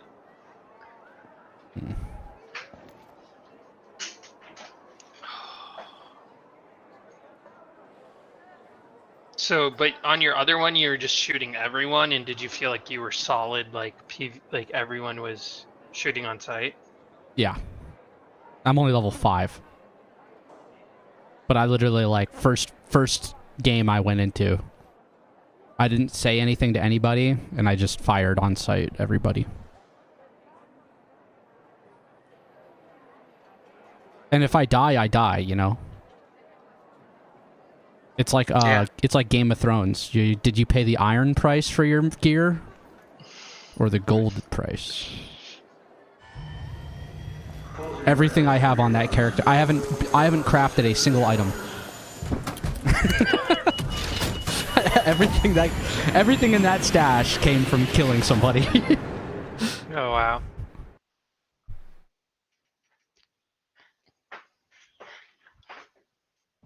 So, what's the plan here? Are we still going to go in hard? Yeah.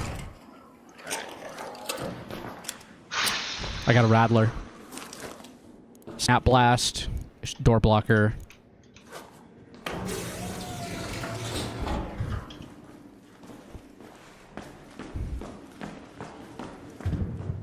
Set your... whatever grenade you have, set it to your Q. I just have a freaking one light impact, and then I have a smoke. Nothing in there.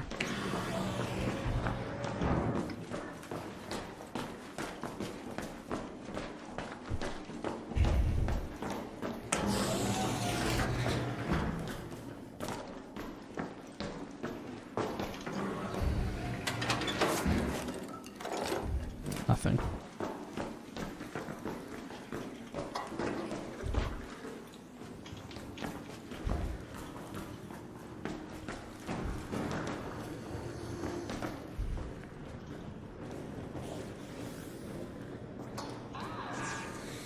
Hey, this is where I was, but the lights were off. Right? Yeah. That's where Come this way.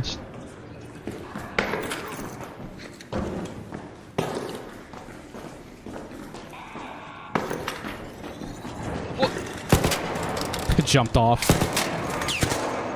If you wait for it to open, like it's gonna shoot fire, and then shoot it once, it'll blow up like immediately. Except if it's too close to you, if that happens. Rip. I can get a power cell from him, though, for a shield recharge. Well, or not. Android, over there.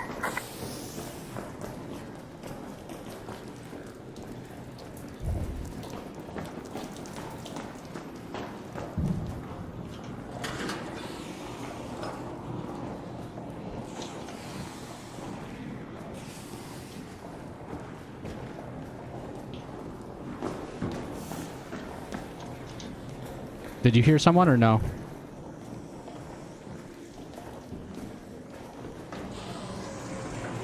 Yep. They opened a door. They're coming down the stairs right here.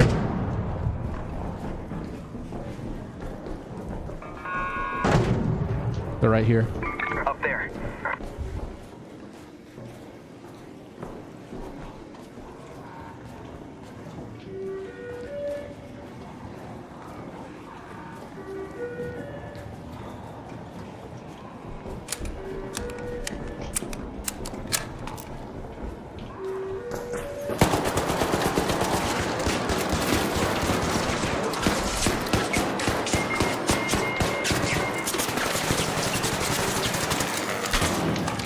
It's a shotgun.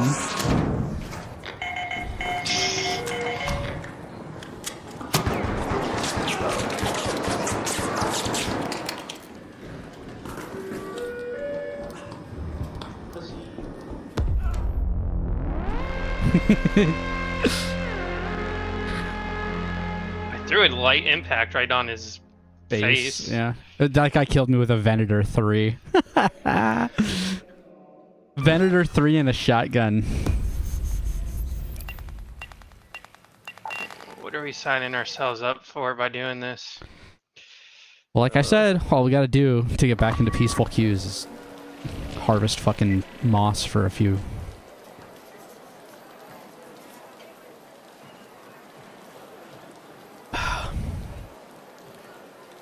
I mean, we have to get used to the gunplay eventually, right?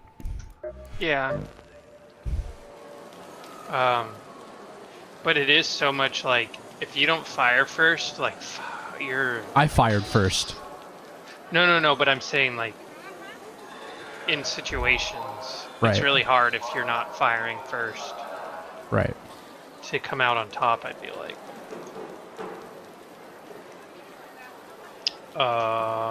You want to just kill some, like, arc at the dam with, like, free... Are you done with trying to figure out how to fight people?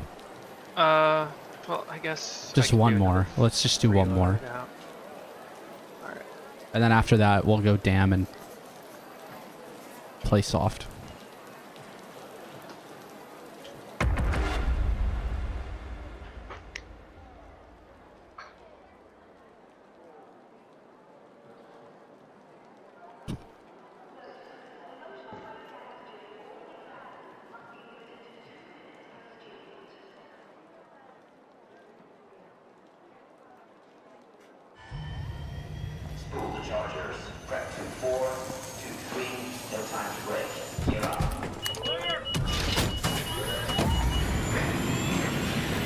This is my first stream back to YouTube.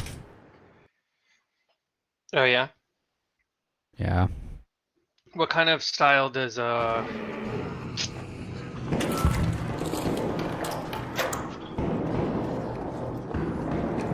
what's his name play? Destiny? Yeah. He does both. He does similar to what I do.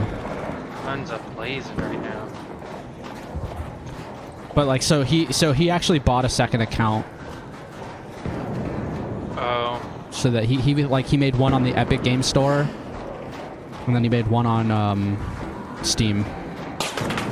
Oh. Where? I don't know. I just sounded like right behind us, but I wasn't sure. That's a shredder. Oh, there's a guy right there. Raiders there.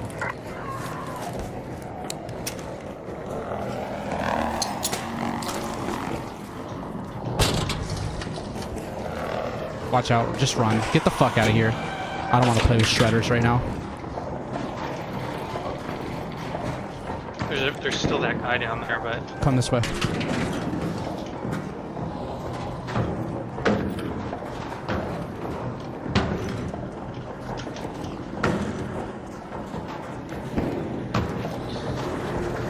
Oh, there's a container here.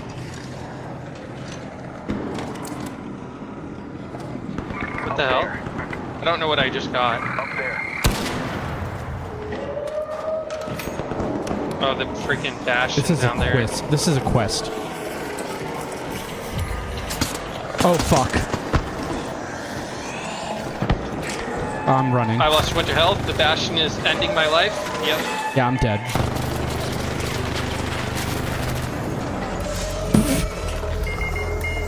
Bro.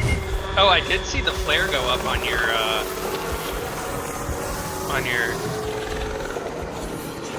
So I've when you never went seen. down. I've never seen it. That's the first time I noticed it. How is there so many fucking arc right here?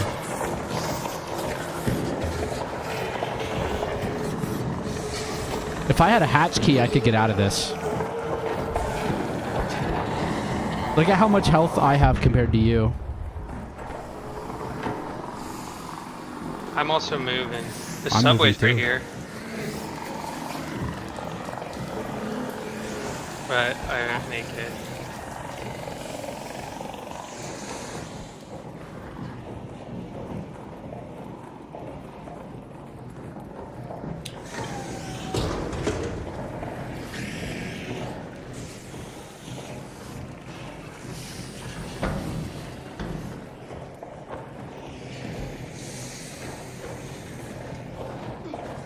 This one doesn't count.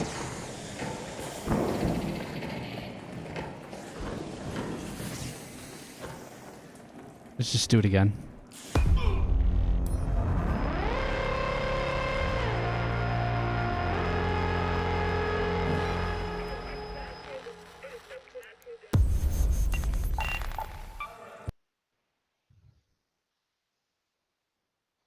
I guess I completed the quest called Cold Storage. Yeah, there was something... Oh wait, did you complete it? Well, it said so at the end, but I don't think it counts. Oh, because we died. Yeah. I was like, there's something here. Cancel. Free loadout. Gosh, so all our furniture is now gone. What do you mean our furniture? Our couches, we returned them all. Oh. And we're waiting for claims department to like see if they're gonna fuck us over or not.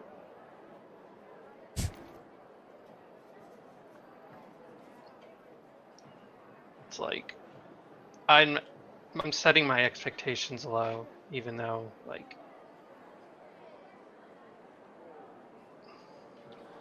their job is to like not admit any fault and like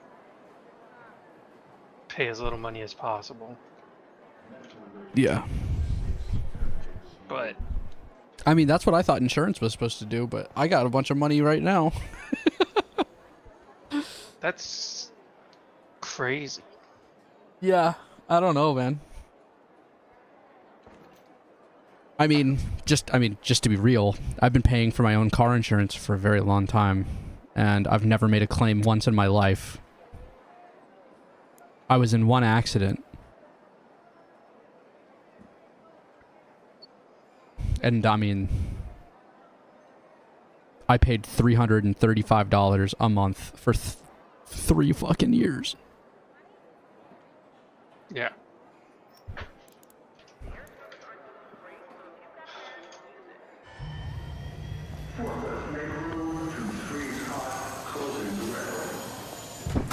So, I mean,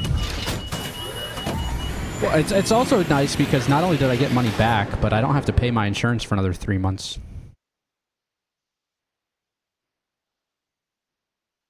Nice. But so what do you like? What's the plan with the claims? Like, what are you saying? Trying to get them to pay for medical bills and like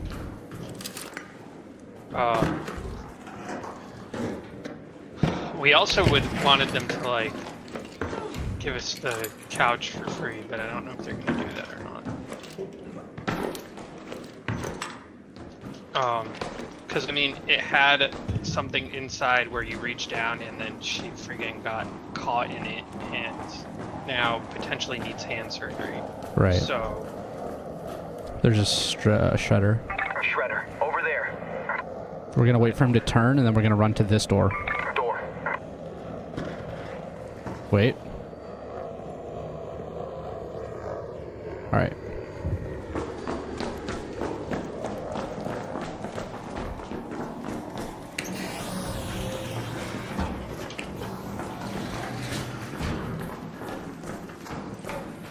What grenades do you have? I have a smoke. I have a gas and 3 light impact.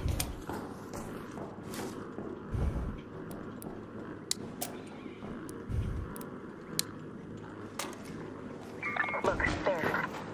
Or what is it? The stitch. Or the shredder.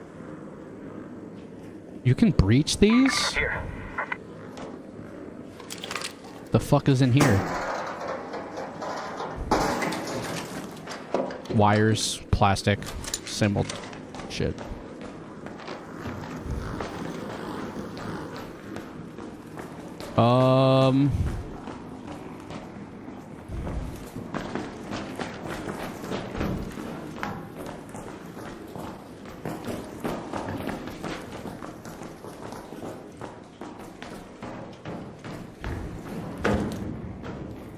Is this back where that bastion is? No, this is seed vault. What's in here?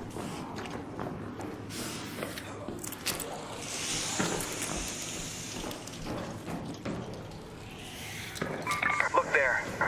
That's There.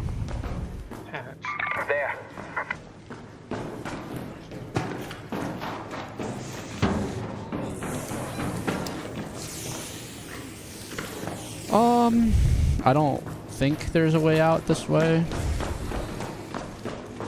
Want to go back to the seed vault, or No, this is like a way. This is a way to go. Someone searched this. Yeah.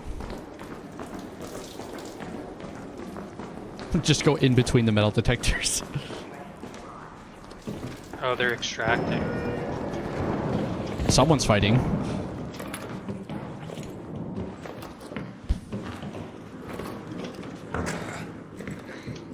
Oh yeah, this is back. Back where we started.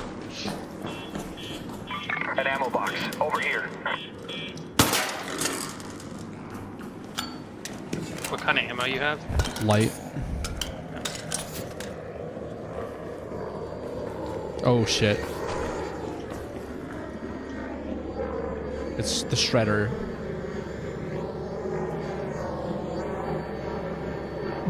Is he gonna come right in here? No. I don't think. Yep. Run.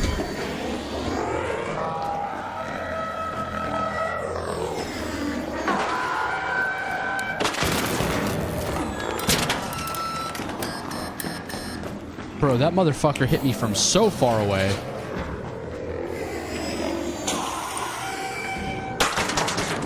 Holy shit.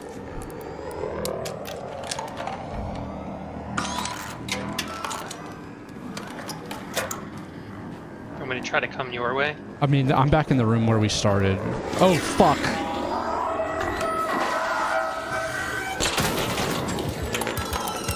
What took you out? The shredder It's again? the same one. He just came around the other side. This is fucked. I'm on you. I'm leaving this way. Over there. Here.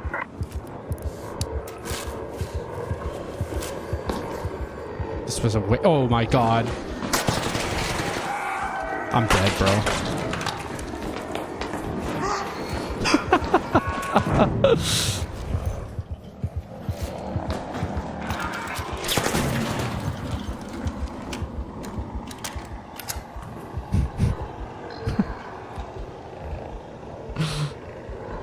No health.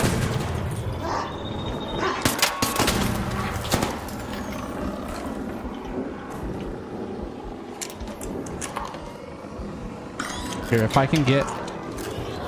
There's another fireball.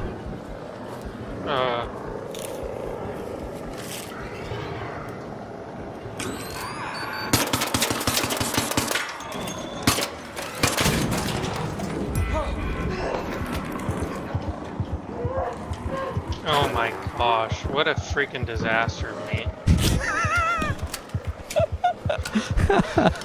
Let's go fight people. Let's go get killed by Ark 2 times in a row.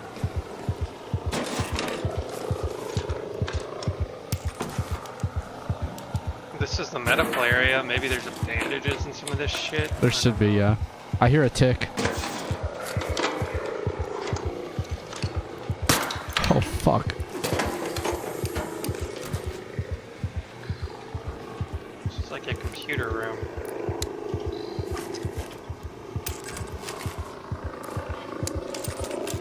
Coming this way? I'm shielding. I forgot you could get stuff from these things. The arc power cells. Oh, but the rollies don't have them? Some of them do, some of them don't.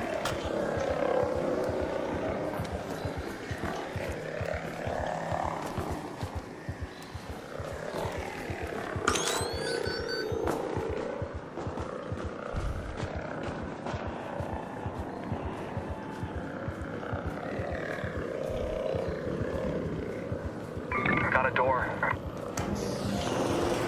Kind of door.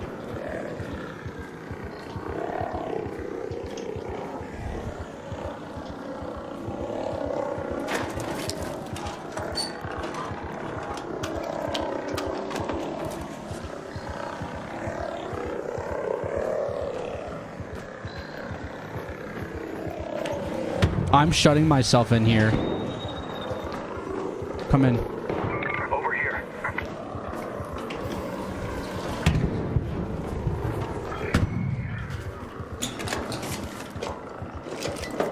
Are you searching this stuff or what? I am. I found some medical supplies. So if you have regular fabric, you can deconstruct it into, or if anything is fabric, you can deconstruct it into doing health. Do you need the in-round crafting thing? No, just any fabric.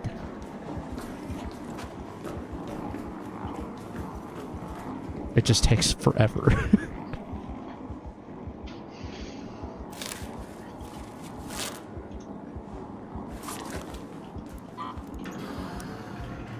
Where are you? I just opened this door. Here. Close it. There's a medical bag right here. There's a shredder. Bro! Fucking hell.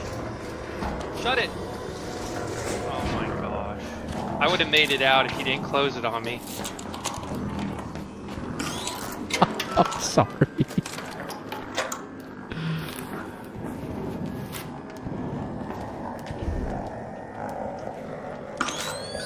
It's not letting me heal myself for some reason. Is your thing gray? What gray? Your health bar. Oh. There we go. I got 3 bandages out of there, but... Oh. We're good. Yeah, we're friendly. We just got our shit kicked in by the shredders. Shredder's a motherfucker. Yeah. Just healing slowly with whatever cloth we can find. We could kill it. I mean, you guys do what you gotta do. We're probably gonna extract here in a second and go play on the friendly land of the damn battlegrounds. Yeah.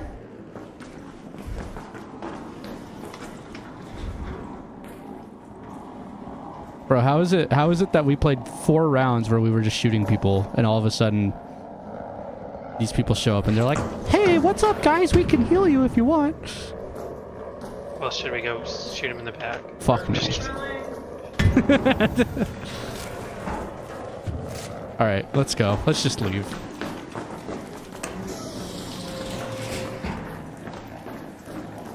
Oh, crap. This way.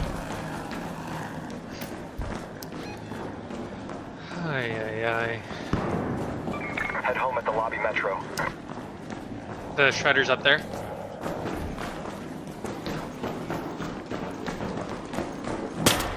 Why? Why did it do that? We get out. Oh, there's a shredder down there. This was like the first time we went into Salamantes. Yeah, I remember. Is that not the archives? The archives are close to this, yeah. This is actually that's the archives. Where the hell do we need to go? Follow me.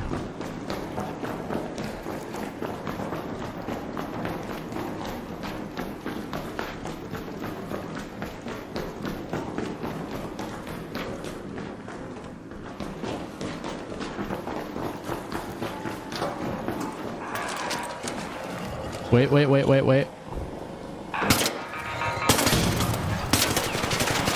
Wait for it to open. Damn, bro. That shit really spread.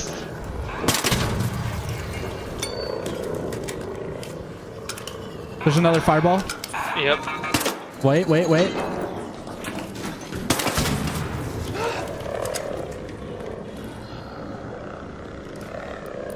Freaking get a fireball achievement coming out of here, bro. Honestly, though? Is there any power cells in this? Oh, fuck.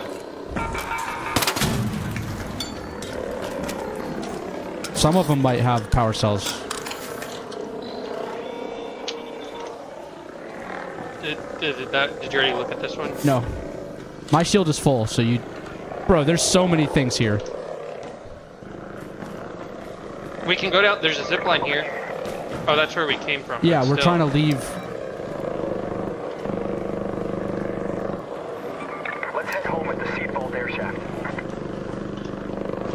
map.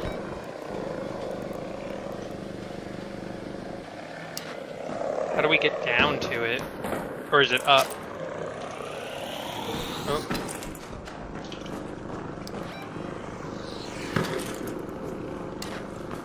Is that saying to go up or that the seed vault is this way? Seed vault. Over here.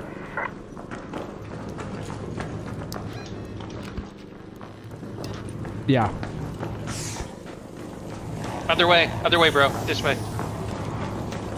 Oh, fuse. Who wants a freaking fuse cell? Is there any battery thing laying around? Yep. Nice.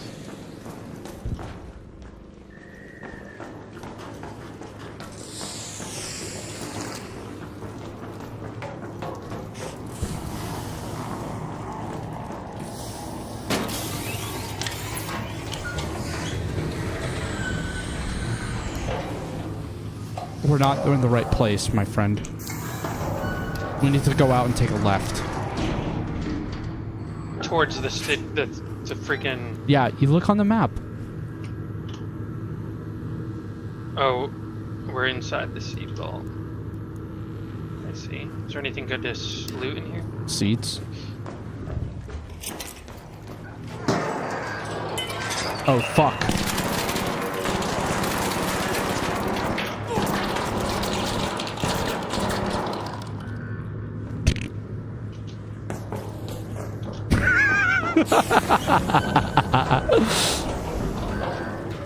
Close, close.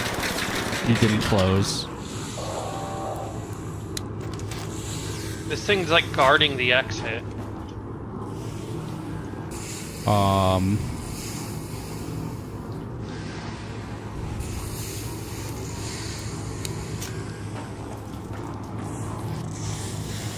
What if we throw a grenade like over onto the other into the other room, like over this way?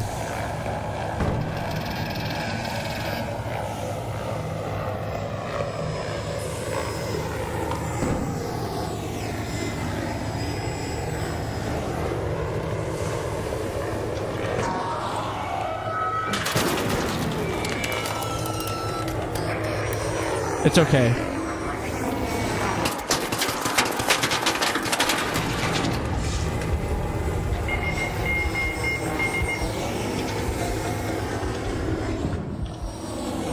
Just don't let it blow up on me. Well.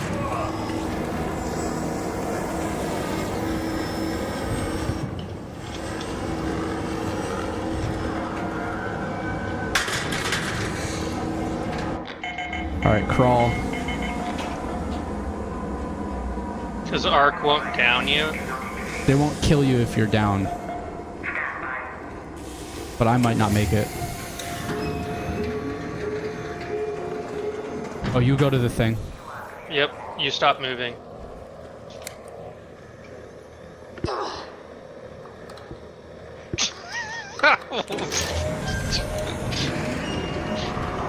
Oh, bro, man. when I threw those grenades, it like looked at it but didn't go over there. Right. I was hoping that it would go over there. Wow. And I got some advanced electrical components for all our trouble. I got like almost nothing. I just need to keep killing Ark to get my shared watch stuff up. Because I could get another snap hook. You want to go to, like... The dam? Yeah. And just, like... Yeah, I'm ready.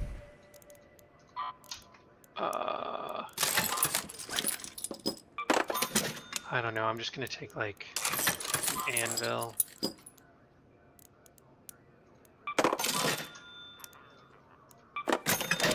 Heavy ammo.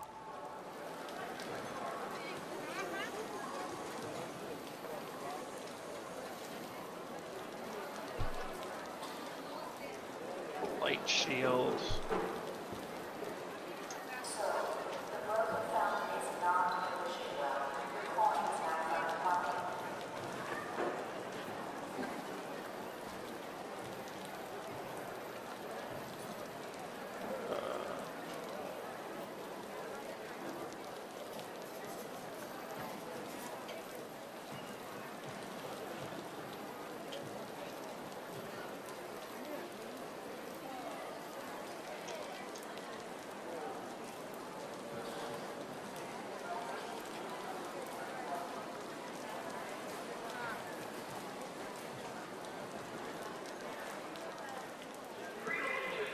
I am gonna bring a Stitcher 1 with some light ammo just in case people get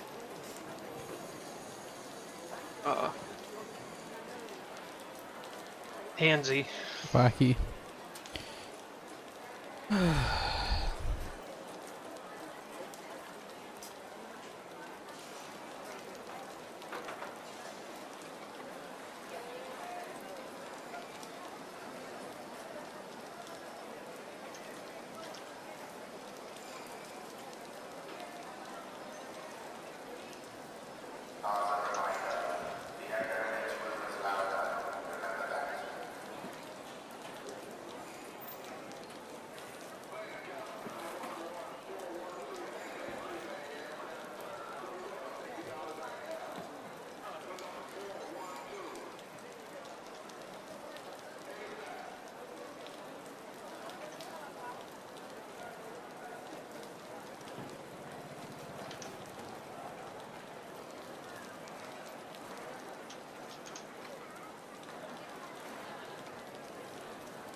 Yeah, I already completed all of Shared Watch. Oh, really? Yeah.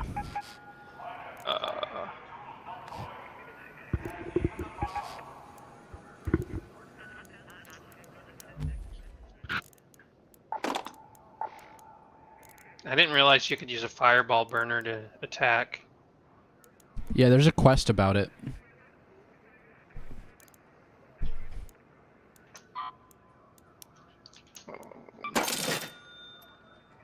I still have 3 Anvil 4s with silencers. Oh, wow.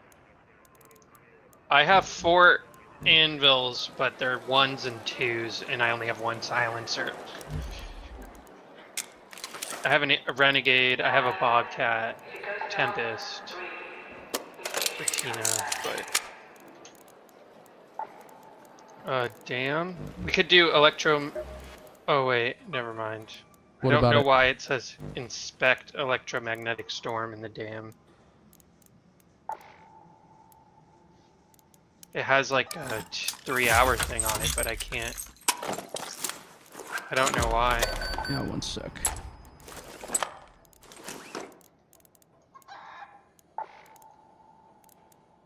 I could do Buried City Cold Snap. No, dude, let's just do the dam. I've got the surveillance key. Alright. Oh, I was gonna check our trial for burners. Oh, yeah. 1 star. Rip. I feel like we killed so many in there. Yeah. What's your score at? Let me, I'm looking for shield rechargers. I don't think I have any more. One sec. Wonderful. I'm just gonna buy a few.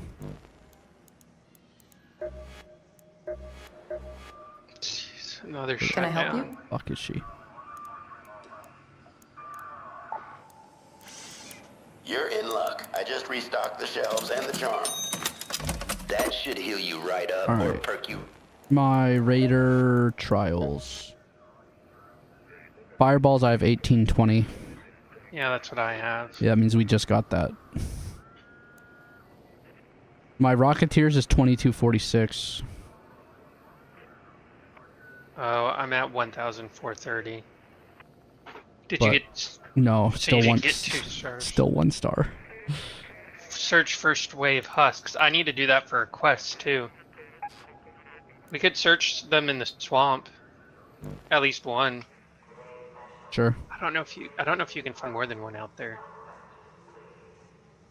Where did you say they have a bunch of them? I think Spaceport. When you are. Yeah, I'm just making sure I got everything I need. Yeah. So were you and Bryce doing some PvP stuff? Not on purpose.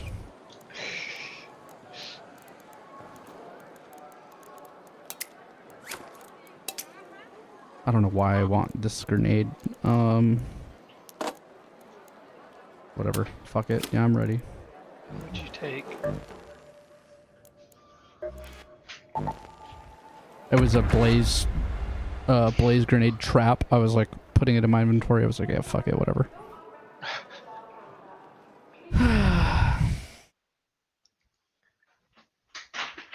It's more so like if you think you're about to get ambushed in a room, I guess you could try to set one up real quick. Or like what I was doing with the barricade. You put it out like a door for... Right.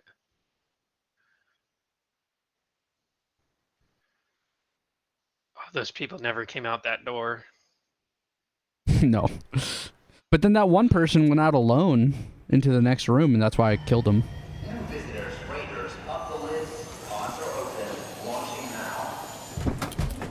It was the kid, by the way. This is so bad, dude. We were gonna just leave, too.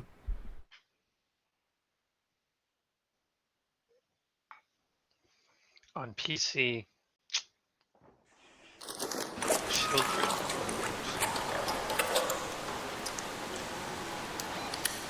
Head over Go here. to the old battleground. Yep.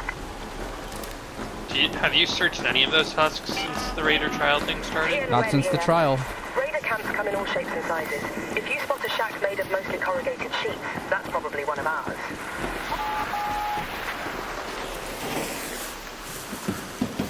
Were you saying there's other maps that have more of them? Spaceport. Oh.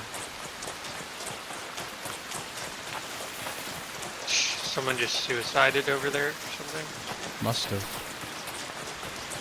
All I brought was an anvil.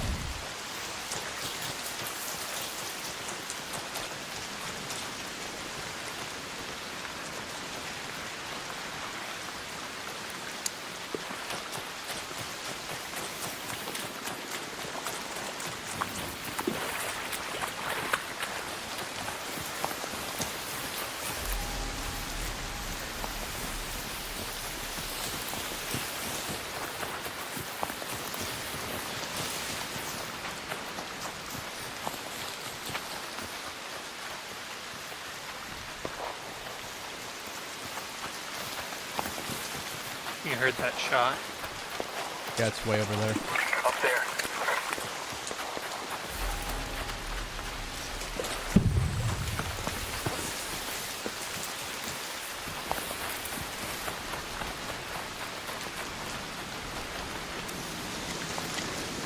Didn't bring any.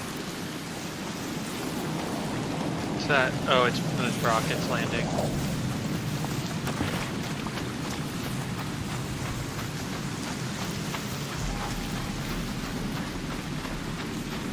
I don't think I've actually ever done one of these myself.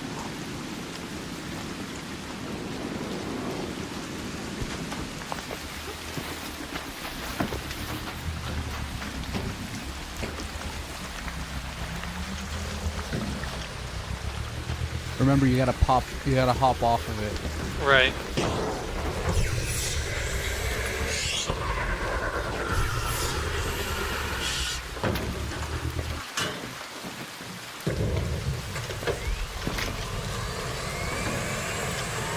No! No!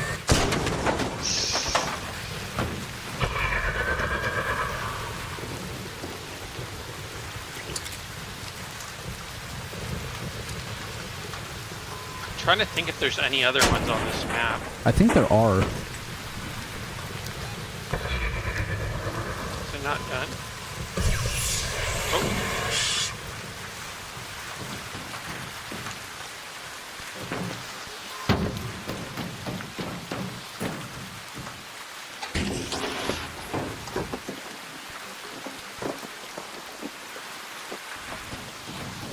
Should we look it up or just...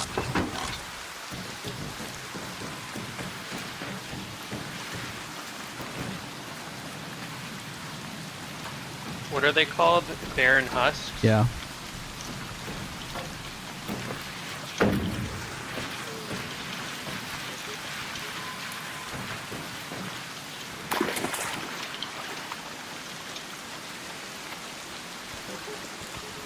There. I think there's one this way. Near water treatment. between floodgates and power control.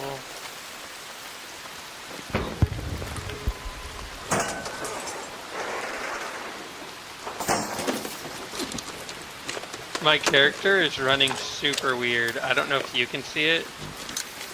Can you see it? No, you He's look keeping fine. his upper... What? It does that sometimes when you're vaulting a lot. Your upper body becomes like rigid. Yeah. That's not one of them, is it? I don't know for sure.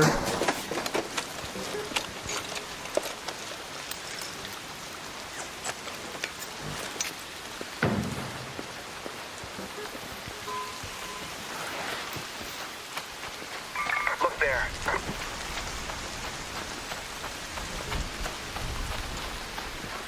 Over there.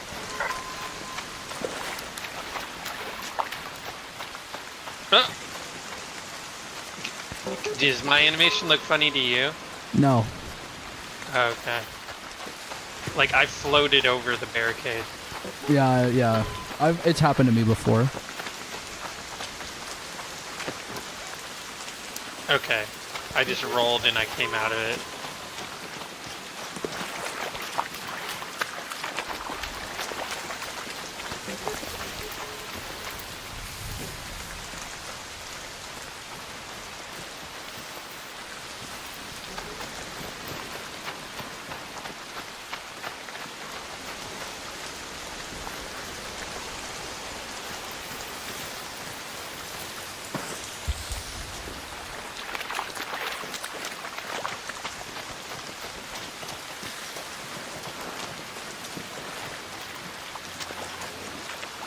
Did like Destiny have any PvP stuff?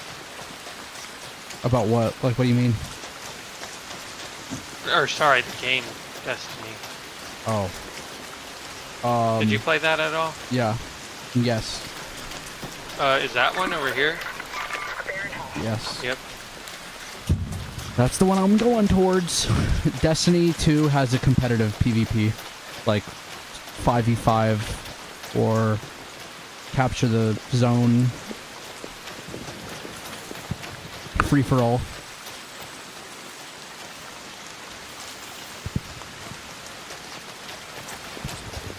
I played Destiny 2 for a long time when it first came out.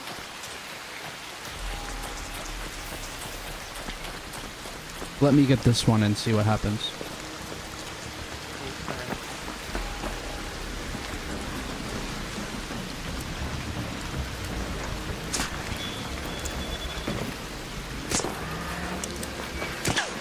Fuck.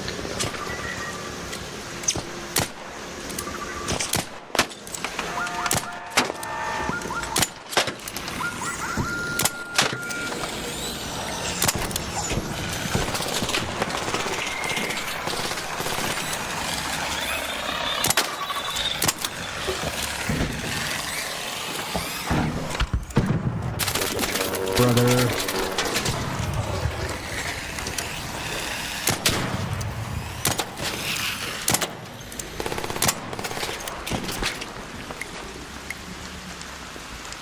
We got like a holy trifecta. Did you take out that sentry or no?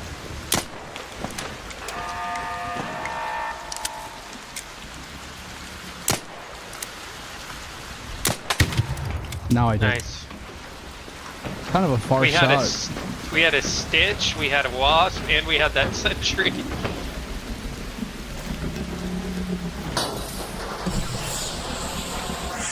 It should count for both of us, right? I think so, but I don't know for sure. And then it said a third one near the water treatment.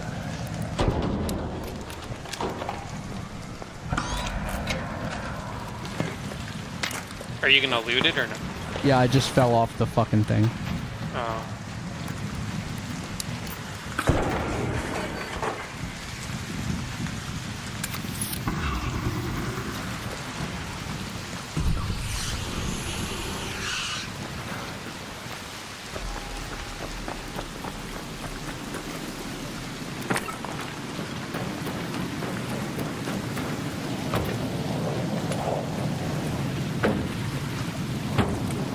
And then when I'm done looting it, you go ahead and you loot it too. Just press E on it. It'll give you 500 experience. It said I milestone reached when you did it. It'll still give you 500 experience. Baron Husk.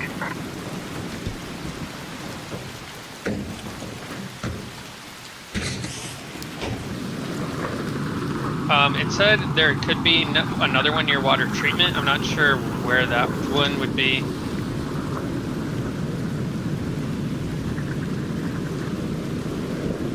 Just mark it. I mean, I can mark water treatment. But... Oh, I think it's here. Go to that location. It's the one we already did. I think you can see it on the map, kind of. Yeah. I think it's the one we already did. No, the one we already did was more at the old battleground. Yeah, you're right. We should have done this one first.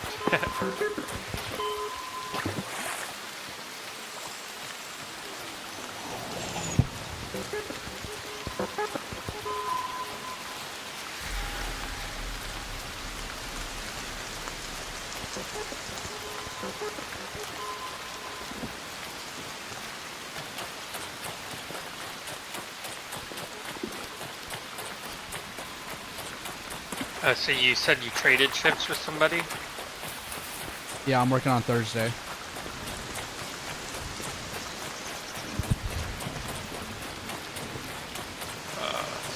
So that company. I'm live still, but. Yeah, I mean, I'm not gonna say like who it is or. Gotcha. But somebody thought like my interview was still on. Well, like, it's like the guy that was trying to get me to go there. Was the message he sent? I didn't fully understand, but it was basically him saying like, "Yo, I think it's better if you, like, if you just don't come here."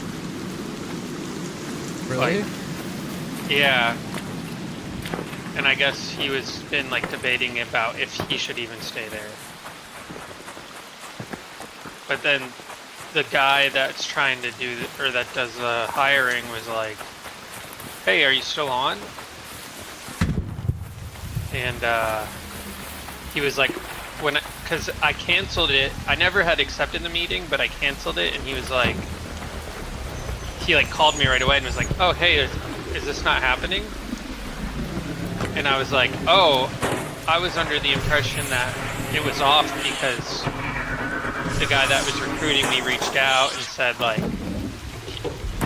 I should hold off on it," and then the guy at the company was like, "Oh, well, he's been like kind of flip-flopping on what he wants to do, so but we would still like to like have you, we like your resume and stuff." But it just kind of feels weird. This feels weird. Yeah, and I know the guy that was trying to get me has had stuff where he's like, even when he was at our place, he was like flipping back and forth about what he wanted. Like he'd be like, "Oh, I'm leaving, I'm not leaving, I'm leaving." So anyway, but it kind of spooked me. I'm like, well, if I'm gonna come on and do stuff for this guy and he's just gonna leave, then like, yeah, I don't know. I told the guy that like I appreciate it, and he said, "Well, I'm leaving the door open if you want to like pursue anything in the future." So, well, yeah. I mean, stability is more important, I guess. Yeah.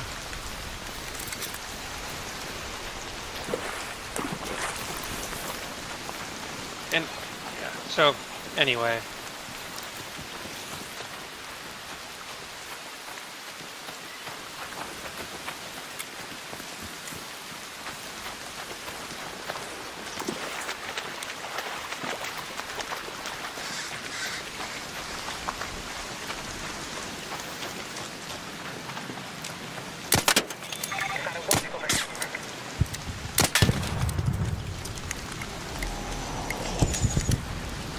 So we got 3. Do we need to get out? Yeah. Head home at the central swamp lift.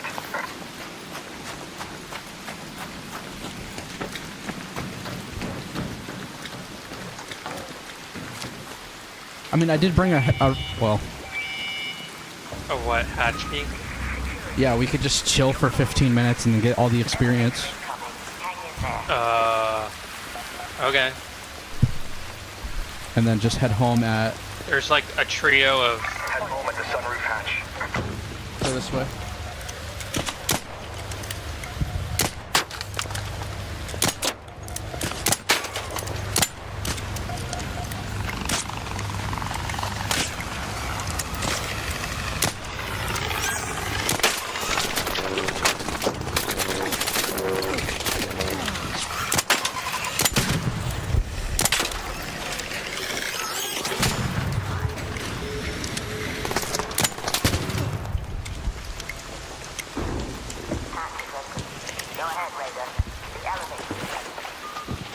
What level are you? 36 or something like that. Oh.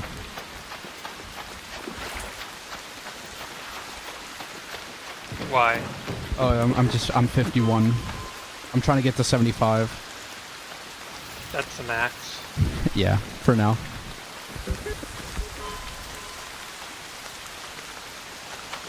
Kill more arc? I don't know. Yeah, that's what, like, I'll just go into maps, kill all the arc, and then stay on top side until there's 3 seconds left in the match. Well, is there any more arc around this spot? Well, this also gives you experience. We're just looting stuff. Yeah, even if you don't pick anything up.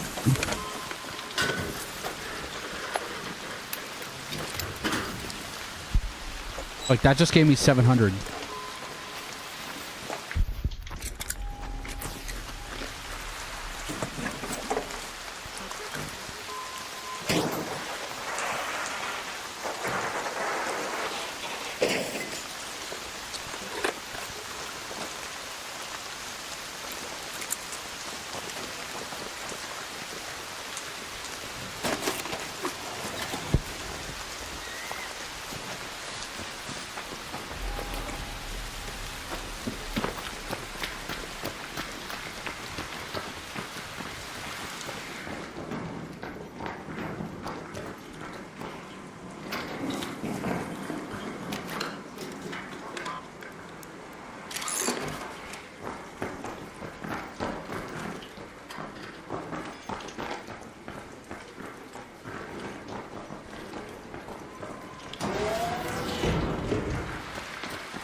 There's no arc around here, huh?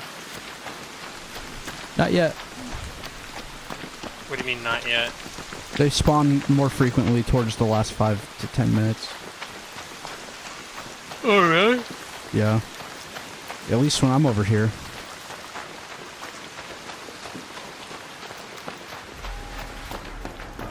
So, like, when I'm doing what I'm doing now, I'll, like, wait until everyone else has left the map. And then just run by. And then just tap E on all of the shit they've already opened to farm experience. Yeah, someone's been in here.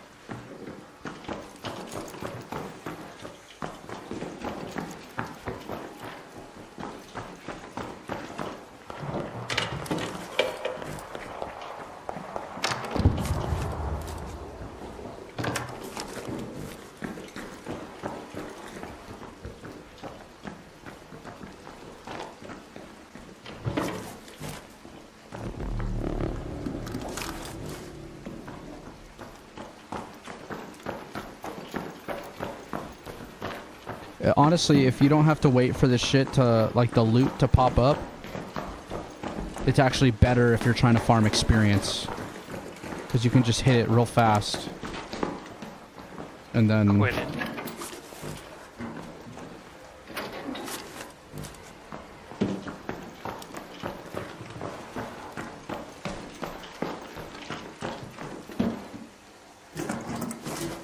Oh, this wasn't searched. Magnet.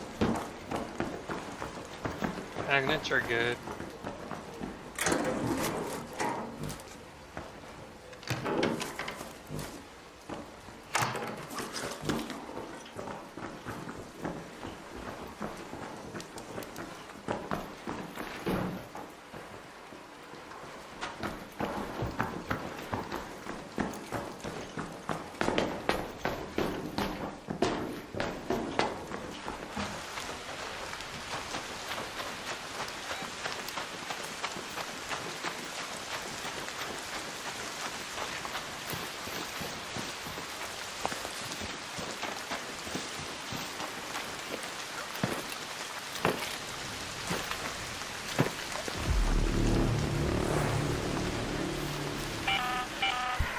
You've done the achievement where you leave after at the very last second, right?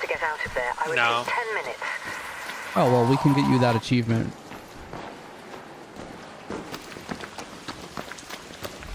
How close to the end do you have to be? 5 seconds. This place isn't looted.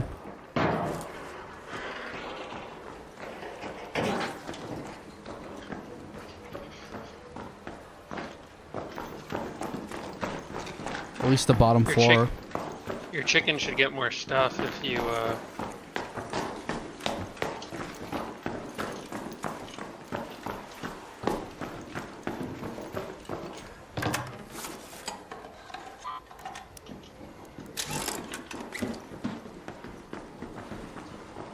Is this one looted? None of this shit has been looted.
There's a fucking Il Toro. Yeah, I saw that.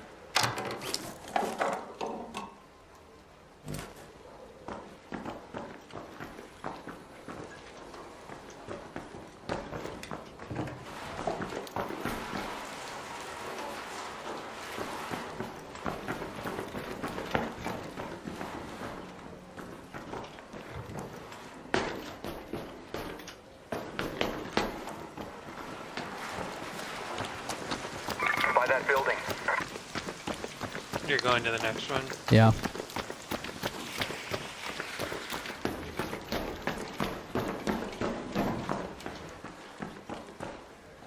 Oh, there's a wasp here. Ping. Oh, it's down.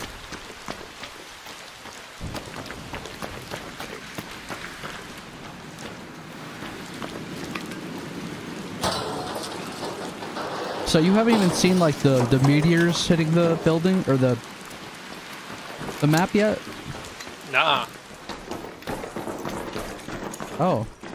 Well, once it gets close to 5 minutes, like once it's like 5:15 left, let me know.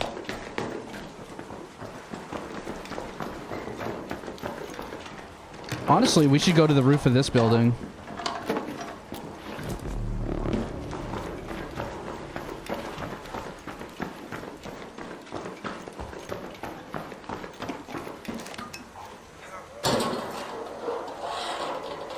Did they go? Oh.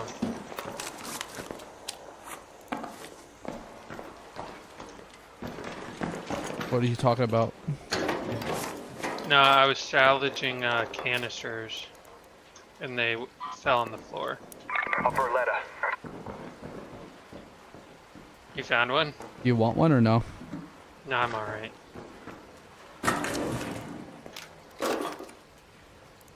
I'd rather have a Berletta than a Il Toro.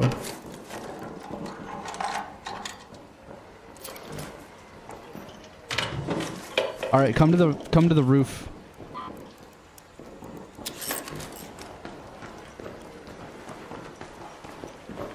Should I keep looting or? No, just come to the roof.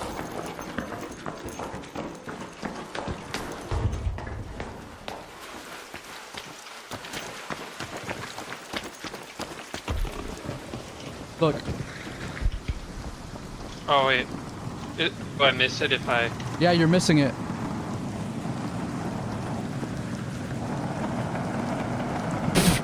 You missed it. Oh, I just got up here. Something landed. Over here. All Raiders, we have Ark on screen. 5 minutes left. Go find a way home. I repeat, 5 minutes. Hornet, over there. We're probably the last people on the map.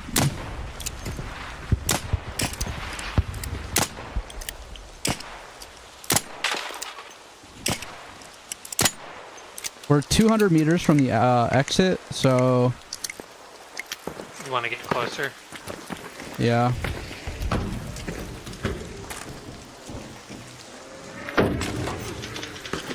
Ouch. Oh.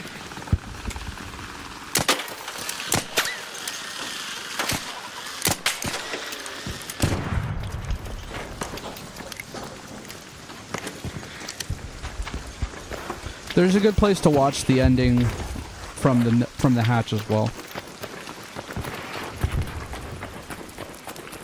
So just sprint there. So it's like, basically the Ark's been alerted to the fact that we're screwing stuff up and they're sending in like a big wave or something. They just blow the fucking planet up like the Death Star. Or at least that's kind of what it looks like to me. I usually climb up here.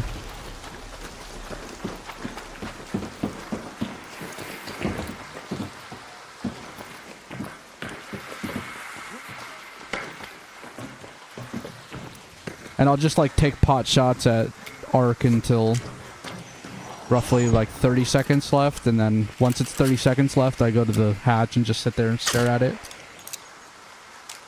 You trying to hit that snitch, or oh, I see it. Did you get it? Yeah.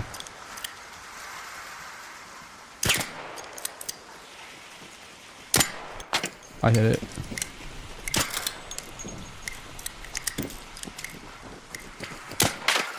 I hit the back.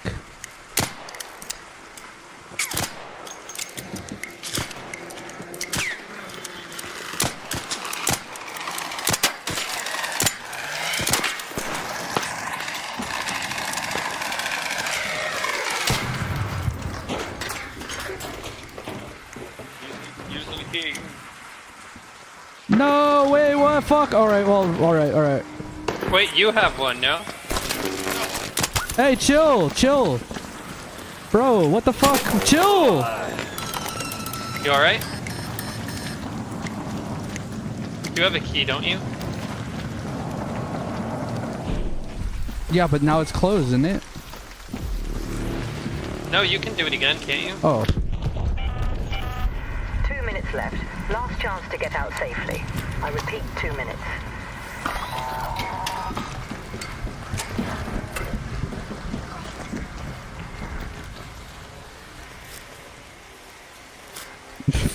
The fucking guy shot me 3 times. Well, at least he didn't kill you. At least he left.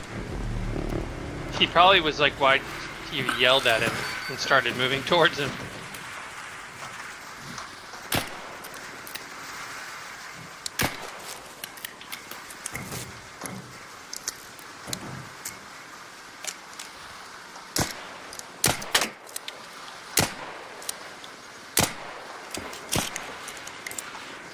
Alright, after these 2 guys are dead, we gotta...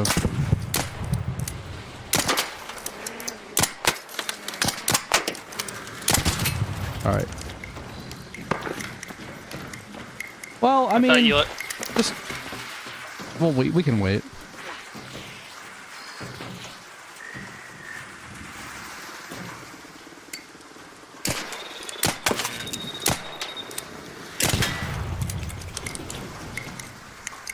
It really starts to pick up at, like, now.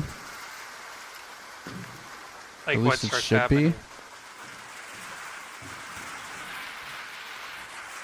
There's only 1 meteor that hit.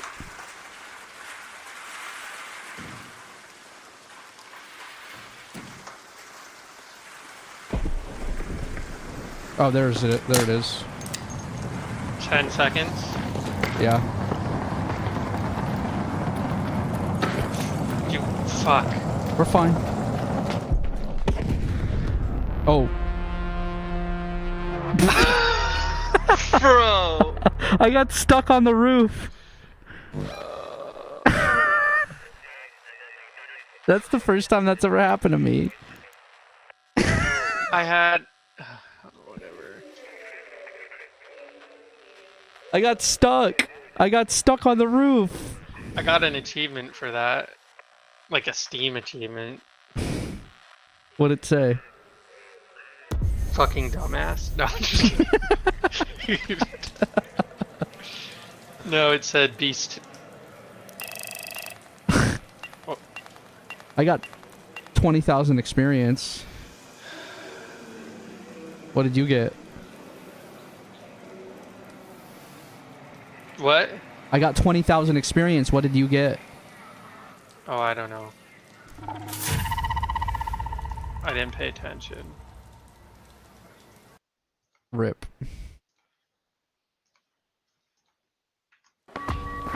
Bro, I'm so fucking mad. Did we get our trials? No. Ah. Do you want to do one more or no? Yeah. I'm doing free loadout. And then we can just do the husks and leave. I'm sorry. I did genuinely. I'll send you the clip. I got glitched into the roof. It wouldn't let me climb over the pipe.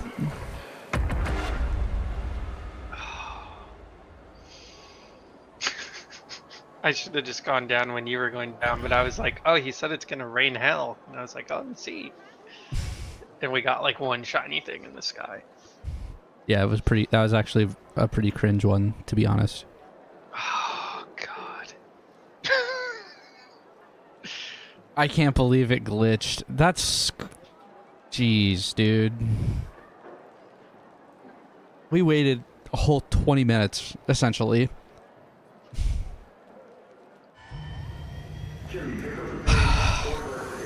Alright, well, we know where the three are. Water treatment, old battlegrounds, and then the one in front of no the... one's going for him, but... I mean, it's probably what they did first. Or they're doing them all on Spaceport, where there's more of them, maybe? Question mark? Question.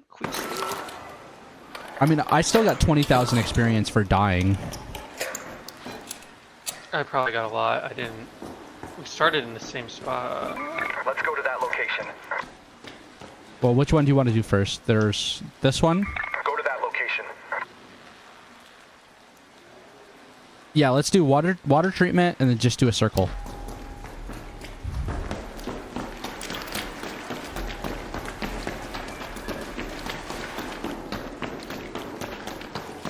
I freaking lost the silencer on my anvil. I'm sorry. I can give you an anvil 4 with a silencer. Seriously, I will. What else? Did you lose anything else of note? Because I didn't. It is a Stitcher 4, but that's fine. Someone's already extracting.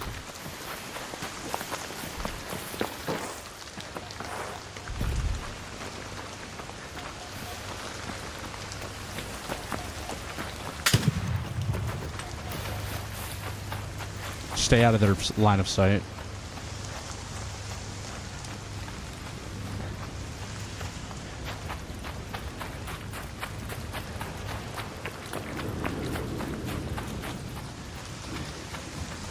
We should have just like brought 20 adrenaline shots and nothing else. Yeah. Oh.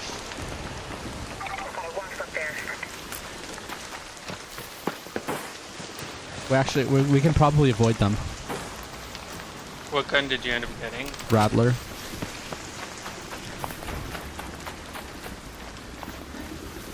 Well, never mind. Just aim specifically for the rotors. Oh, this is a Pharaoh. So I'm good.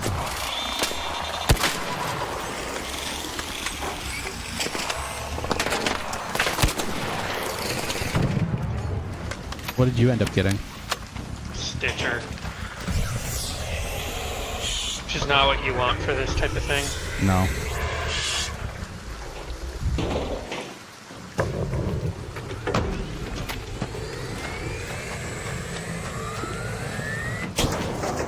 You have to loot it to get the thing, right? I think so.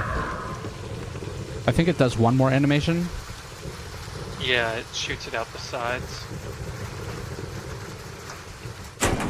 Yeah.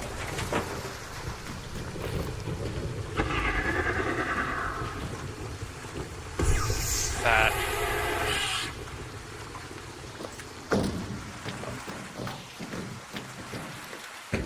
Does it still hurt you if it's that? I don't know. It looks like it would hurt you. Hornet, the water facility. It's on its way here.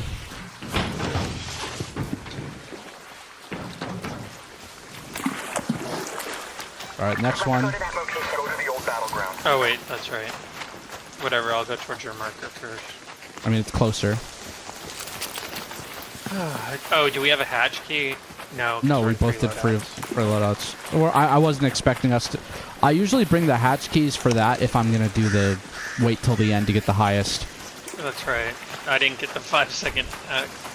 You didn't get the achievement, and you didn't get So if you stay on for the entire match, like from 29 minutes to 5 seconds left, you get like 5,600 experience just for being on the map. Oh, well. Did Ark just land here? They literally just did, yes.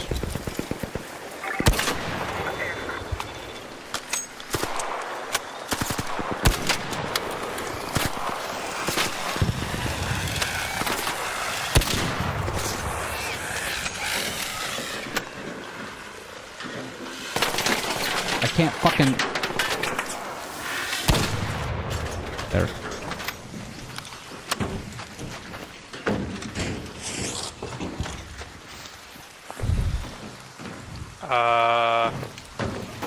Fuck. Bro, it just said, personal best beaten. Did you get something for it? Because it wasn't, Yeah, I got it. 600. Okay. So we just have to try to loot it. We don't have to necessarily... Be the one that triggers the animation, maybe. Maybe.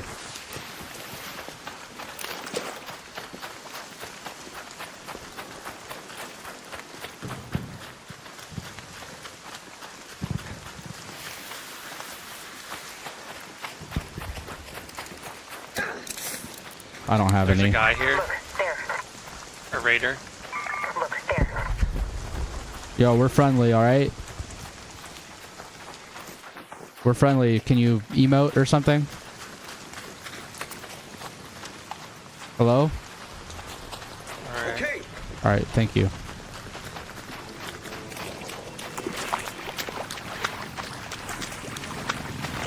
Raider, there.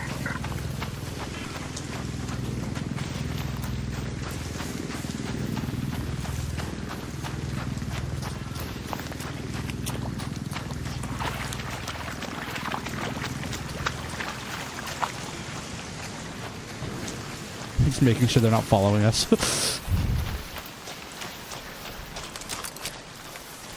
It kind of looks like someone just did it. Oh no, that's a probe.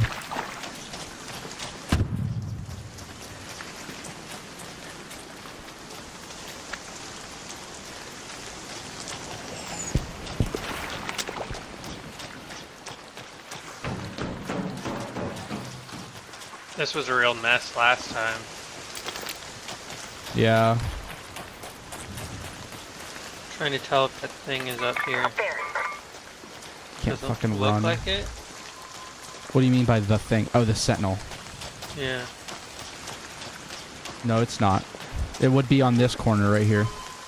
Up there. Or at least that's where it was last time. Someone do this one too.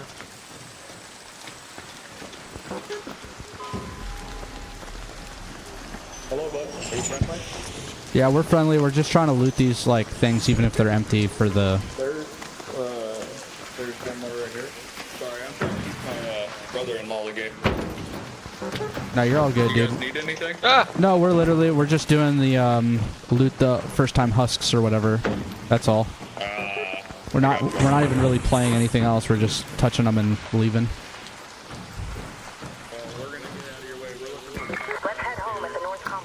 All right, have a good one, man. Peace. I didn't get shit for that. I don't know if that counted. I didn't get shit for it. Fuck.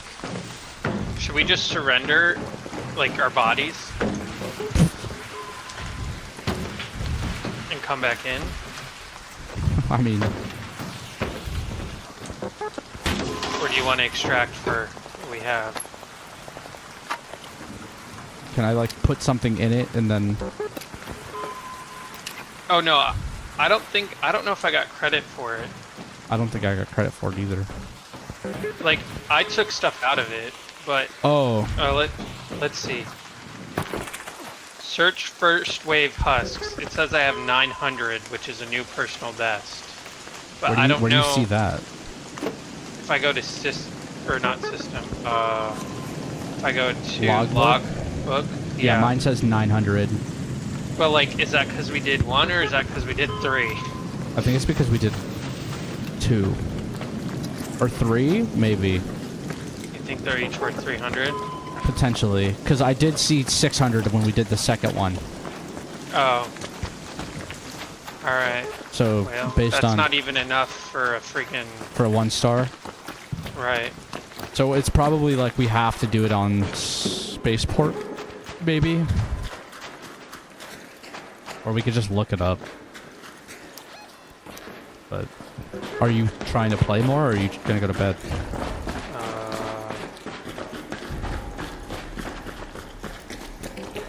I might go to sleep. I think. I mean, I've been live for 5 hours.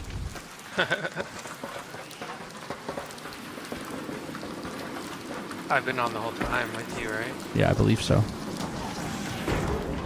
Damn.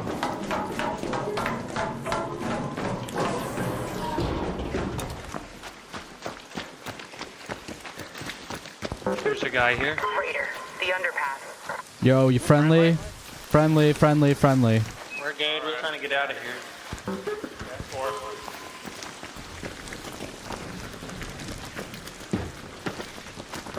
Good luck. You too, man. Take it easy.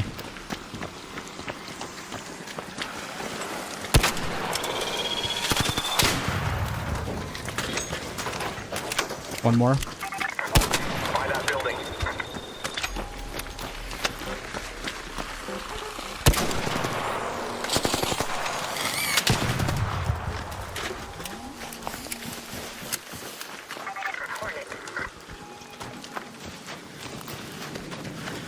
Try to get a good spot, like a good bead on its back rotor before we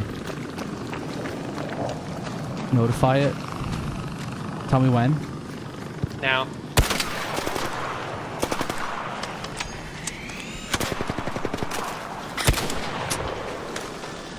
Did it get you? Nope, but it should be done. If you hit both its back rotors out, it falls. And considering they're the unarmored ones,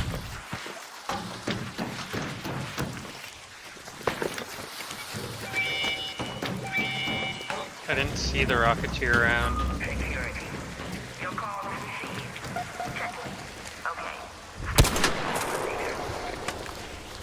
Oh, wow, wow, wow.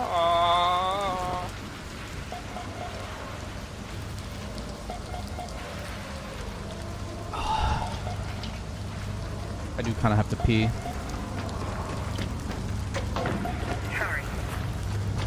Want to team up? Oh, wow. What? They landed like...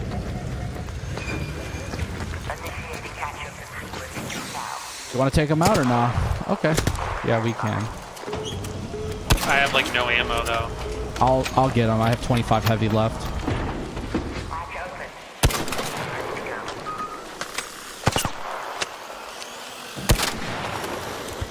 down. Well, maybe not. Now he's down.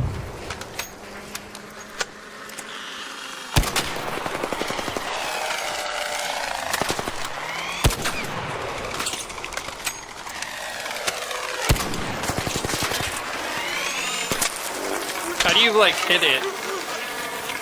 Oh.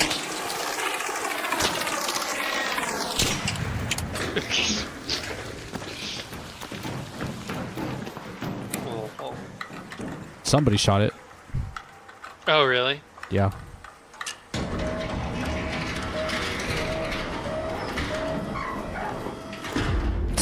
I was like jumping at it. So you can go take some people out in Montes and then still be in some friendly, I guess so. I mean, bro, we were getting friendly cues in Montes when we were trying to kill people. Like, what the fuck? Unlocked some baseball player crap. Yeah, I'm level 52. I am. What am I? I'm level 38. 38 and feeling great. I'm gonna pee real quick. Are you taking off? We could try to do one round Okay. where we get the... You're gonna be back when I get back from peeing, though. That's what I'm asking. Sure. Yeah. All right.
It's like, yeah, I glitched. Okay, yeah, I didn't get the raider key for the hatch after we stood around for 20 minutes. But you know, the Dow is over 50K, and the S&P is like at 7,000.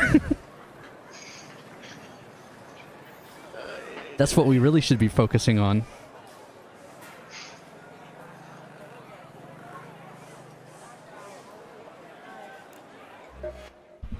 Do you want to do a quick search for where the husks are? The most husks?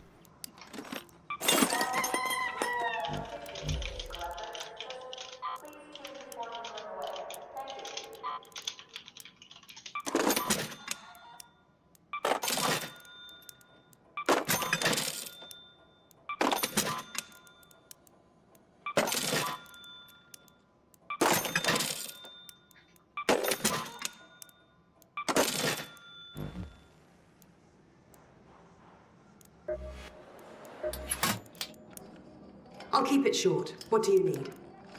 Look for the Husk Graveyard or Electromagnetic Storm map modifiers, which significantly increase the spawn rate of first wave Raider. husks.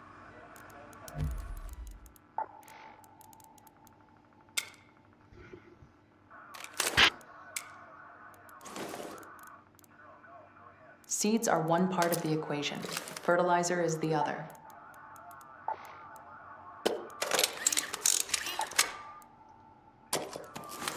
Or Do you see any?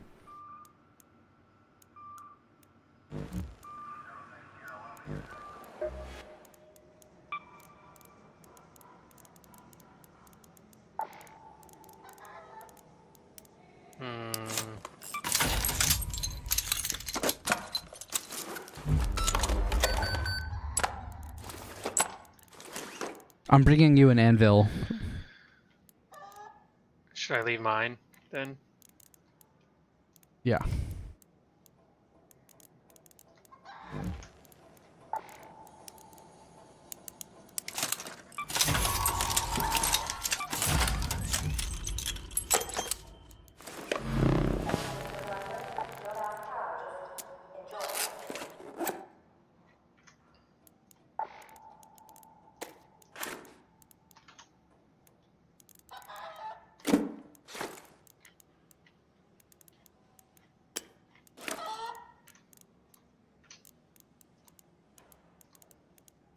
Bro, I lost all of my shield rechargers when we died all those times. So I don't have fucking anything. I just have to buy them, I guess. Clinic sells them unlimited. Is that sand in your hair from the storm or just a bold fashion choice? I'm bringing 5 adrenaline shots, 5 shield rechargers, and 5 bandages. I don't want to bring my last Vita spray. You know, I read somewhere humans blink 20 times a minute. I've been practicing, but I realized I don't have eyelids. I'll bring a defib and I don't know, some little smoke grenades just in case, I guess. I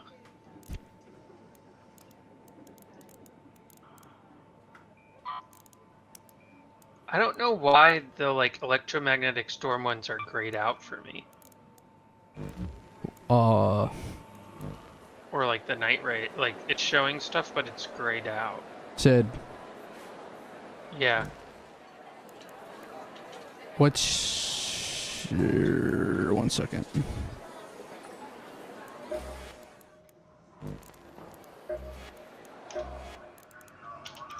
Did you forget something? You're back.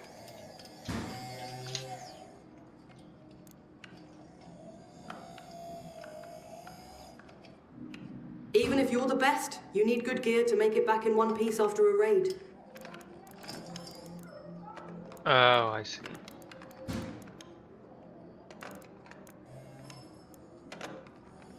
What's up? I can't repair the anvil that I was going to give you.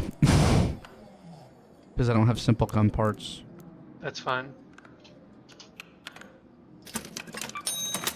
Strong recoil, stronger impact.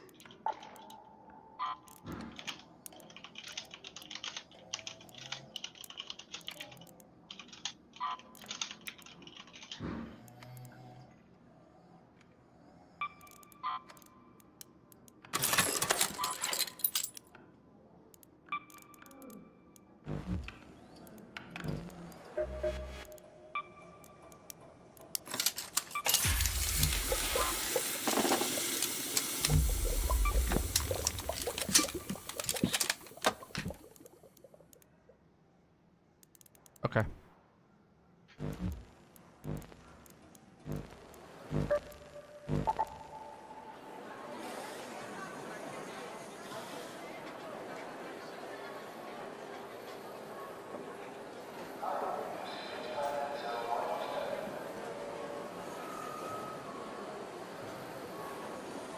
I don't know. Some people are saying the dam, and then other people are saying spaceport, but during electromagnetic storms. I can't even see the map right now. What are the events that are happening? So the count, they're grayed out because they're not happening at the moment. It's the countdown to when they begin. So we're just like fucked on that? Yeah, there's nothing active at the moment. Okay, well, I guess we could just spawn in. I can give you this gun and some shit. I mean, we could take a look around space. I don't know. Yeah, let's just go. We'll spawn into spaceport. I'll give you a gun, and then we can check out.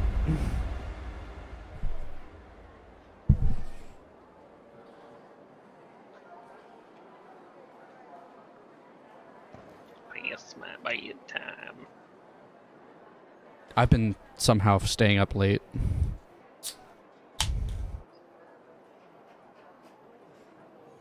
It's gonna be nice to only have to do 2 in a row.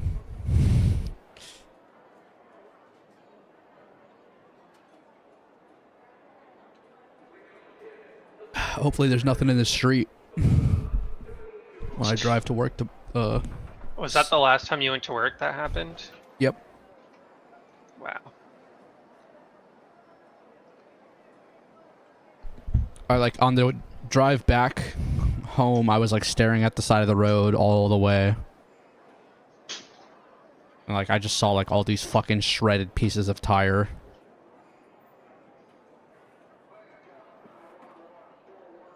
I mean, like if that tire was more intact than it was, I could have like fucking flipped my car. No, like not even a joke. You just like came up on it and like how? Bro, it was 4 a.m. Like it was pitch black and the road is black. Yeah. Nah, I got you. I like when I go to work in the morning, I almost see 0 cars. I cruise control 65, 70 miles an hour and just fucking straight line. Like, yeah, it's like a 40-minute drive, but I literally turn 1 time. So, yeah.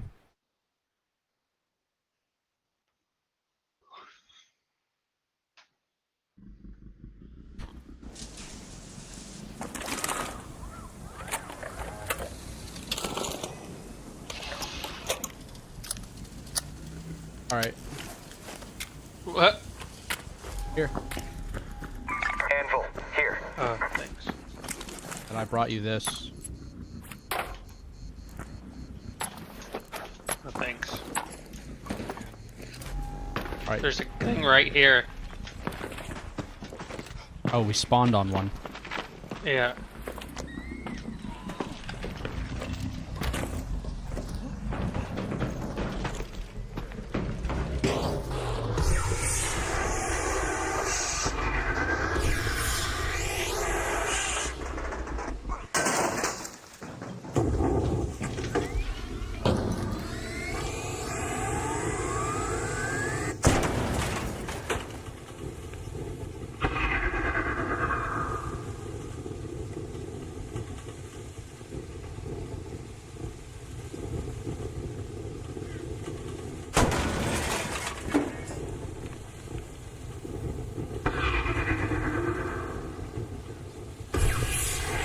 These might be ones over here. Oh, and there's another one Go to that here. location. I think that one's for sure one here. Let's go to that location. You see him on the map? Yeah. If you like look where we are, you can see like the legs coming out of it.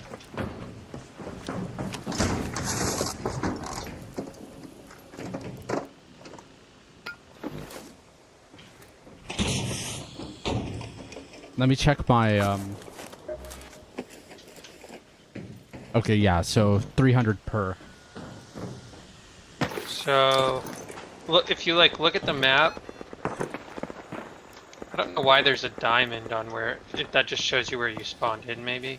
Yeah. So you can see the shape of it with the legs coming out. My blue mark is definitely one.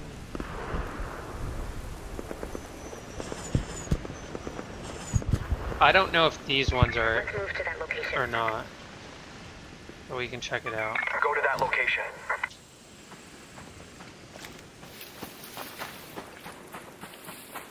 Let's move to that location. The blue is one closer. Well, yeah, but you got to work your way back into the map instead of going around.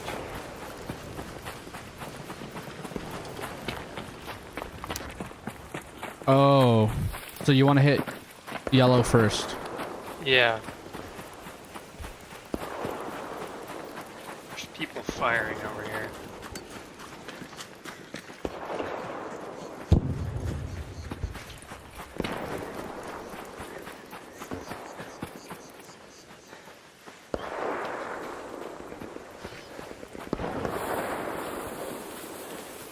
really taking down like a Rocketeer or... Wait, you're running straight towards them? Oh, am I? Yeah. Hey, you good? That's friendly over there? Friendly, friendly, friendly. Friendly? Friendly. Friendly? Okay. Yeah. Alright, cool. We're just searching for those big robot thingies, the massive ones.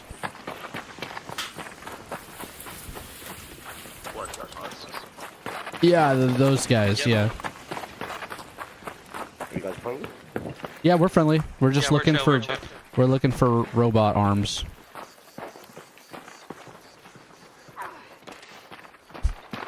Just sound retarded. They'll feel worse if they try to kill you. I'm just a little girl.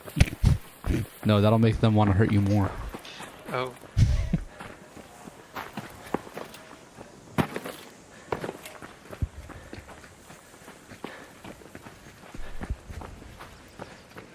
We're just looking for huskies. I heard something about big dogs.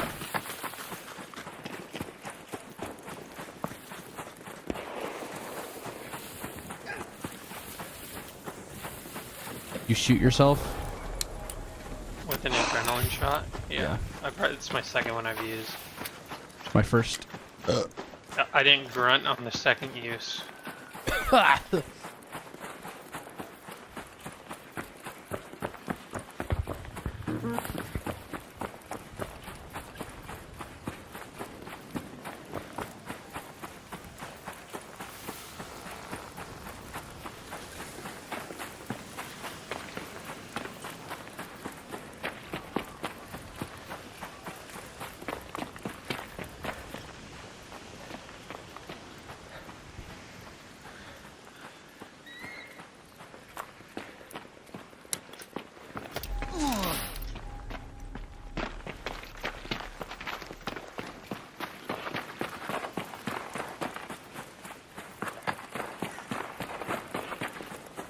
Does it look like anything over there? Yeah.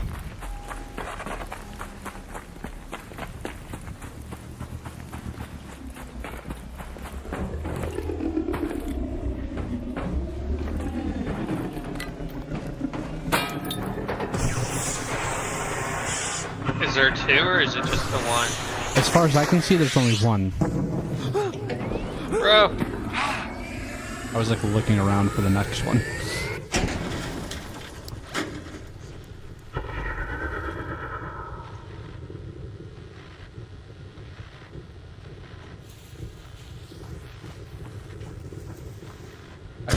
I feel like there's one like inside of Let's go to that location. Let's move to that location. the little ditch or whatever.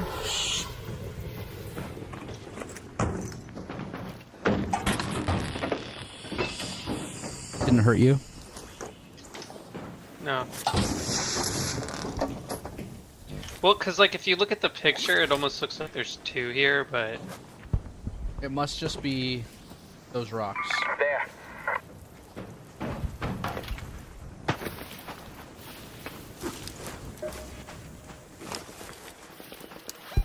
Well, if we only find three, then... Well, there's one here, too, I think. Let's move to that location. There's a snitch. Oh, I don't have any ammo in my gun.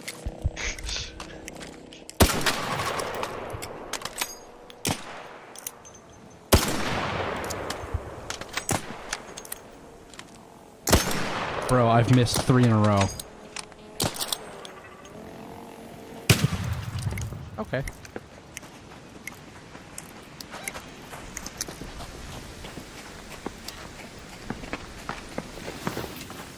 So, but we need to find one more after the blue one.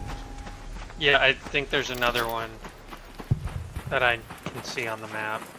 Okay. Hopefully.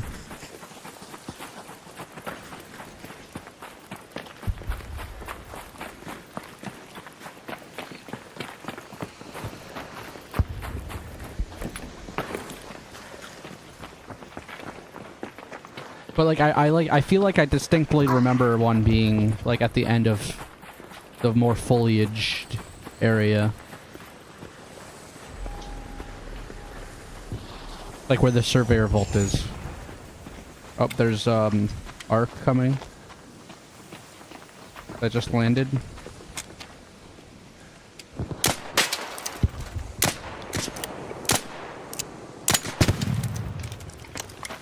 Nice.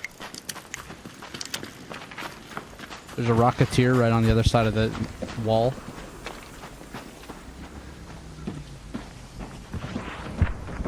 Do you have maxed out breach speed? I don't think so, no. Okay, I'll do it. Just, I hope I don't die to the Rocketeer.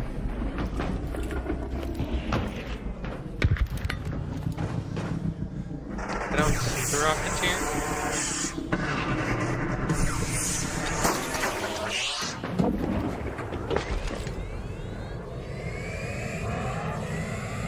It's... Huh? A Rocketeer, over there. Oh, okay. It kind of went away. It's like leaving. Just wait.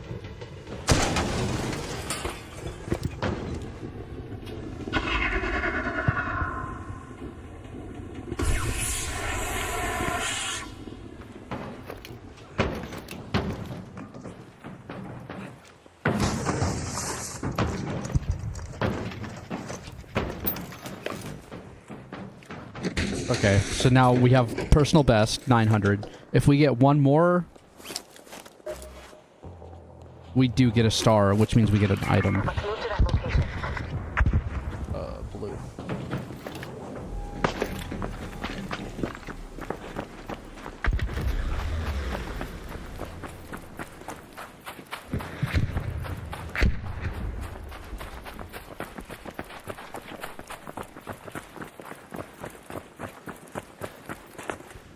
Are we running towards the Rocketeer right now? Wasp, there. Run along the base of the wall. I don't think there's any Ark up there pouring boiling oil or anything, so...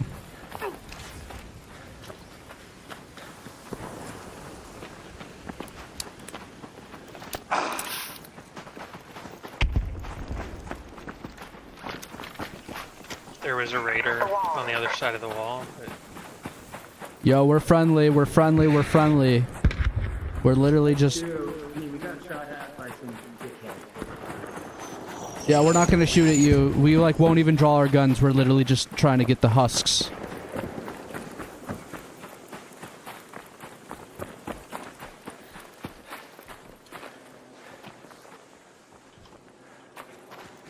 Oh, there's some... Okay, guys up there. You saw them? Yeah, they talked to me. They said they're chill. Is there one here or no? I don't think so.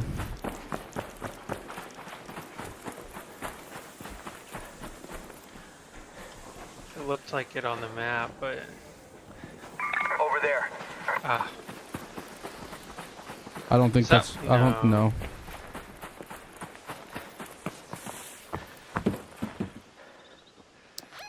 Fuck.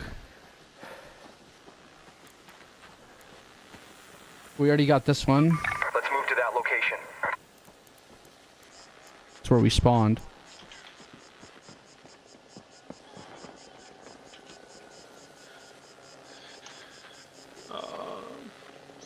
Damn, it looked like it on the map. Let's go to that location. I'm just moving it off of what I thought was one.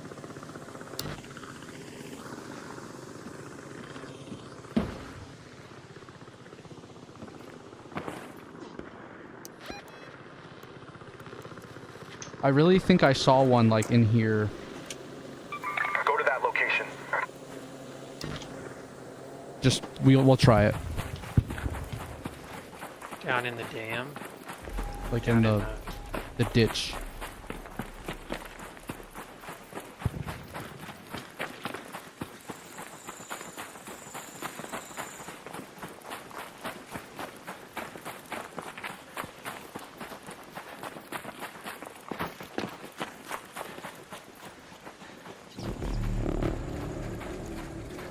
We don't have a Raider hatch key, do we? I do. Okay. We can try to do the 5-second thing again, but this time I'm not going to look at the sky like a retard. And then go to bed.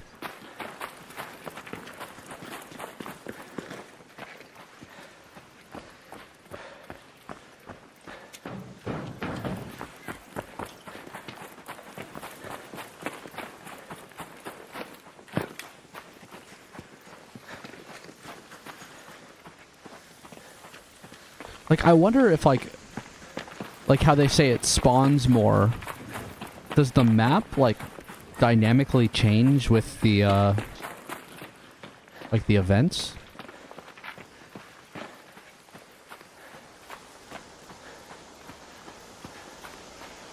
Can you hear me? Yeah. Okay. Sorry, I was just trying to look off into the behind us to see if I saw any signs of...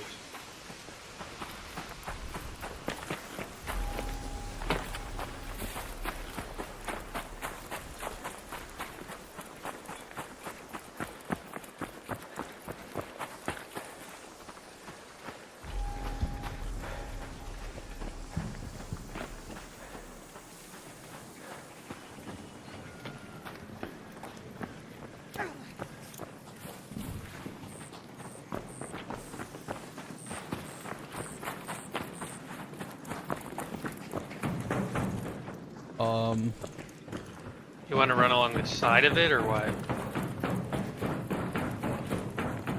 I mean... There, by the hangar. No, not that. That's not what I meant to do. You're trying to go down into it? Oops. Alright. Not an answer. I think so, yes. Down there. There's like these giant metal pieces down there. I feel like one of them has a hatch on it.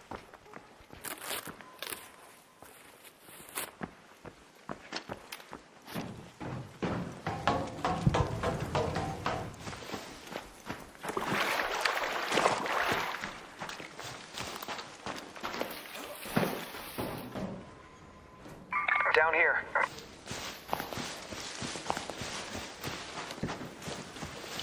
You're staying up? I'm looking it up.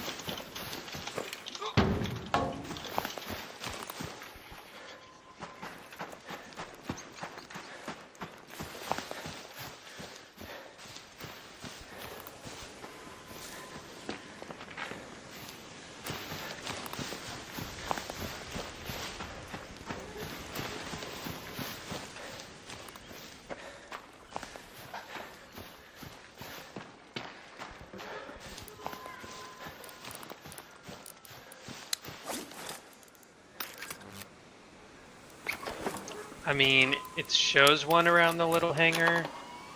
It also shows...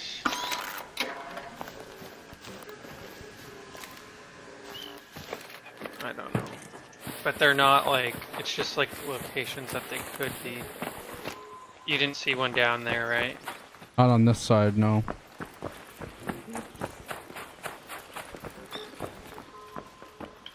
It's just like big metal framing. It's showing that there could be some, like, back this way where we came from. But it's also showing one near the Raider hatch over here. I just don't know how. That might be where I saw one before, yeah. I'm going that way, 200 meters.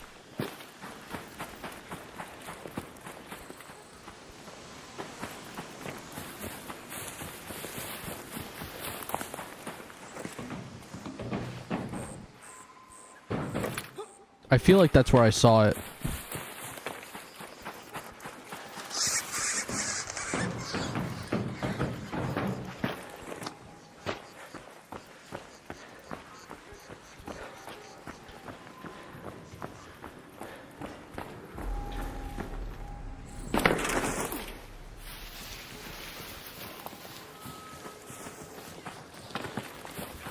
And then what we can do is if it's not here, then we can go back to the East Warehouse thing. And then hatch out At the little hangar.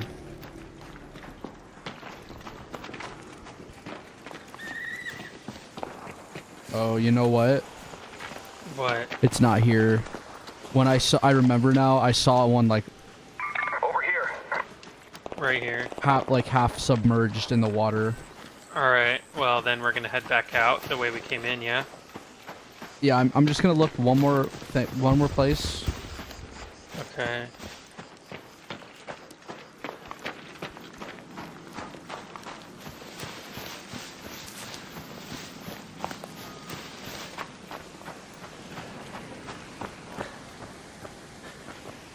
Yeah, no.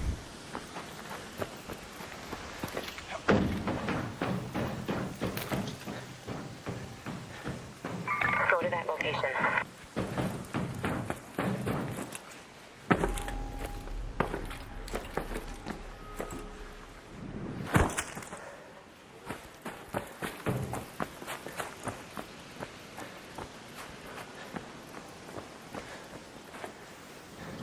Yeah, the place that we went where those two guys were,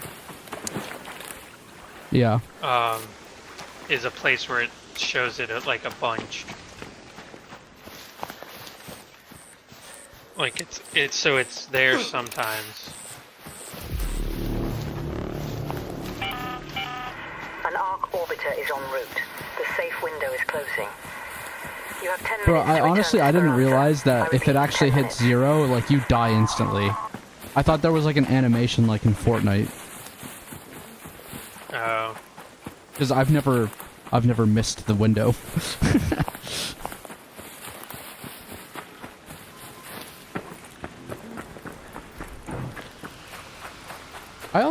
I feel like I was here on the dam with somebody where we were inside of an extract, like a elevator, and it hit 0, but we were fine. But I don't know.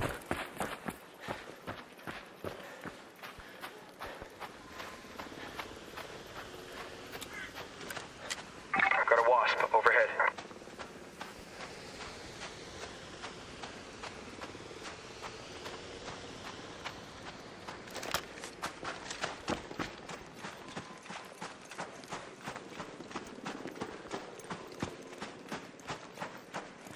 Over there.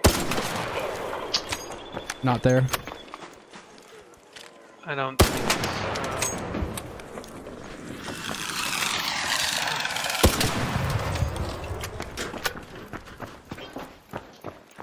This is where them binoculars would be good. There's one of the augments that automatically gives you some.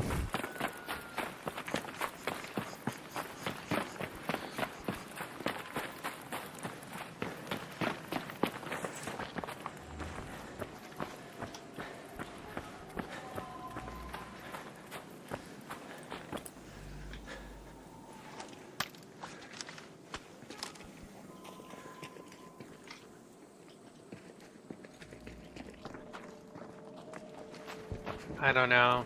Should we just... We're probably just gonna have to do one of the events.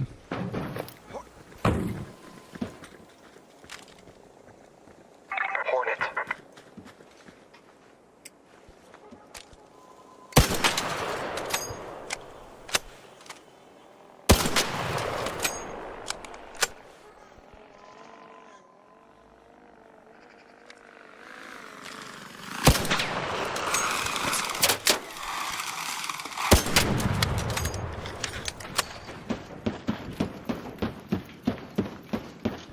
We're gonna go out this hatch.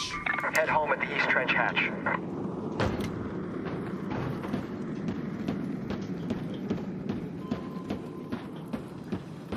That's like I get them mixed up. I get the sounds. Can we go out on this Let's head hatch? home at the departures hatch. Sure.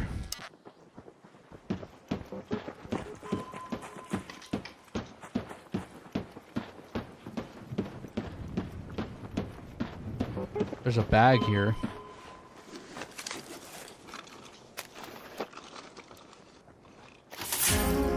Complex gun parts. Nice.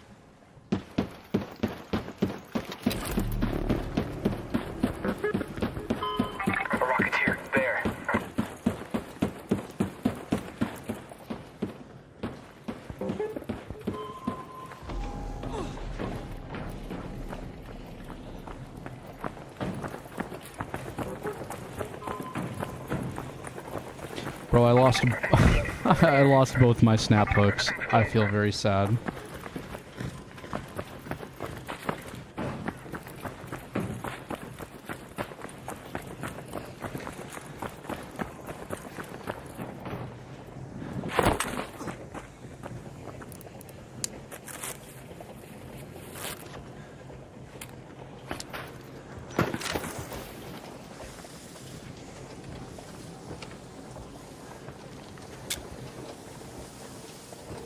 Leaper, there.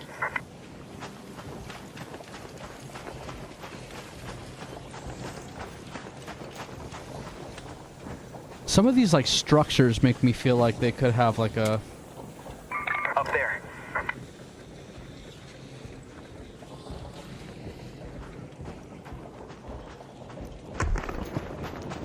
Oh, there's the first meteor.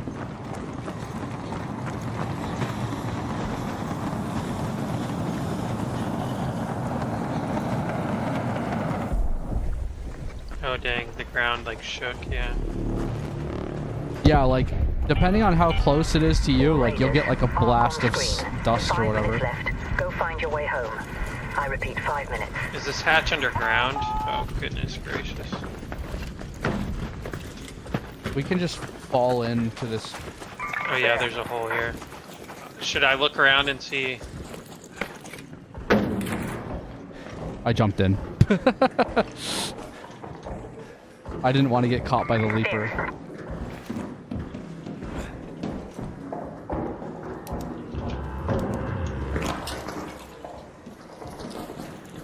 We just hang out for 3 minutes. We don't have to. Well, actually, I want you to get the achievement, but I swear to God, I'm not gonna let it fuck up again.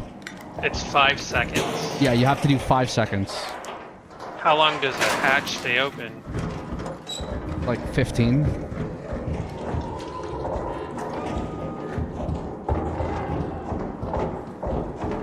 So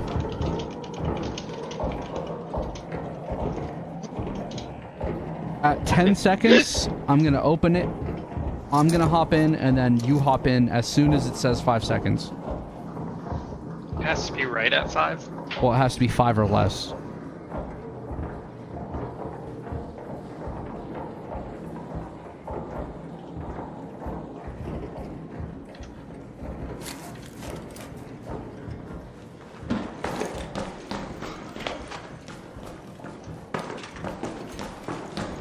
Could you imagine if we like went in here and just like brought like 3 of these and then blocked off there and then blocked off right here? Here. Can you get past these in any way or no? Not really. From the other side? They have to blow it up, and it's pretty durable. Oh, you can't like breach it?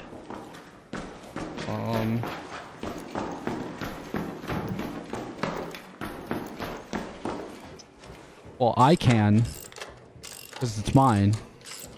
It says dismantle. Yeah. Oh.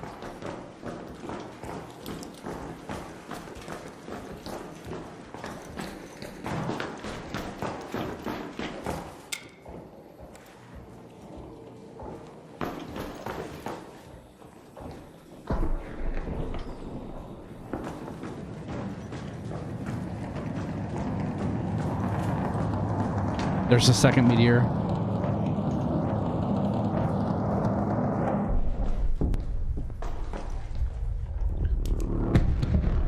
That one felt close. Last warning. Oh, it set off car alarms. Head back immediately. The window is closing.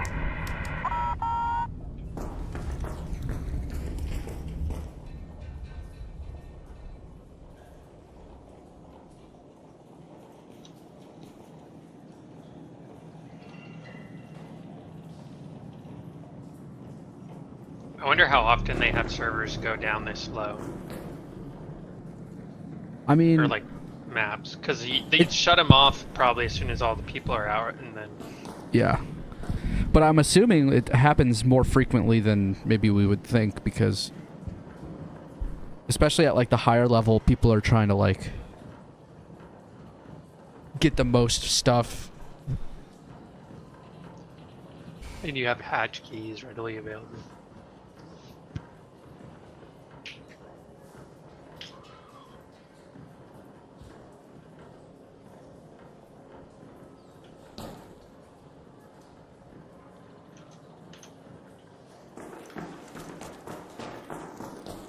Let's go look outside real quick. No, fuck you. I'm not gonna let that happen again. I've literally never fucked it up, not even once for myself. And then as soon as I'm trying to do it for someone else, I fuck it up. I mean, I got glitched on the roof. There was a pipe there that wouldn't let me climb. I don't know why.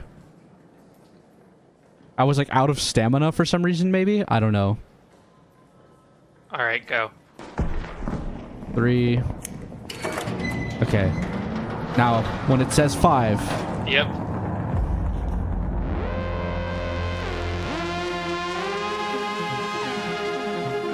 Safely return in 5 seconds. And then look at the top side. Don't click through your continue yet. It'll give you your level, and then it'll say time on surface. Tell me what you got. I should hit continue once, right? Yeah, and then it'll show the inventory, and then the third dot on the top right. It'll be level 52, round so total. Continue after my inventory. Correct. It'll be the third one. What did you get for time on surface? 5,332. Yeah. That's good. What'd you get? 5,320.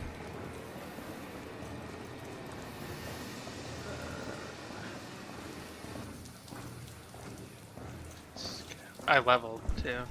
Nice. But yeah, like if you're just maxing for experience to try to get your skill points, the best thing you can do is loot places that have already been looted and stay on top side for the full 30 minutes. And then kill as many arc as you can, obviously, but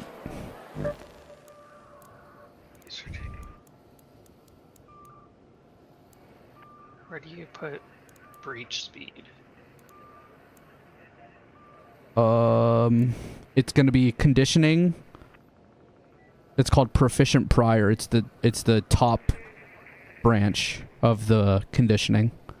Oh.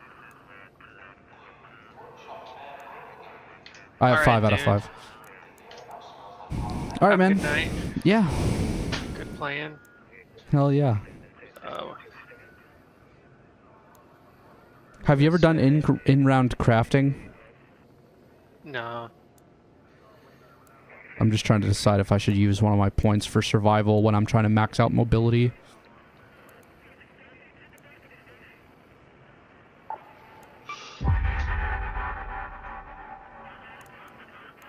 Alright, bro.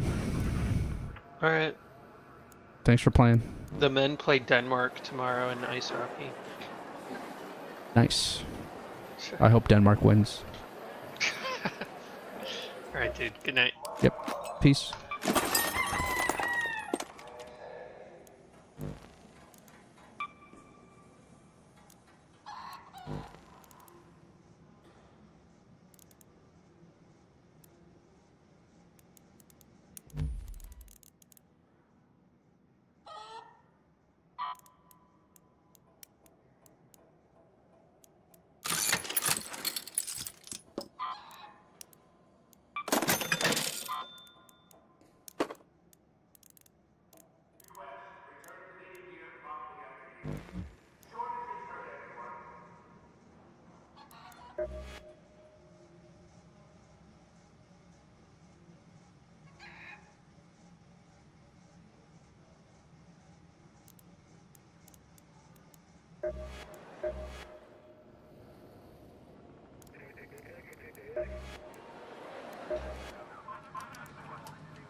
Oh, sure. Let me know what you'd like.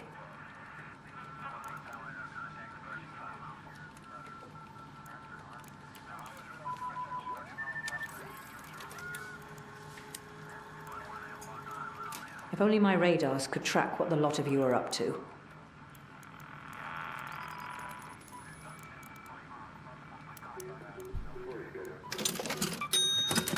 hope that helps.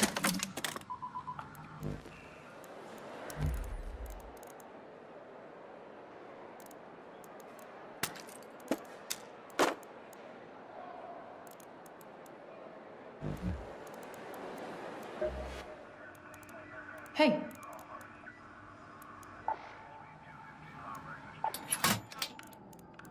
Don't skimp on firepower. Here, take it.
Forgot something?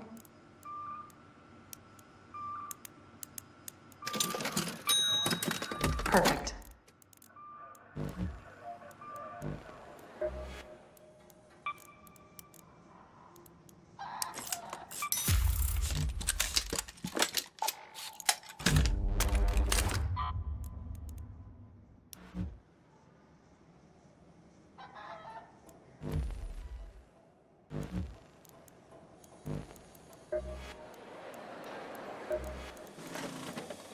I'd say come get them while they're hot.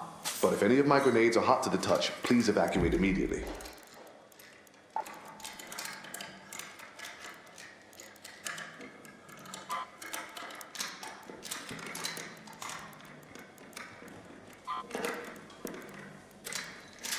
Don't worry, I'm not charging for browsing.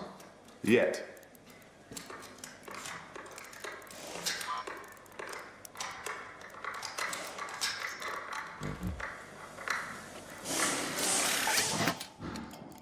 Forgot something? Hello. You're back. Excellent.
You're back.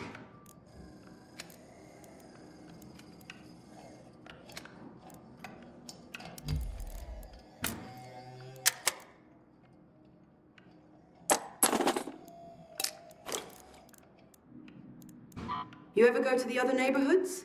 Shani rarely does, that's all I'll say.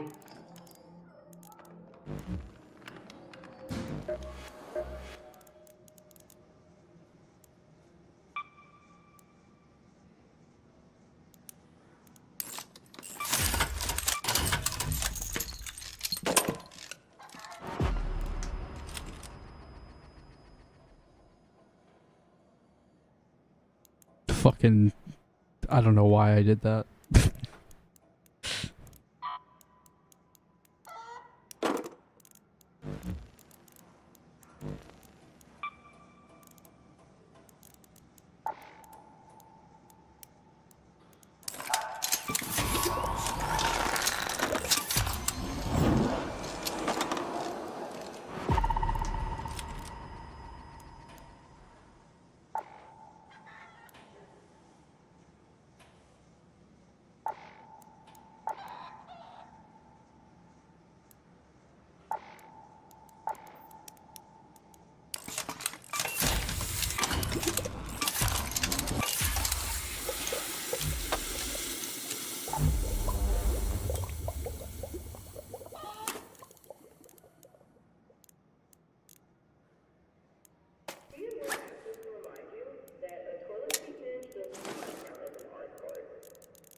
Sugar's running low again. Sorry, sweet tooth people.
I don't know why the fuck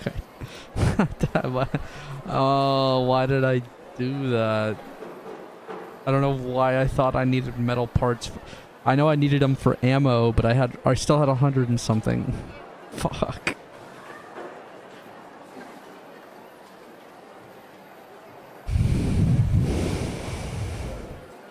Damn it, bro.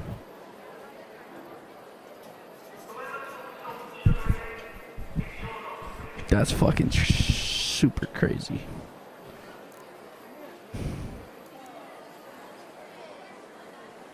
So I need springs.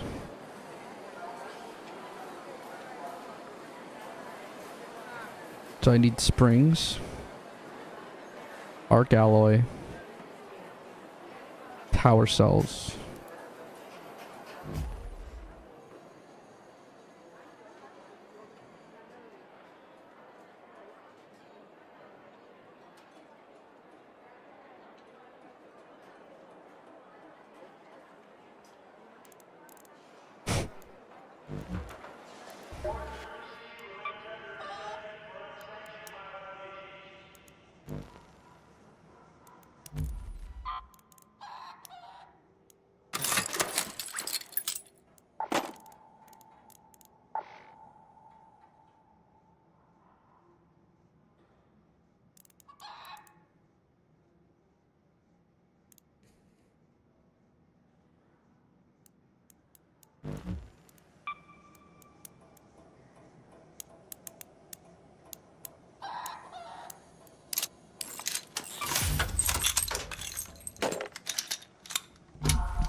Bruh.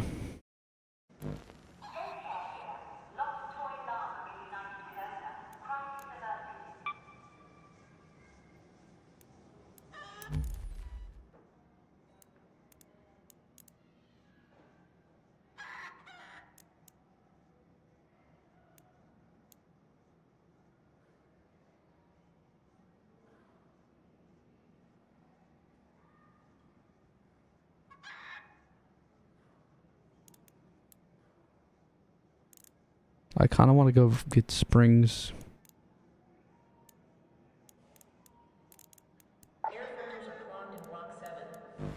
Can I build any more fucking... Yeah, I can.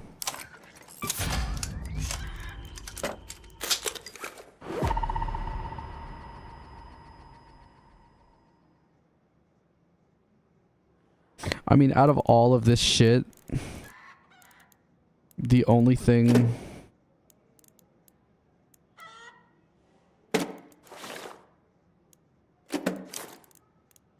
Like, literally the only thing worth fucking doing anything for is this gun. And it's not because of... necessarily because of the attachments, because I can build and buy all of the attachments. It's just getting it from fucking... from 1 to 4 uses... Ugh, uses so much of my fucking medium gun parts that I don't have a fucking blueprint for.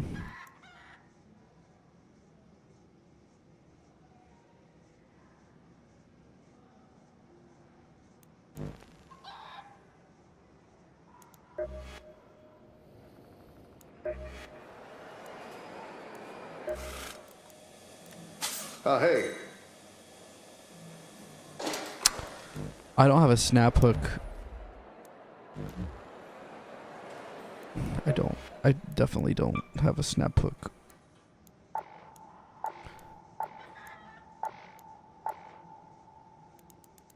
I just build fucking zip lines, I guess.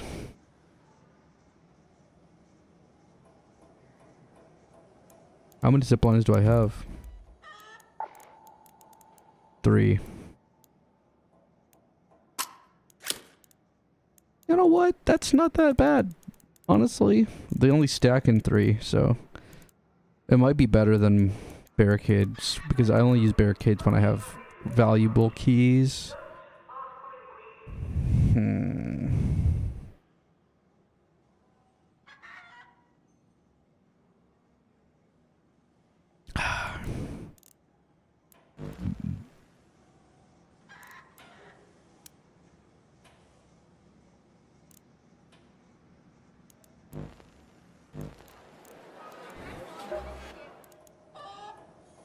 I don't know why I keep like exiting the fucking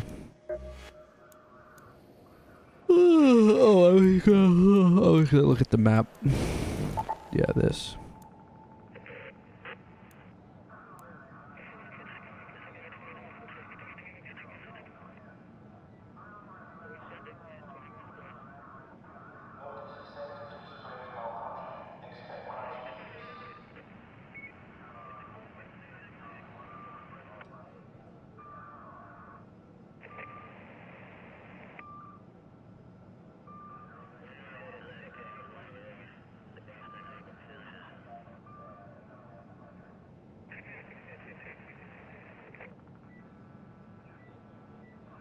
It feels weird that there's a fan going over the map, but it makes sense. Kind of. Let's see here. What am I doing? Here, give me a second.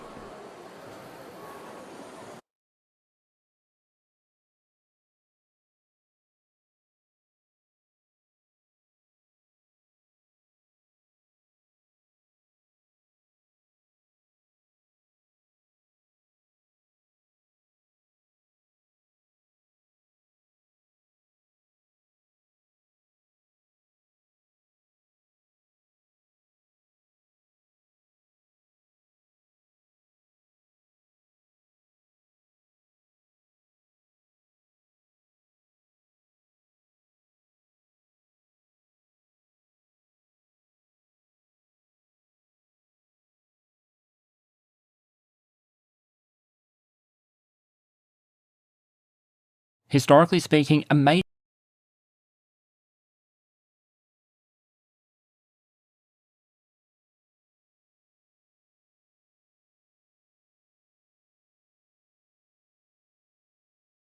risk for decision makers in great powers is forgetting the difference between being very powerful and all-powerful and risking overextension as a result. In 2025, the United States employed intense diplomatic and economic pressure, including on its allies, to try and force changes on a variety of issues.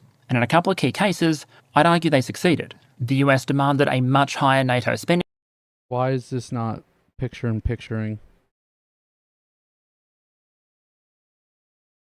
Okay.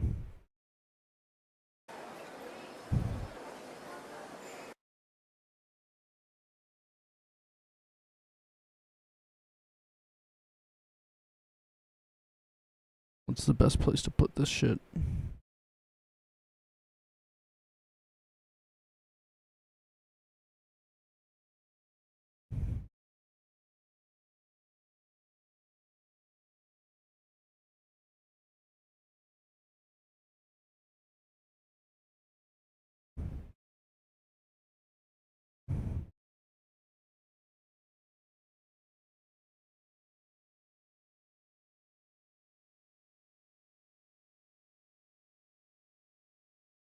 Does the media keys for YouTube still do a thing?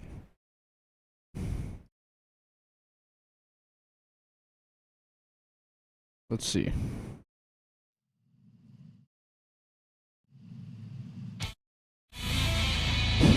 Nope.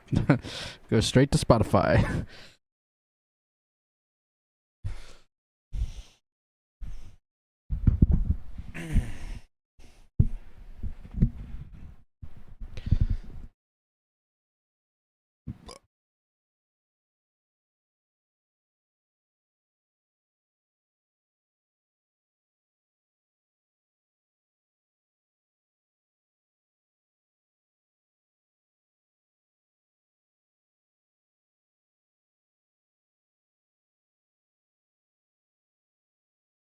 In great powers is forgetting the difference between being very powerful and all-powerful and risking overextension as a result. In 2025, the United States employed intense diplomatic and economic pressure, including on its allies, to try and force changes on a variety of issues. And in a couple of key cases, I'd argue they succeeded. The US demanded a much higher NATO spending target, and it got a much higher NATO spending target. The US imposed significant tariffs on imports from other countries, including its various allies. And despite calls in some parts of Europe to retaliate and fight the trade war out, in the European case, the parties settled on a new trade deal that was generally assessed to be much closer to Washington's wish list rather than Brussels. But in 2026, renewed US demands for the territory of Greenland, held by NATO ally Denmark, appear to have been a bit of a strategic bridge too far for that approach. Mid-crisis, on Greenland, President Trump publicly declared that there was no going back. Until, it turned out,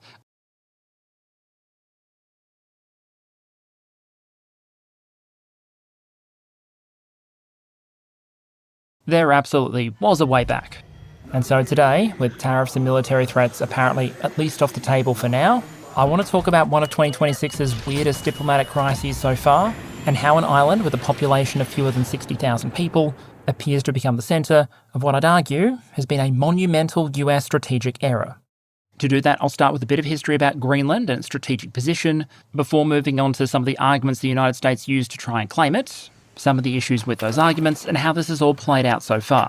Then I want to pivot to looking more at the strategic dimension of all this, why I'd argue this has generally been strategically self-destructive from an American perspective, and illustrate that with some alternative approaches that might have delivered better strategic results. An important caveat up front, of course, is that when it comes to evaluating a nation's strategic decisions, it's important to understand just how subjective winning or losing can become. You could argue, for example, that the Russian invasion of Ukraine was a terrible strategic idea for political, economic, diplomatic and military reasons, but that might not mean much if you're talking to someone who thinks it might be worth trashing your nation's economic future if it means moving the line of territorial control in the Donbass. Which is why, when we evaluate that invasion, I keep coming back to the objectives the Russians themselves publicly set. Has Ukraine been demilitarized, for example? Has the government changed? Has NATO been rolled back? And so in a similar sense today, when we're evaluating the Greenland folly, I'm going to mostly focus on assessing it through the goals and metrics the United States itself has set out in its own national security and defence strategies. With that said, before we begin, let me welcome back a sponsor. So let me welcome back returning sponsor and my chosen VPN, Private Internet Access. I think it's fair to say that in 2026, while we might still talk about global networks or a world wide web, our digital landscape is often a fragmented and contested one. Meaning if you want to protect your privacy or exercise some control in that kind of digital environment, there's likely not going to be one silver bullet, and instead you might want to layer different tools and practices together. Just like an armoured vehicle might want to employ camouflage to avoid being seen, and active protection systems knock down threats if you are seen, and if all else fails, some armour to help minimise the effect of a hit, a VPN might fit in alongside things like strong passwords, careful browsing, and caution when it comes to where and how you enter your personal information. What a VPN can potentially allow you to do is reroute internet traffic and change your publicly perceived IP address to one of many around the world. Private Internet Access has servers across 90 countries worldwide and all 50 US states, while also being available cross-platform with advertised compatibility with a range of streaming services, and rather handily for those of you out there like me who have more than one device on the go, a single PAA subscription covers an unlimited number of devices. And so if you're interested, there will be a link in the description which will give you access to an 83% discount on a 2-year subscription, plus 4 extra bonus months, with the comfort of a 30-day money-back guarantee. And so, with my thanks to PIA as always, let's get back to it. Okay, so let's set the strategic stage first. Welcome to Greenland. With much of its landmass being north of the Arctic Circle, a lot of the terrain in this autonomous part of the Kingdom of Denmark is beautiful, but not particularly well suited to dense human habitation. With an estimated population of around 56,000, many of whom are concentrated in the capital city of Nuuk, south of the Arctic Circle. Geographically, Greenland is a significant territory, although perhaps not as significant as a lot of map projections would suggest. In map projections like the one you see on the right there, that expand territories in the far north and south to enable a spheroid shape to be projected on a flat surface, Greenland looks absolutely enormous, dwarfing the likes of the continental United States or Australia. The reality, as you can see here, is a tad more humble, but you're still talking about a territory of more than 2 million square kilometres, with the population smaller than, for example, pre-invasion Bakhmut in Ukraine, with Eric the Red famously giving the island the name Greenland in the 980s, partly as a bit of a real estate scam. Eric, you see, was trying to convince people to come and move over to this island. An appealing name like Greenland might be attractive to those living in a place called Iceland. As it is, he actually did succeed in attracting a significant number of colonists, although suffice to say the conditions for those who made the journey were about as harsh as it gets. Cut forward to the 17th century, and the Kingdom of Denmark-Norway, they were one kingdom at the time, was sending multiple expeditions to Greenland. Through the 18th century, multiple Scandinavian settlements and colonies were being established, with it seemingly being unlikely the United States was landing boats on the island at the same time and making territorial claims on account of the US not existing at that point. It's worth saying explicitly, though, that the history of Greenland was a colonial history. Scandinavian colonisation and rule often brought with it terrible consequences for the indigenous people. And in the 20th century in particular, there was a huge push for a greater degree of Greenlandic independence. That was channeled into a series of reforms that steadily turned Greenland into an autonomous province within Denmark. In 1979, it gained its own parliament and control over many of its own internal policies. Then in 2009, it gained an even greater degree of self-rule, with Greenland gaining control over most of its internal policies, like natural resources management or policing, while Denmark remained responsible for defence and foreign relations. In strategic terms, there are two main elements that make Greenland significant. The first is simply its geography. Given its position, as long as you're willing to tolerate some fairly harsh Arctic conditions, bases on Greenland could hypothetically be useful to anyone interested in projecting power into the Arctic, the Atlantic, or augmenting the defences around North America. During World War II, for example, with the agreement of the Danish authorities, the United States established several military bases in Greenland, and the island even saw some limited combat, with Danish patrols locating several German weather stations that were then destroyed. The evolution of technology into the Cold War and the birth of nuclear war planning gave Greenland an even greater significance. Aircraft based in Greenland could potentially intercept bomber attacks coming in along the northeastern approaches to Canada or the United States, while bombers and reconnaissance aircraft could range out over the Arctic towards Soviet territory. In the late 50s through 1960s, the United States even constructed a base in Greenland, Camp Century, that was powered by an on-base nuclear reactor, and the US experimented with, but never went ahead with the concept, of setting up thousands of interconnected, partially concealed launch positions for US ICBMs in Greenland under Project Iceworm. But the idea of doing something like that in order to provide a survivable second strike option was ultimately overcome by a variety of factors, including the sheer difficulty of building and maintaining infrastructure in Greenland, and the emergence of a much better solution, the ballistic missile submarine. A lot of this military presence was downscaled significantly after the end of the Cold War. Reportedly, as of September 2025, the number of active duty US military personnel assigned to and active in Greenland had fallen below 150. But for NATO planners concerned about their ability to project power into the Arctic, Greenland remains a useful strategic position. It's also potentially resource-rich, although with a couple of asterisks. Greenland itself, as well as its surrounding exclusive economic zone, are rich in a variety of natural resources, including rare earth metals. The trick is that actually getting to those resources in an economically viable manner is often more trouble than it's worth. Climatic conditions are harsh, the distances are long, infrastructure is very, very sparse, and these are often ecologically sensitive environments to boot. As such, while there's been a lot of resource exploration on Greenland, the number of actual active extraction projects is relatively small. So where does all of that potentially leave Greenland in the context of recent NATO and especially United States strategy? To answer that, there are two main documents I want to look at. The National Security Strategy of the US, released November 2025, and the 2026 National Defense Strategy, which was pretty much just released and is the reason I'd held off on making this video. These documents are pretty much what they say on the tin. The National Security Strategy sets out how the president sees the world essentially when it comes to security, and what the threats and objectives are in a high-level sense. The NDS, the National Defense Strategy, is then the defense-focused add-on, if you like. While the NSS is whole of government, the National Defense Strategy is squarely focused on the Pentagon. In a future episode, I really want to crack open both these documents and go through some of their content. But for an episode on Greenland, they're useful to us for one main reason. They set out in black and white what the US government says it's worried about and what it wants. There's a huge amount of focus, for example, on the Western Hemisphere, although just about every part of the world gets at least some mention. Interestingly, there's also a lot of focus on the importance of allies to making US defense strategy work. Russia, for example, is meant to be a primarily European wing of NATO problem, with the United States playing an enabling and supporting role. It specifically says these other threats shouldn't be neglected, but it wants to focus on supporting allies to do a lot of the heavy lifting on most of these issues, so the US is more able to concentrate its resources on particular issues. But obviously that's only going to work if those alliance structures that the documents explicitly reference hold together. One of the ways you might try and make sure that happens is by maintaining the influence, the relationships and soft power that glue it all together, with the NSS saying that we want to, quote, maintain the United States' unrivaled soft power, through which we exercise positive influence throughout the world that furthers our interests, end quote. So basically, the document suggests the United States needs its allies and partners because it's not strong enough to do everything by itself. What about Greenland?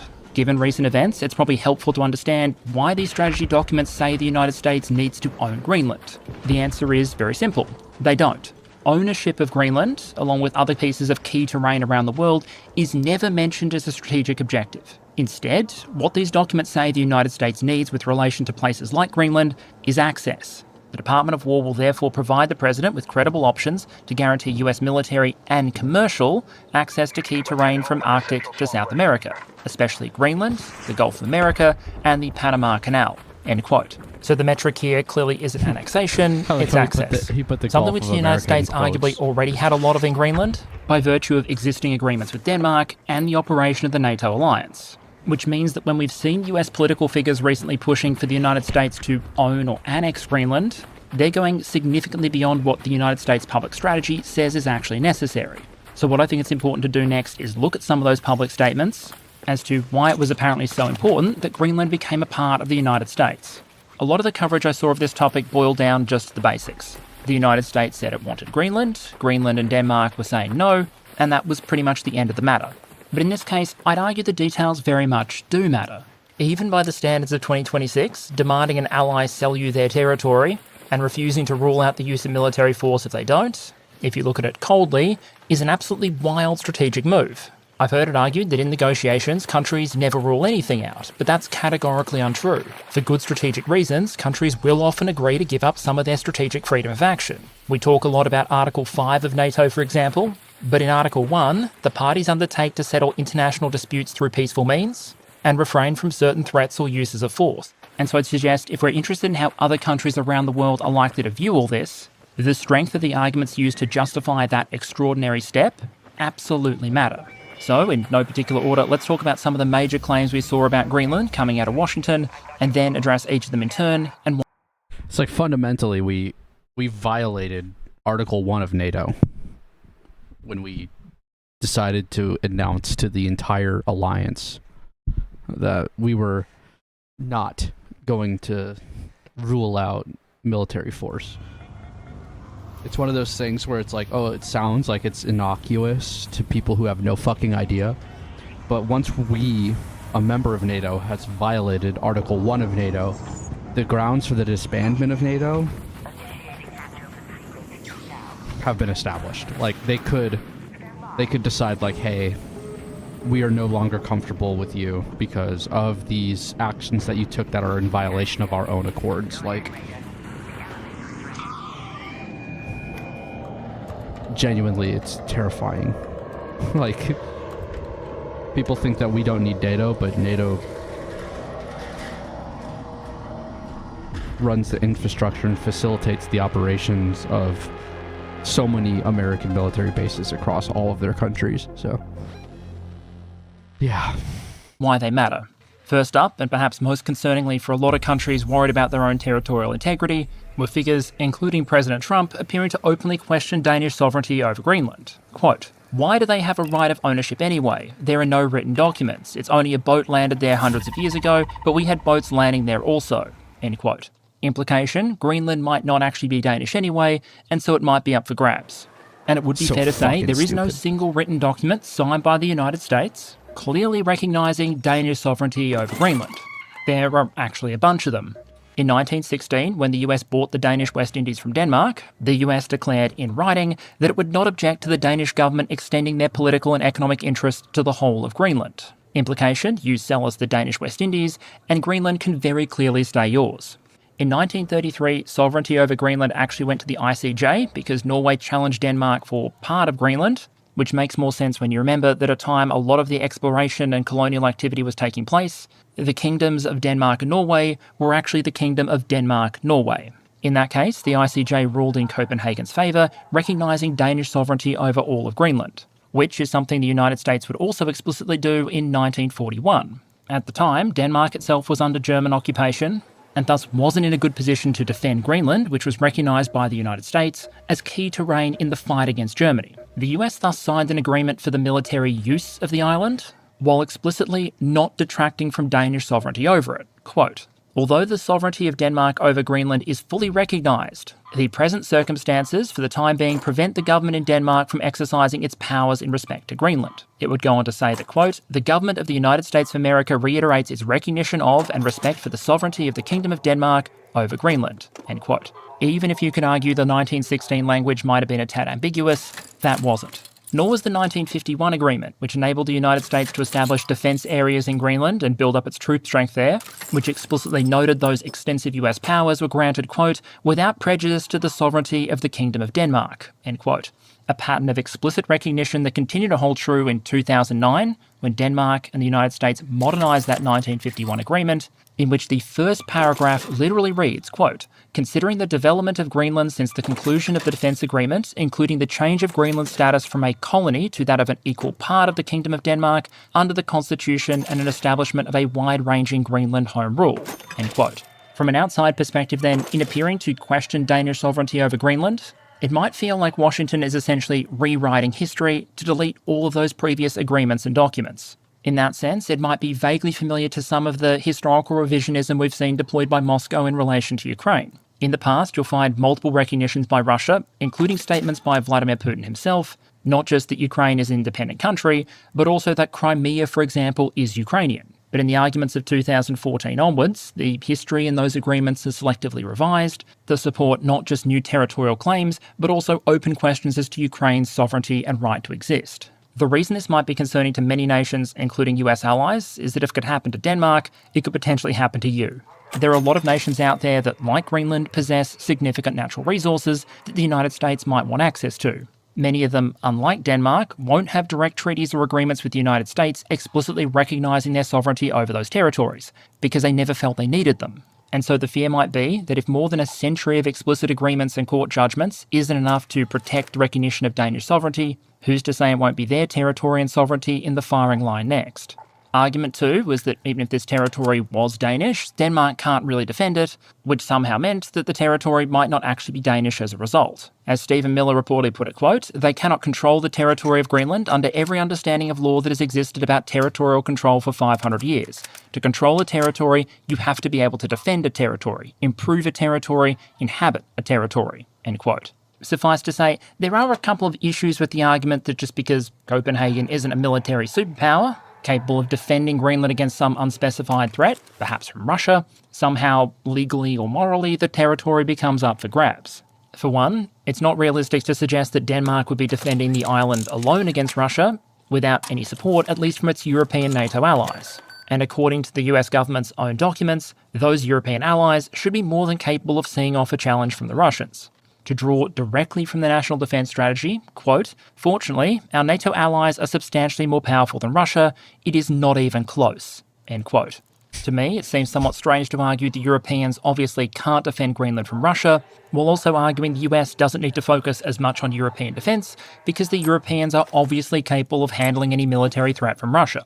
Even if it were true, the very argument raises some interesting legal and ideological questions. Should the United States be able to annex the Baltic states, for example, because by themselves, without Allied support, they probably can't defend themselves against Russia? Should Australia be able to invade and annex New Zealand, because a phalanx of top-tier front rowers does not a strategic deterrent make? Should the United States be able to annex Canada, because it's hard to do missile defence for the continental United States without it? Or should Poland be allowed to annex all their neighbours, because trying to defend open plains sucks? The clear answer in international law is obviously no.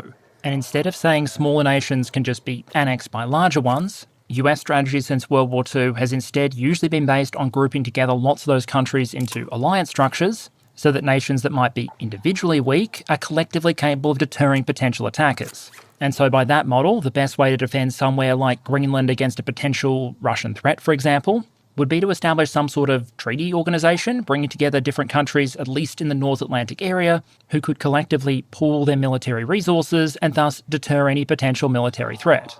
As for what that threat that needed to be defended against was, apparently Russia and China, with President Trump saying, quote, "If we don't do it, Russia or China will take over Greenland, and we're not going to have Russia or China as a neighbour," end quote. Leaving aside for a moment the experience of any Alaskans who happen to live within visual range of Russian territory, I think the prospect of any imminent military takeover of Greenland by Moscow or Beijing probably deserves a bit of the press X to doubt treatment. A lot of Russia's navy, especially its surface fleet, is in a fairly dismal state. Its naval infantry and airborne units have been continually ground down in Ukraine, and it's even lost some of its valuable amphibious warfare assets in the Black Sea that, having originally been built in Poland, probably aren't likely to see any replacements coming from the original shipyards anytime soon. The idea that Russia would be willing and able to start a war with NATO by projecting an amphibious or airborne force over water to Greenland, seizing, occupying, and then attempting to hold it, is arguably more than a bit of a stretch for a naval force that is currently failing to exercise sea control in its own strategic backyard against an opponent that doesn't really have much of a navy and has based a lot of its naval efforts around the deployment of essentially glorified robotic speedboats and jet skis.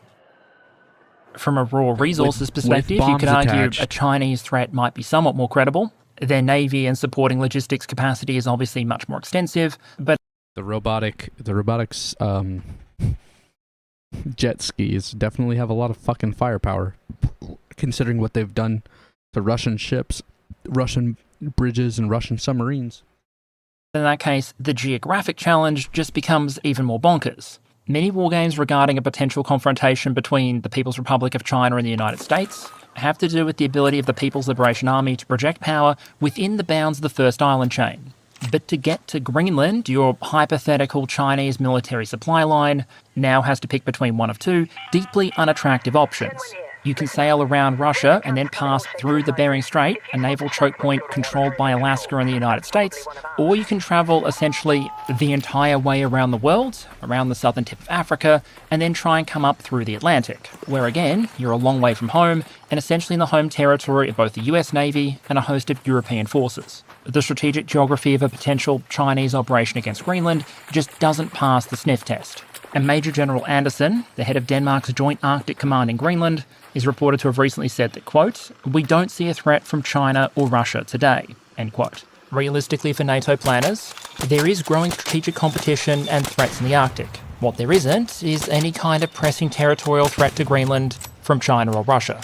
But nonetheless, we repeatedly saw this argument advance that Denmark couldn't defend Greenland and that Greenland was so important to the security of the United States that Washington needed to take the drastic step of taking ownership of the territory in order to protect its own security. As we discussed earlier, in hard strategic terms, Greenland is geographically important to the defence of the continental United States. So important, in fact, that since the end of the Cold War, the US has withdrawn almost all of its troops from Greenland and shut down all but one of its bases. At its peak during the Cold War, there were thousands of American troops in Greenland. As of this US DoD report from September 2025, there are now closer to 130. That's fewer US troops than in places like the United Arab Emirates or Egypt. Less than 1/10,000th of the 1.28 million active duty personnel tracked by the document, and fewer troops than were there in the closing days of the Biden presidency. The one remaining base, Bidefik, is primarily focused on elements like missile defense, early warning, and space. Bidefik Space Base is run by the United States Space Force, and among other things, it hosts a number of sensors as part of a ballistic missile early warning system designed to detect and track ICBMs that might be heading against the continental United States. Think of it essentially as a giant, space-focused radar picket, intended to give the US additional warning if someone starts slinging ICBMs, the same way over-the-horizon radars in Canada might provide earlier warning of missiles coming in over the Arctic. In this respect, Greenland's far from unique. The US has installations all around the world that are designed to enhance its intelligence and sensor picture. You have radar bases hosted, for example, by the Turks and Romanians that might help give greater early warning about missiles being launched from that part of the world. I mentioned the installations in Canada, watching the Arctic, and other regions, including the Asia-Pacific, have their fair share of installations as well. In each of these cases, as important as they might be to US security, those bases exist with the permission of the host government. And so insisting the United States needs to own the physical territory in order to expand its sensor net there doesn't really make a lot of sense, I'd argue, given the agreements that already exist, and the fact that Denmark's indicated it would be very open to enabling the US to set up new installations. Then there was one other final argument that wasn't really couched in strategic terms, but which I think deserves a quick mention.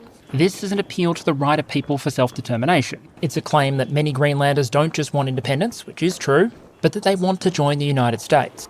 And it's also, by every measure I've seen, categorically untrue. Polling suggests that a single-digit percentage of Greenlanders would be open to the idea of joining the United States.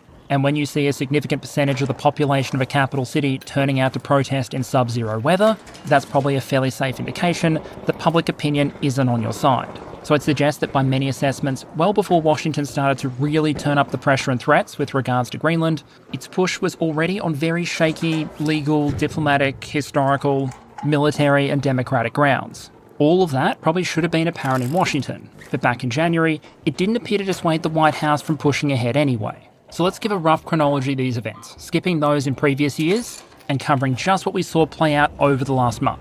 In early January, especially between roughly the 8th and the 10th, we saw a number of statements from the United States that appeared to set out their justifications, their goals, and what they might be willing to do to get them. President Trump stressed that the US needed to own Greenland to prevent Russia and China from doing so, openly questioned Denmark's sovereignty, and suggested that when it came to getting Greenland, the United States was going to do it the easy way or the hard way. That was widely interpreted as the United States suggesting that using military force against a NATO ally might be an option, partly because a few days earlier, the White House had explicitly left that option on the table, reportedly saying, quote, "The President and his team are discussing a range of options to pursue this important foreign policy goal, and of course, utilising the US military is always an option at the Commander-in-Chief's disposal," end quote. I think it needs to be stressed here that while the threats might have been veiled, they were very much being interpreted as threats. And for a lot of observing states, it was probably those implicit threats that escalated all of this from a discussion to a crisis. A number of US figures at the time were trying to tamp all this down, saying that what the United States was trying to do here was actually buy Greenland. But there is all the difference in the world between going to your neighbour and saying, "Hey mate, I'd love to buy your house," and before you say no, just remember, beating the absolute shit out of you is always an option hypothetically available to me to get what I want. It's not quite nice island there, it would be a shame if something happened to it, but it's a much longer way from being the way diplomacy is normally conducted between allies. Through this period, a number of European states had been vocal in their support for Greenland and Denmark, with 6 major European allies, the UK, France, Germany, Italy, Poland and Spain, openly issuing a joint statement with Denmark, declaring that, quote, "Greenland belongs to its people and only Denmark and Greenland can decide on matters concerning their relations," end quote. With regards to the US demands, that was broadly interpreted as a diplomatic way of saying no. A number of countries also announced that they'd be sending small, mostly symbolic military contingents to Greenland. This wasn't a bunch of heavy combat assets, it was mostly small reconnaissance missions, nominally to help prepare for a larger military exercise, Operation Arctic Endurance, to be jointly conducted at a later date. Still, if what Washington was concerned about was a potential threat from Russia or China, you could argue this might have been exactly the kind of thing they wanted to see. More NATO allies taking Arctic security more seriously and committing money and resources to demonstrate that, the same way Denmark itself did back in 2025 when they announced billions of euros of additional funding for defence and security in the Arctic. So of course, Washington decided to openly thank its allies for finally taking this bloody issue seriously. Nah, just kidding, they threatened to impose tariffs on them. The US announced that starting June 1st, there would be new tariffs on Denmark and the countries sending troops, until Denmark agreed to sell Greenland. Those tariffs would be on such long-standing US adversaries as the United Kingdom, Netherlands, Finland, Germany, Sweden, Norway, and Denmark. This was a clear and public use of coercive economic pressure, apparently to try and stop US allies doing something that the United States, by treaty, was obliged to do: defending the internationally recognised territory of an alliance member. The public US justification for doing this was that these countries had, quote, "journeyed to Greenland for purposes unknown," and that, quote, "these countries who are playing a very dangerous game have put a level of risk in play that is not tenable or sustainable," end quote. What I don't think is immediately clear in that statement is what risk is actually being referred to. Why would a small number of NATO states sending a small contingent of NATO troops into a NATO territory at the request of the owner of that territory represent a threat or risk to anyone, especially another alliance member? A force that small would, at most, represent a kind of tripwire contingent, which would only really matter if there was a prospect of some kind of threat that might trip that wire. Greenland, Denmark and the European allies did not, however, respond with an offer to sell Greenland, and instead announced they'd be delaying the signing of the EU-US trade agreement reached last year. A few days after saying there was no going back and the US would pursue rights, titles and ownership to Greenland, the US announced the cancellation of the tariffs and the existence of a framework of a future deal on Arctic security. As at time of recording, all of the details of that framework haven't been made public, but the few details we have got from the various parties involved are, I think, enough to make a broad strategic observation. Any final deal is likely to be about access, not sovereignty, with the Danish Prime Minister confirming that Denmark was happy to negotiate on everything, but that, quote, "we cannot negotiate on our sovereignty," end quote, and Greenland's Prime Minister calling sovereignty a red line. Now, to be fair, even with ownership and sovereignty off the table, there's still a lot the United States might choose to negotiate for here. More bases, perhaps to support the Golden Dome program, more troop presence, or perhaps more commercial access for mineral extraction efforts, for example, which, you'll remember, are all things the United States is either already partially entitled to under its existing agreements, all were things the Greenlanders and the Danes already indicated they were willing to negotiate on before the United States started making threats. For the moment then, it appears the United States might have taken all of these extraordinary steps, including threatening tariffs or even intimating military action against NATO allies, in exchange for the kind of stuff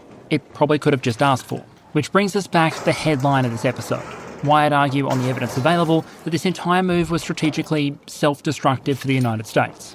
One caveat up front, of course, is that in order to make that determination, we do need to make certain assumptions about what the United States was trying to achieve here. And while there are plenty of potential objectives there, including scenarios where this wasn't really about Greenland at all, but instead US domestic politics, I'm going to instead focus on just two of the main theories I've heard put forward. Firstly, this was all just a massive negotiating tactic from Washington in order to facilitate military and commercial access to Greenland, with annexation never actually being on the cards, and another interpretation where the goal actually was to take it. In both cases, you could argue this was a bad idea, but for somewhat different reasons.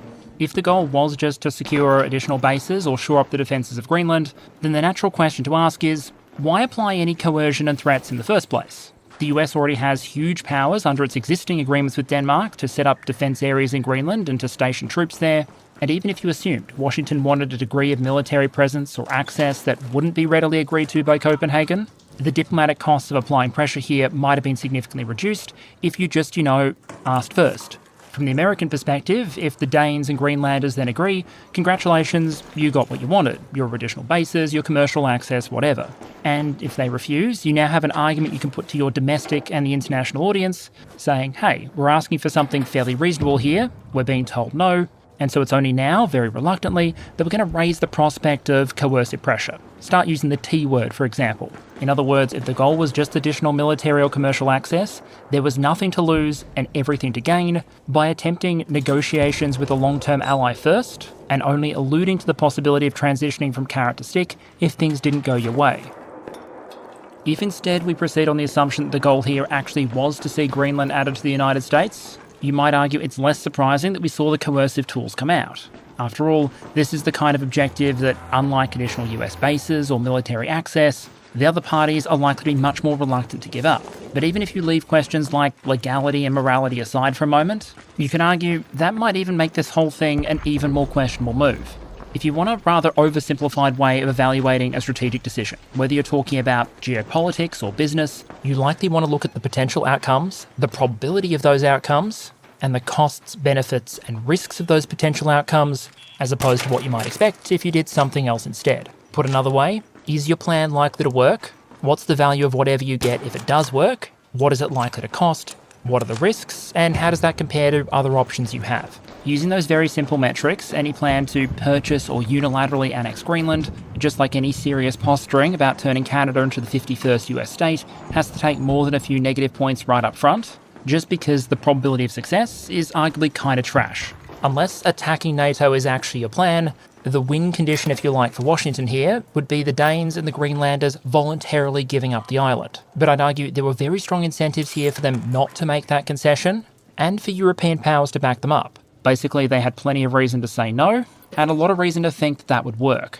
They probably would have understood, for example, that despite America's hard power, actually using that military power to seize Greenland from allied Denmark might have been the least popular military operation in US history. A Quinnipiac poll found roughly 9 in 10 US voters opposed trying to take Greenland by military force, with notably even only 23% of Republicans in favour. The numbers in a Reuters Ipsos poll were even more dire, with a number of US respondents saying that it would be a good idea to take Greenland by military force coming in at around 4%. If those are the numbers you're seeing when a military operation is still a hypothetical, before you start getting images of US troops locking allied civilians in their home or shooting Danish soldiers for defending their territory, it's probably fair to estimate that if push had ever come to shove, public support would have been essentially non-existent. Meanwhile, public opinion and incentives on the other side of the Atlantic looked very different. Poll after poll indicates the Greenlanders and Danes didn't want to see territory ceded, and governments in Europe likely would have been acutely aware of the danger of conceding on this issue. What do I mean? In negotiation, you'll sometimes see people talk about the distinction between healthy compromise and appeasement. And one of the first things you might do in any negotiation is try and figure out, is my counterparty here coming to you with a legitimate dispute in good faith or bad faith? If two sides have a genuine and honest disagreement and are willing to come at the problem in good faith, then often the best result for both sides is going to be some kind of compromise. Arguably, the dispute over previous NATO spending levels fell into this category. I think it's fair to say it was more complicated than Washington sometimes argued, but it is clear that for years, many NATO allies were significantly underspending the 2% target, de facto outsourcing part of their security burden to other alliance countries, especially the United States. That arguably made it the type of dispute where compromise would make a great degree of sense, and I think it's relatively telling that during that debate, a number of European states openly argued in favour of the American position. If you want a visual representation of how this kind of compromise process might look, I visually represented the positions of a side A and side B on the slide here, and depending on how negotiations go and how the power balances out between the two parties, you're likely to end up with a solution somewhere in the middle. You're then able to move on and not start a global conflict every time someone thinks a border post is in the wrong position by 20 centimetres. If an opponent isn't negotiating in good faith, however, and can simply invent new grievances or demand at will, then continually compromising quickly becomes the wrong move. If you walk into my house with absolutely no justification and declare that it's now yours, the correct move is to kick you out or call the cops, not agree to split the place 50-50. One reason why is that bad faith demands can be a repeatable exercise. This is something brought up by the then Estonian Prime Minister Kaja Kallas back in 2022, describing alleged Soviet negotiation tactics during the Cold War. To paraphrase, the first step she suggested was the Kremlin would make maximalist demands, calling to be given something that had never belonged to them in the first place. Then they'd present ultimatums calling for that thing to be handed over or that concession to be made, and then continue to issue threats and ultimatums, knowing that eventually, quote, there will always be people in the West who will negotiate and give you something that you didn't have before, end quote. So basically, first you demand something you have no right to, then you settle on only getting half of that thing. Once you've got that, you demand something else, rinse and repeat. To give a visual representation of how this might work, here it is. First, you come to the table with an issue and then negotiate for something somewhere in the middle. Then you unsolve the issue, demand something more, and compromise in inverted commas on something in between the old middle and your new position, and then repeat this position again and again, dragging the result more and more to your side. As an interesting historical artifact, I'll link a document in the description which is a State Department report from 1951, briefing American negotiators in the early Cold War era on these styles of Russian negotiating tactics, in which they stress the importance of American negotiators holding on to their original positions, because any early demonstration of flexibility might be perceived by the Soviets to be weakness. Leaving aside grand strategy for a moment, anyone who's ever been on Facebook Marketplace knows how these kind of negotiating tactics can play out in the real world. The reason people can go around on those platforms making outrageous demands like, hey mate, give me your brand new PlayStation for $50, is because while most people might tell them to get stuffed, some people are going to cut a deal. If not accepting the original outrageously low offer, instead just accepting a very low one. And in diplomacy, just as on the marketplace, the only way to defend against those kind of outrageous demands is to draw a red line and stick to it. From a European perspective, if they had been willing to give up Greenland's territorial integrity in the place of US pressure, there's no guarantee it wouldn't have been somewhere else or someone else next. Meaning almost no matter how high the US turned up the pressure, conceding was never really much of an option, throwing into question, I believe, whether the White House actually thought they'd be able to secure those kind of concessions, and if so, why? And even if the plan somehow had worked and the United States had managed to purchase or take over Greenland, in the grand scheme of things, I think it's important to keep the potential strategic value of that payoff in perspective. Militarily, the US already has significant access to the island, so any benefit would be quite literally marginal. And while we've talked about the potential economic value of the raw resources on Greenland or in the surrounding waters, even if you assume an enormous program of immigration and very successful investment, the United States economy is just so large that even in a highly optimistic scenario, this isn't the kind of thing likely to move the needle. Remember, the United States already has a resource-rich northern state, Alaska. It has a population very roughly 14 times larger than that of Greenland from memory, and a lot more investment has already been done in developing its resources, such as oil. But its actual gross state product is only around very roughly $70 billion US. Absolutely massive compared to Greenland's roughly $3 to $4 billion, but an absolute drop in the bucket for an overall US economy north of $30 trillion. Those economic benefits are even more questionable when you consider the question of subsidies and permanence. Greenland is currently a massive net recipient of funding from the Danish government. About half of Greenland's annual budget is actually covered by subsidies from Copenhagen, a practice the United States might have to take on if it did take over the island and didn't want the economy to go through sudden collapse. In the event the United States was hypothetically able to purchase Greenland, you'd have to measure those potential economic benefits against the cost of purchase. And if it was instead militarily occupied, there's a reasonable chance that a future US administration would decide to bring those troops home and hand the territory back. And to compound all of this, while the success of a potential acquisition attempt was very much in doubt from the beginning, a lot of the strategic risks and costs were very much more apparent. For one, it struck directly at the heart of one of the United States' most valuable exports: security. Like many current and historical great powers, the United States is very much in the business of offering alliances and protections for other countries, often in exchange for support or concessions on other matters. Market access, diplomatic support on things like sanctions, contributions to military campaigns, the list goes on. All else being equal, the value you'd expect a government to be able to extract in exchange for security support or guarantees is a product of at least two main factors: that country's power, so its ability to protect you, and its reliability, the chance that if push comes to shove, they'll actually do it. Since the invasion of Ukraine, for example, you can argue that Russia's value as a security exporter has been constantly broken down, both because its own military resources are already being committed and so aren't available for deployment elsewhere, the power element, and also because it very clearly hasn't chosen to intervene as former allies are in trouble. Think Assad in Syria or Maduro in Venezuela. The posturing over Greenland hasn't reduced one element of American power. Its military is still very much intact and globally deployable, but for many observers, that reliability measure has probably taken a couple of hits. The crux here is the United States is already meant to defend Greenland by virtue of Article 5 of NATO. The Kingdom of Denmark is a part of the alliance, Greenland is an autonomous part of the kingdom, and so when the President of the United States says things like, "You don't defend leases," or raises the prospect of potentially using military force against an ally, you're obviously going to undermine adversary confidence that the US would actually respond to an Article 5 call, because while President Trump said that countries don't defend leases, security strategy presumes that they will defend their allies. But perhaps the greatest and most immediate strategic risk for Washington in all of this is the demolition job it might do on American soft power. That network of influence and opinion that often helps the United States shape events, even without applying direct coercion. Remember, the US own security strategy says that maintaining soft power is an objective, which makes a great deal of sense because, frankly, using hard power all the time is expensive, exhausting, and unreliable. Plus, as the Soviets found out, a hard power-based system might be vulnerable to critical existence failure if at any point you're no longer able or willing to maintain the pressure. Essentially, a lot of the time, carrots are going to be much cheaper and more effective than sticks. Which is why I'd suggest, just from a raw strategy perspective, it usually makes sense to not be an arsehole unless you absolutely have to be. It's part of the reason that international diplomacy tends to be diplomatic. Suffice to say that during the events around Greenland, that isn't always what we saw. And whenever there was a choice between making an argument diplomatically or not, a lot of the time, we saw American figures go with not. When asked about the danger of Denmark selling off US Treasury bonds, for example, Scott Bessent could simply have said that Denmark is not a major holder of US Treasury bonds, so economically we're not particularly worried about the risk here. Instead, what Bessent actually said was that, quote, Denmark's investment in US Treasury bonds, like Denmark itself, is irrelevant, end quote. As for what possible strategic justification there could be for throwing that kind of shade on a long-term American ally, your guess is as good as mine.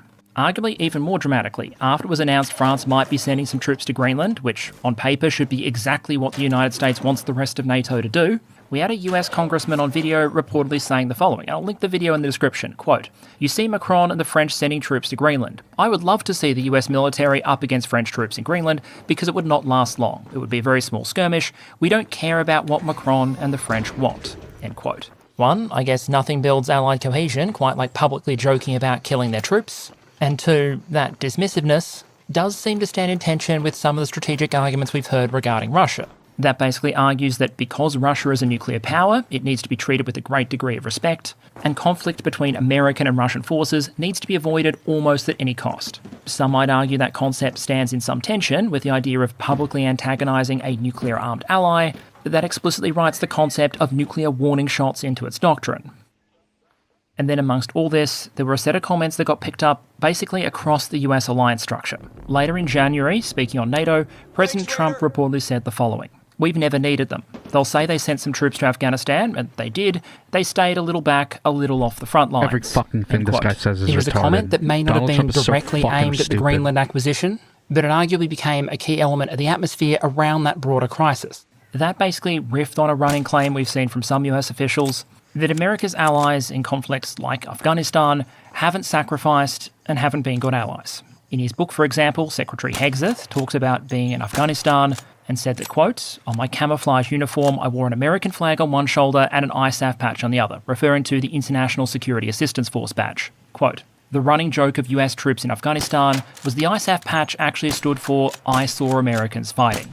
Now, I have tried to keep most of this episode relatively cold and focused on the strategic calculus here. But on this point, I just want to take a minute or two to say something subjective. Because, respectfully, I probably can think of a couple of blokes who had an opportunity to see Americans fighting in Afghanistan. Here are the faces of 41 of them, beginning with SAS Sergeant Andrew Russell, killed February 2002 at age 33, through to those who fell more than a decade later, like Smith, Baird and Chidkey. One of those last names, Corporal Cameron Baird, 2nd Commando Regiment, was actually on his 4th tour of Afghanistan, having also done time in Iraq. For the potential benefit of any fans of the I saw Americans fighting narrative, I will leave his posthumous Victoria Cross citation in the description. I bring that up not to suggest there weren't Allied contingents in Afghanistan who might have operated under very strict instructions from their government to minimise risk of casualties. There were. Nor do I do it to suggest that Australia or New Zealand suffered disproportionately. Adjusted for population, Australia's military deaths there were lower than many other contributors. But I do it to highlight there are sometimes few quicker ways to put the population of a country offside than to say something that could be interpreted as minimising the value of the contribution and sacrifice of their military personnel. And if you look at the US strategy documents, there's a massive extra kicker here. The National Defence Strategy suggests, quite understandably, that what the United States wants to do is incentivise countries to be good allies. It says that, quote, "Incentives work and will be a critical part of our alliance policy. We will therefore prioritise cooperation and engagements with model allies." It then refers to things like spending targets and contributions against threats. I'd argue it makes clear strategic sense why a major power would want to provide as many incentives, as much cooperation as possible to allies who do their part, in order to encourage more countries to adopt those kinds of policies. The issue with the events around Greenland, though, is that a lot of the countries being pressured or threatened with tariffs are arguably some of those model allies. Through the 2020s, one of the countries threatened with tariffs, the United Kingdom, consistently hit its 2% NATO spending target, and in Afghanistan, adjusted for the size of the British population, the UK's military deaths weren't much lower than the American figures. And depending on what population baseline you use, allies like Georgia and Denmark actually suffered equivalent or even slightly greater losses than the US did. By just about any metric, it's hard to suggest that Denmark has been anything other than a model US ally. They have contributed and sacrificed in American military campaigns, opened their territory to US bases, been a constant and regular pro-American voice in the European Union, reliable purchasers of US military hardware. They were hitting their NATO spending targets even before Trump returned to office, and at a time where US policy was to encourage other states to provide more and more assistance to Ukraine, Denmark was consistently one of those nations that stepped up with proportionally massive contributions. Per the National Defence Strategy then, this is a country you'd expect to see incentivised, not targeted. The risk from a US perspective is you send some very damaging strategic messages to your allies. For one, you're suggesting that when America calls for assistance, there's no real point in sacrificing hard to help out. Why would you pay the economic, military and political price for sending troops overseas and potentially have some of them come home draped in flags if there is a risk that contribution, that sacrifice, gets conveniently forgotten or minimised as soon as it's strategically convenient? What is the incentive in a strategic sense to turn up if you might end up being treated worse than some of those who didn't? The strategic risk is that if you start targeting model and reliable allies, like I'd argue Denmark is from Washington's perspective, you actively discourage states from assisting you in the future. And as Churchill once reportedly put it, there's only one thing worse than fighting with allies, and that's fighting without them. And beyond that, more generally, if you look at this from an American perspective, by eroding that soft power and turning public opinion in allied states against you, you can potentially make it much harder to get what you want in other negotiations. In democratic states in particular, governments have to be wary of public opinion. And so all else being equal, if you turn public opinion against the United States, it becomes harder for those governments to make deals with Washington. If the US had gone to Copenhagen in February 2025 and said, we want to renegotiate the terms of our agreement regarding Greenland, odds are a lot of the Danish population would have given that the thumbs up without a second thought. Now, though, the Danish government has to consider not just whether a deal being offered is good for Denmark and Greenland or not, but also how the public is likely to respond. And not just on Greenland, but 100 other US policy objectives as well. The US is currently trying to assemble a rare earth metals alliance to counter China's influence on the market. They're continuously trying to negotiate new trade deals, set up new international bodies, shape global events, and make deals on everything from military developments and intelligence sharing to market regulation. And the success of all of that often hinges on how the people in the country you're trying to negotiate with will respond. And as to how they might respond in the aftermath of the Greenland crisis, the general risk is overwhelmingly negatively. Poland, for example, like Denmark, has historically been one of the US most reliable allies in Europe. They didn't underspend on defence, they bought American hardware, and they spoke in the US favour on key issues. In 2024, 75% of Polish respondents in one survey said they had confidence in the United States to do the right thing in international affairs. A clear majority believe the United States to be a reliable ally. Contrast that with one recent poll taken after tensions brewed up over Greenland, which was only able to find about 30% of respondents saying they still thought the United States was a reliable ally. If soft power is a stated strategic goal, and your strategy as it stands is managing to make even the polls more anti-American, maybe it's time for a bit of strategic re-evaluation. And there's also an extension to this point which also goes to what you find written in the US strategy documents. In relation to Europe, the NSS specifically talks about the need for the United States to work with, basically, potential political and ideological allies in Europe. These are going to be parties or leaders that the White House has a stated interest in seeing either elected to power or maintaining it if they already have it. At time of recording, for example, we're getting closer and closer to the Hungarian election, and once again, Trump has endorsed current Hungarian leader Viktor Orban for re-election.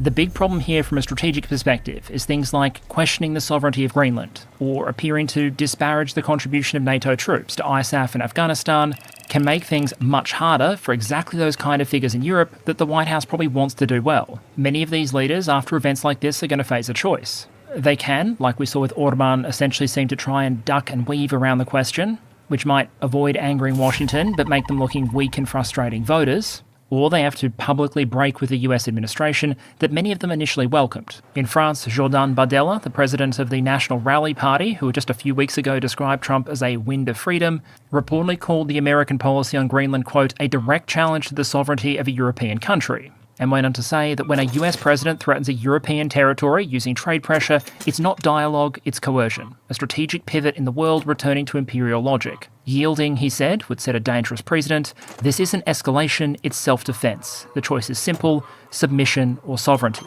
end quote. In Germany, the co-leader of the Alternative for Germany party, who reportedly praised the US national security strategy when it was released back in 2025, reportedly said of the US president that he had, quote, violated a fundamental campaign promise not to interfere in other countries, end quote. And in the UK, the leader of Reform, Nigel Farage, described US moves towards Greenland as a, quote, very hostile act, end quote, and like many from a practical political perspective, almost had to push back over the comments on NATO troops in Afghanistan. And that theme, quite predictably I'd argue, seems to have held across most of Europe. In Italy, Giorgia Meloni described the comments as unacceptable, said that her country in Afghanistan had borne a cost that could not be called into question, and said that while the US and Italy were bound by a solid friendship, friendship requires respect. And in Prague, Babiš reportedly said that while he understood that Trump, quote, likes to provoke and doesn't mince words, what he said about the mission to Afghanistan was way off the mark, end quote. The point here is that these are all allies or potential allies of the current US administration. Some of them are visible in this photo here, taken about a year ago, under a banner literally saying, "Make Europe Great Again." But yet here they are a year later, either publicly pushing back against Washington or paying a political price for staying silent. The point isn't, of course, that the threats over Greenland or any of these issues will make it impossible for Washington to negotiate with political allies in Europe going forward. Politics is often a very pragmatic game, and the news cycle can move on quickly. But the events around Greenland clearly don't help. And I'd argue we already have evidence from, for example, the Canadian election, where Washington openly attempting to apply coercive pressure to a country can actually make it much harder for Washington's preferred candidates to win, and on net arguably make it harder for the United States to actually achieve its strategic objectives. By trying to pressure or coerce states, it's just essentially every single international action that he's taken on behalf of the United States has decreased the trust in the United States from everybody. China, Russia, Iran. You would think that these people would be the real targets of all of these fucking things, but instead he's targeting everybody else. So fucking stupid.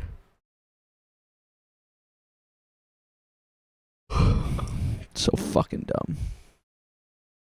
Often the US ends up politically empowering those willing to push back. just as we've seen in Denmark with the current government getting a boost in the polls, that just happens to coincide with them publicly pushing back on US demands for Greenland. The core point here, as far as I can assess, is there isn't really much of a potential win or upside here. Part of the challenge here for Washington might be what I've thrown up on the right there as the Perun Alliance Triangle. What US strategy seems to want is allies that are at once powerful and capable, so they can look after their own issues and contribute to American campaigns, reliably aligned with the US and positive towards it, but also readily coercible. That is, allies who you can force to give you basically whatever you want, whenever you want it. More realistically, I'd argue, historically speaking, you might be able to pick two. An ally that's weak might be reliably aligned and coercible because they have no other option. But if that's the case, you can't expect them to do much strategic heavy lifting. Capable allies that are also coercible is closer to the Soviet and Warsaw Pact model. A lot of those states like East Germany were per capita richer than the Soviet Union and had very significant militaries. So the Soviet Union could extract a lot of value from them and set them against NATO forces in Europe.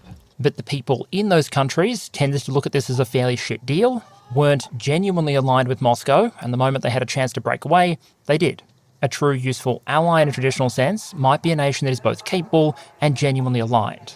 But because they, either individually or as a group of states, do have resources, if you try and coerce them all the time, you're going to risk that alignment factor.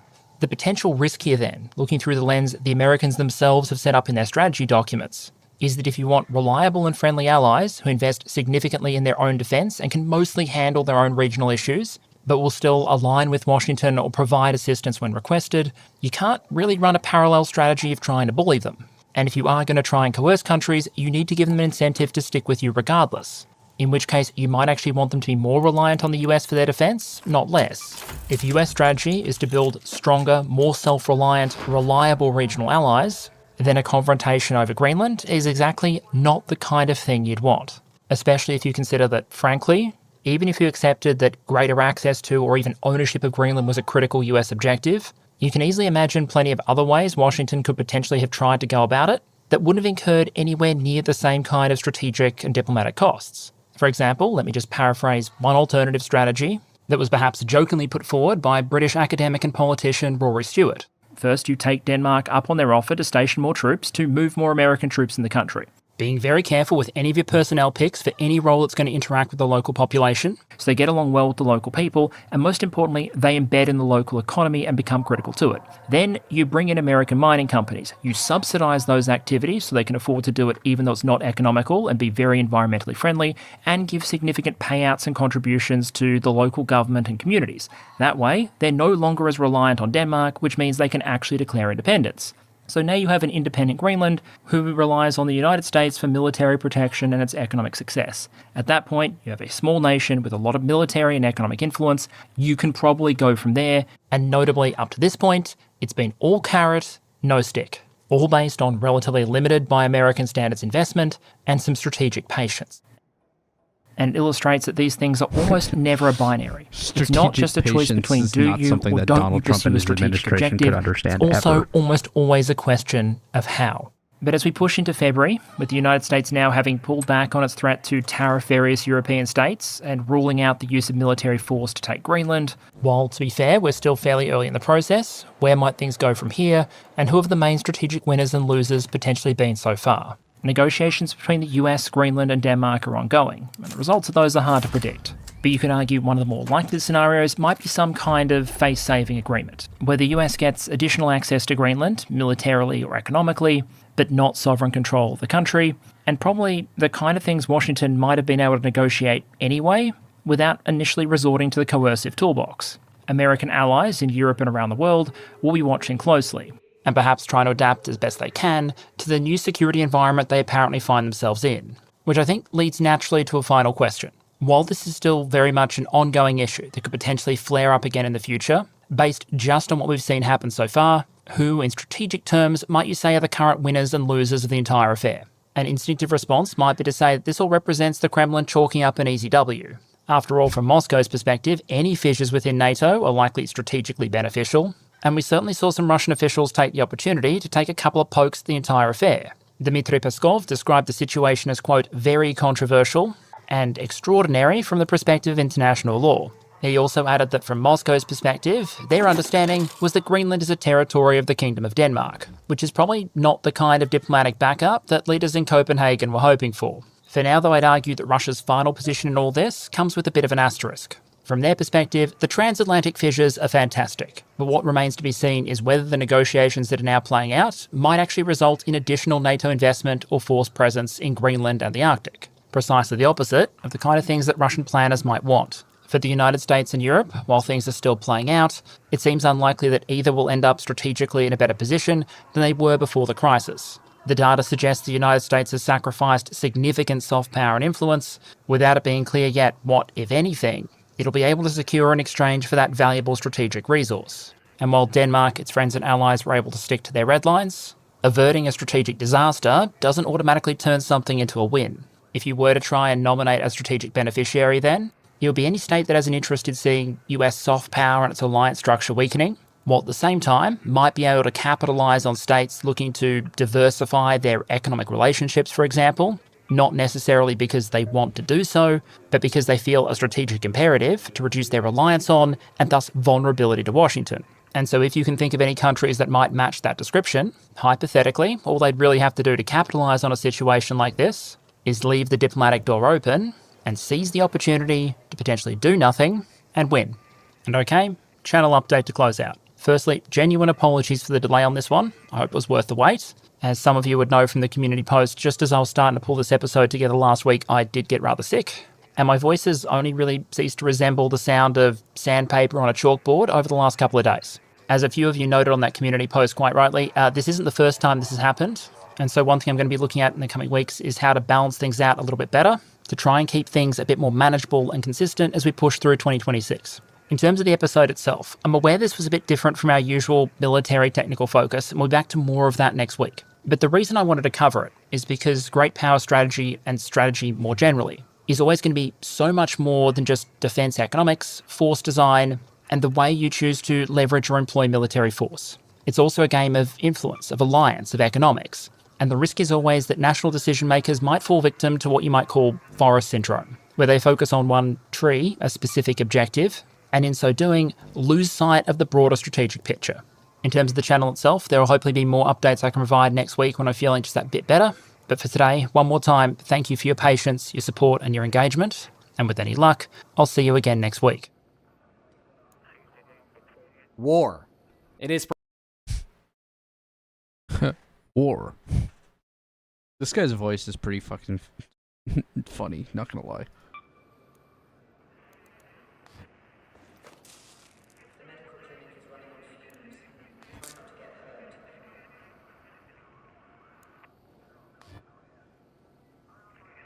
Oh, the furries are gonna like that one.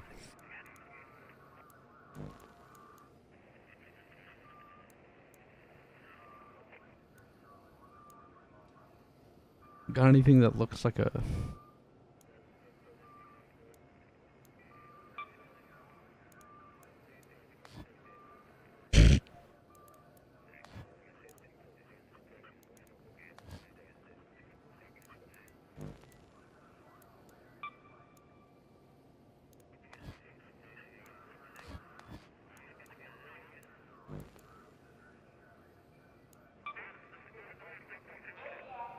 I mean, that looks pretty cool.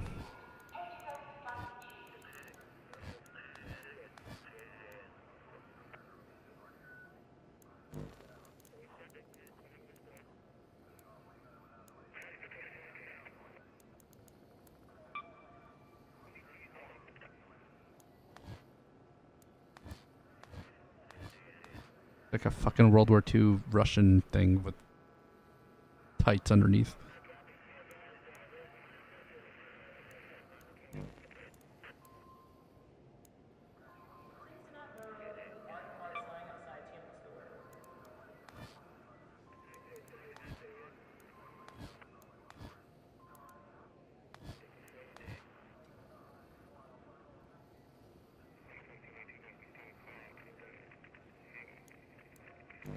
I want like a camo, like a green, olive green camo set.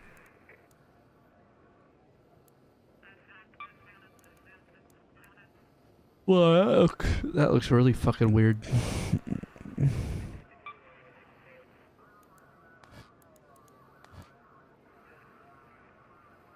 That's kind of close.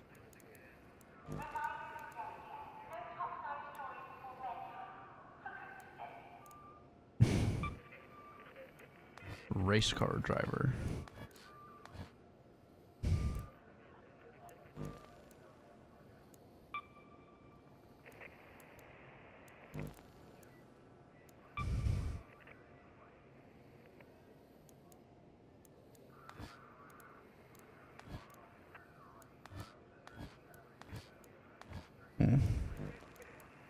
They don't have anything that looks too, well,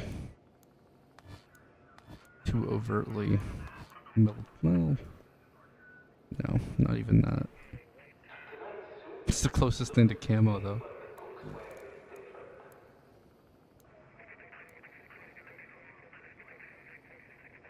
Oh, fuck.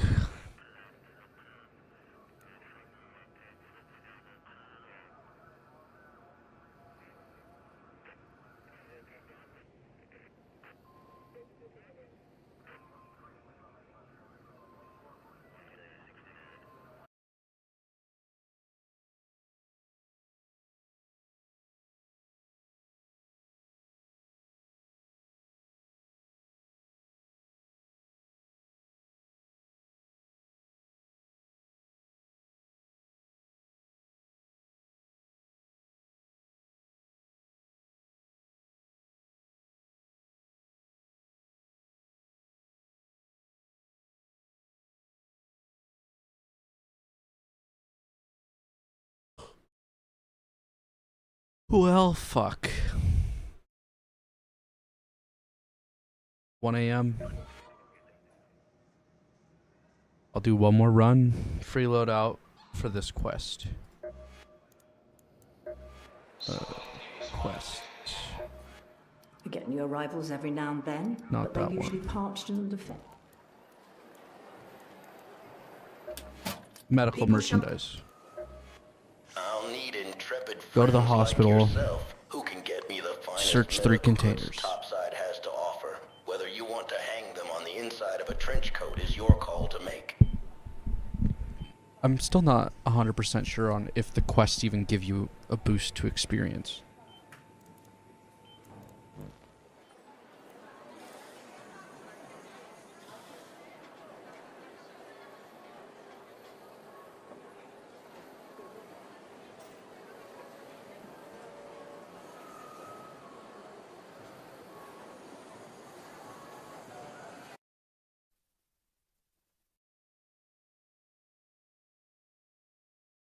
That forced Russia to intervene.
Don mentioned the tentative title of my book. I think the publishers rejected that title, so in the Q&A, if you have feedback for what a good book title would be, I'd be open to that. So as the title suggests, I'll be talking a little bit about Russian mercenaries, but Mostly I'm going to talk about the area that I'm most familiar with, or the organization I'm most familiar with, the Wagner Group. And whether or not you're familiar with it, I think this audience might be a little more familiar than most. It made front page news for its engagement in Ukraine, for its involvement in Syria, across Africa and the Middle East. I just want to jog your memory briefly to kind of illustrate one of its more notorious engagements in Bakhmut in Ukraine throughout the summer, winter, and 2022 and spring of 2023. So this is just an aerial photo, and if you're interested in seeing more about kind of the destruction and what was a Pyrrhic victory for the Wagner Group, this is a good illustration of a place where it became completely decimated, what most have called a battle of attrition, where we saw Wagner engage recruitment. We saw Wagner engage in shock troops where they, drew enemy fire, basically with nothing more than a rifle or a grenade to try to draw out Ukrainian positions, and hemorrhage personnel to the tune where their mercenary leader suggested that they lost upwards of 20,000 troops. Estimates vary widely, but ultimately what we saw were conscript prisoners basically sent into what became titled a meat grinder kind of conflict. The one you may be more familiar with is this engagement in Syria in February of 2018, where we saw the U.S. military almost come in direct confrontation with Russian armed forces. We had a mysterious group of what we assumed were Russian personnel making their way towards the Kanoko oil fields, where we had strong allies, Kurdish allies that we were supporting, and subsequently tried to get on, quote-unquote hotline with our Russian counterparts, only to have the Russians deny that they were present or advancing. And subsequently, we engaged in artillery barrage, drone strikes. I can't remember what other aircraft were participating in it, but essentially what resulted in this kind of 4-hour battle between Wagner personnel and the U.S. Special Forces led to somewhere in the neighborhood of 200 to 600 dead Russian mercenaries. And so we've seen two front page events where this organization that was designed to be a plausibly deniable force kind of emerged from the shadows, both in direct confrontation with the U.S. armed forces, and then in Ukraine, direct confrontation with a U.S. ally. So to give you a little bit of overview of where my talk's going to go, I want to give a brief background on defining what private military companies are. Because I think one of the things that I'm guilty of as somebody who writes about this topic often, and what my counterparts are guilty of, is we kind of equate this organization as similar to what we think about when we think about Western private military corporations, and it's quite distinct. As I think having a frame of reference for how this organization is unique or was unique is important. I want to talk a little bit about the growing use of this type of actor by the Russian state. I think that, as I'll conclude with my talk, will we see clones either by Russia or by other actors? I think it's kind of a lingering question, but talk about the evolution of how this industry evolved in Moscow. Talk about some of the ongoing operations. If you've been following the news at all, it's no shock to anyone here that the head of this Wagner Group is no longer the head of the Wagner Group. Was assassinated not long after a mutiny. Don't shoot.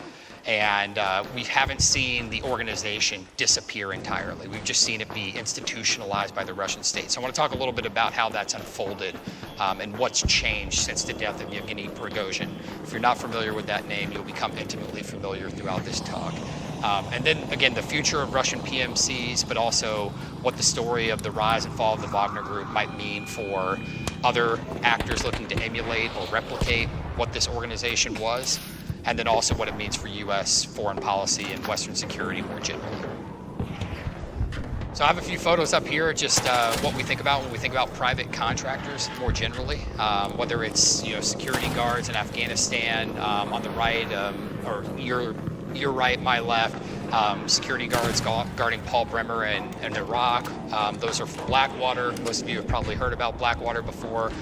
Whether it's Chinese private security companies and in the bottom left here. Sorry, my direction was challenged here. But or whether it's the notorious South African private military company known as Executive Outcomes in the right. These are kind of what we think about, or at least what I think about when I think about private military and security companies. And I don't think that the Russian model really replicates most of this, right? A lot of these entities are truly private, independent in nature, where we think about how Russia's organized and coordinated these entities. It's been more quasi-independent, directly stood up by the state, oftentimes directly financed by the government, but kind of a way where we think about a kleptocratic regime allowing oligarchs to profit off of insecurity around the world.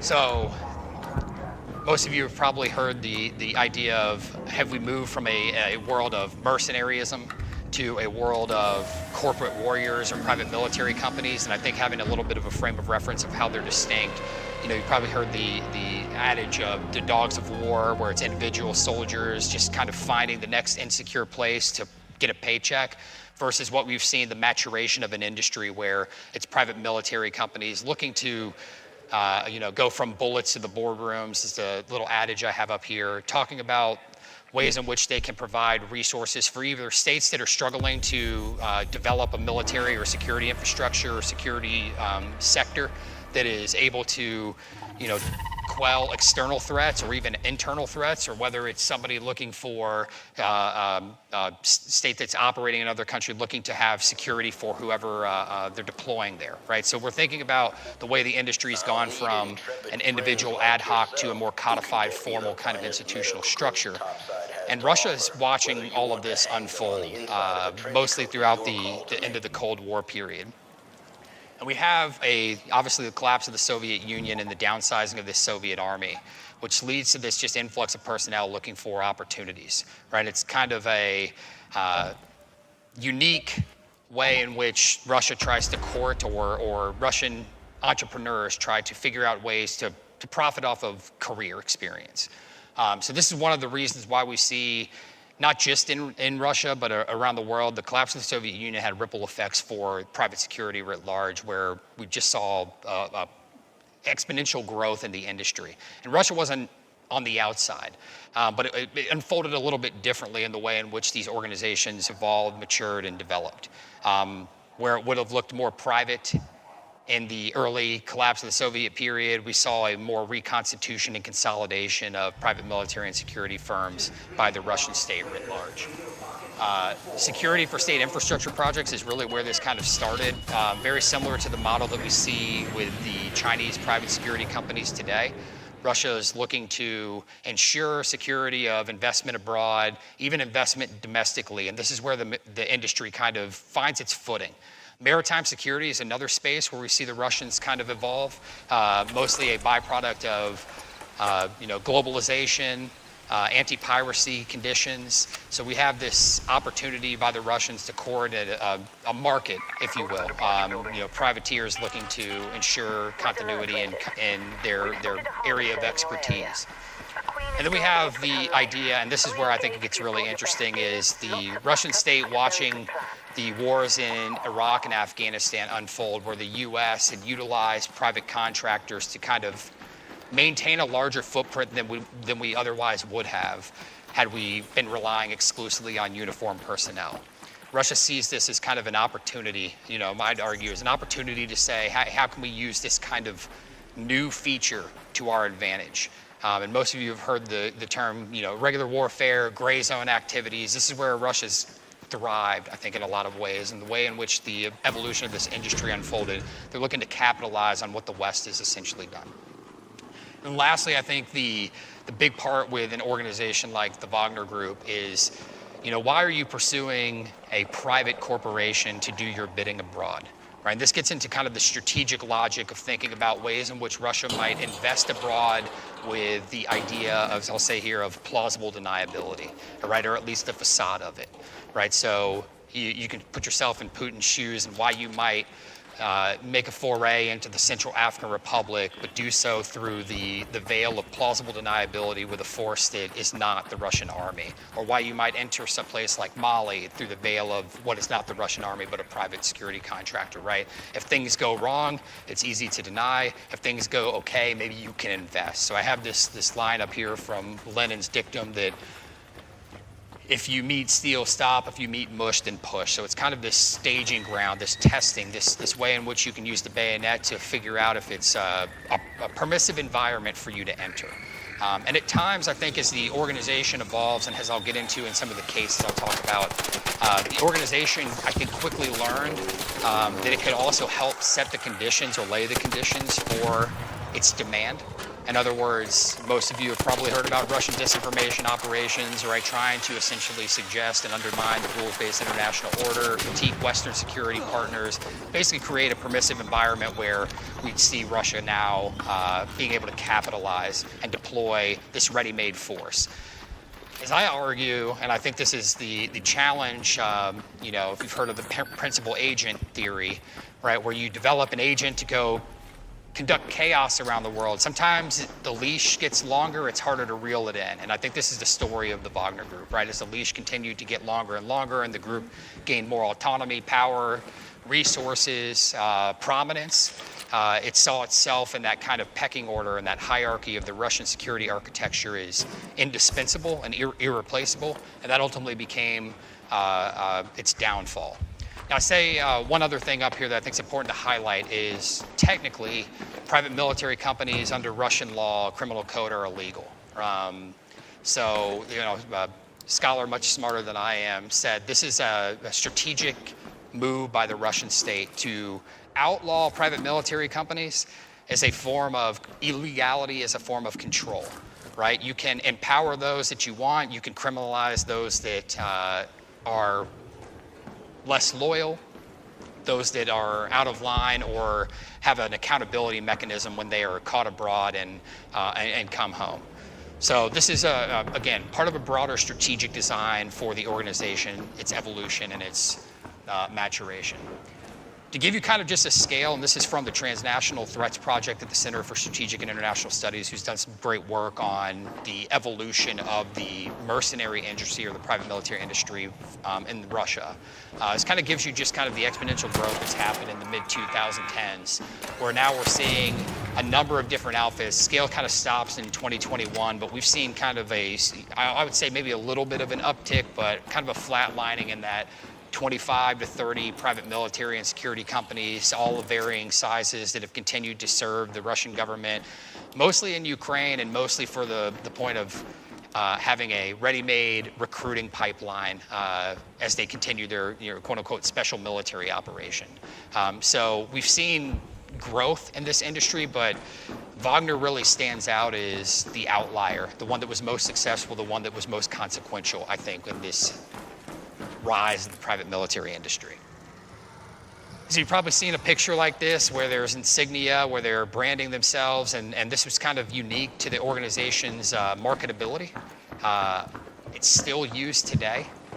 In a lot of ways, it still has a cult following in Russia, and outside of Russia, it still has salience with some of the partner states that it worked with. But the organization's rise can be dated back to kind of the 2014 annexation of Crimea. And I'll talk a little bit about the Little Green Men that most of you have probably heard about or familiar with and how it's unfolded. But it really is, genesis can be tied to this guy, Yevgeny Prigozhin, all right?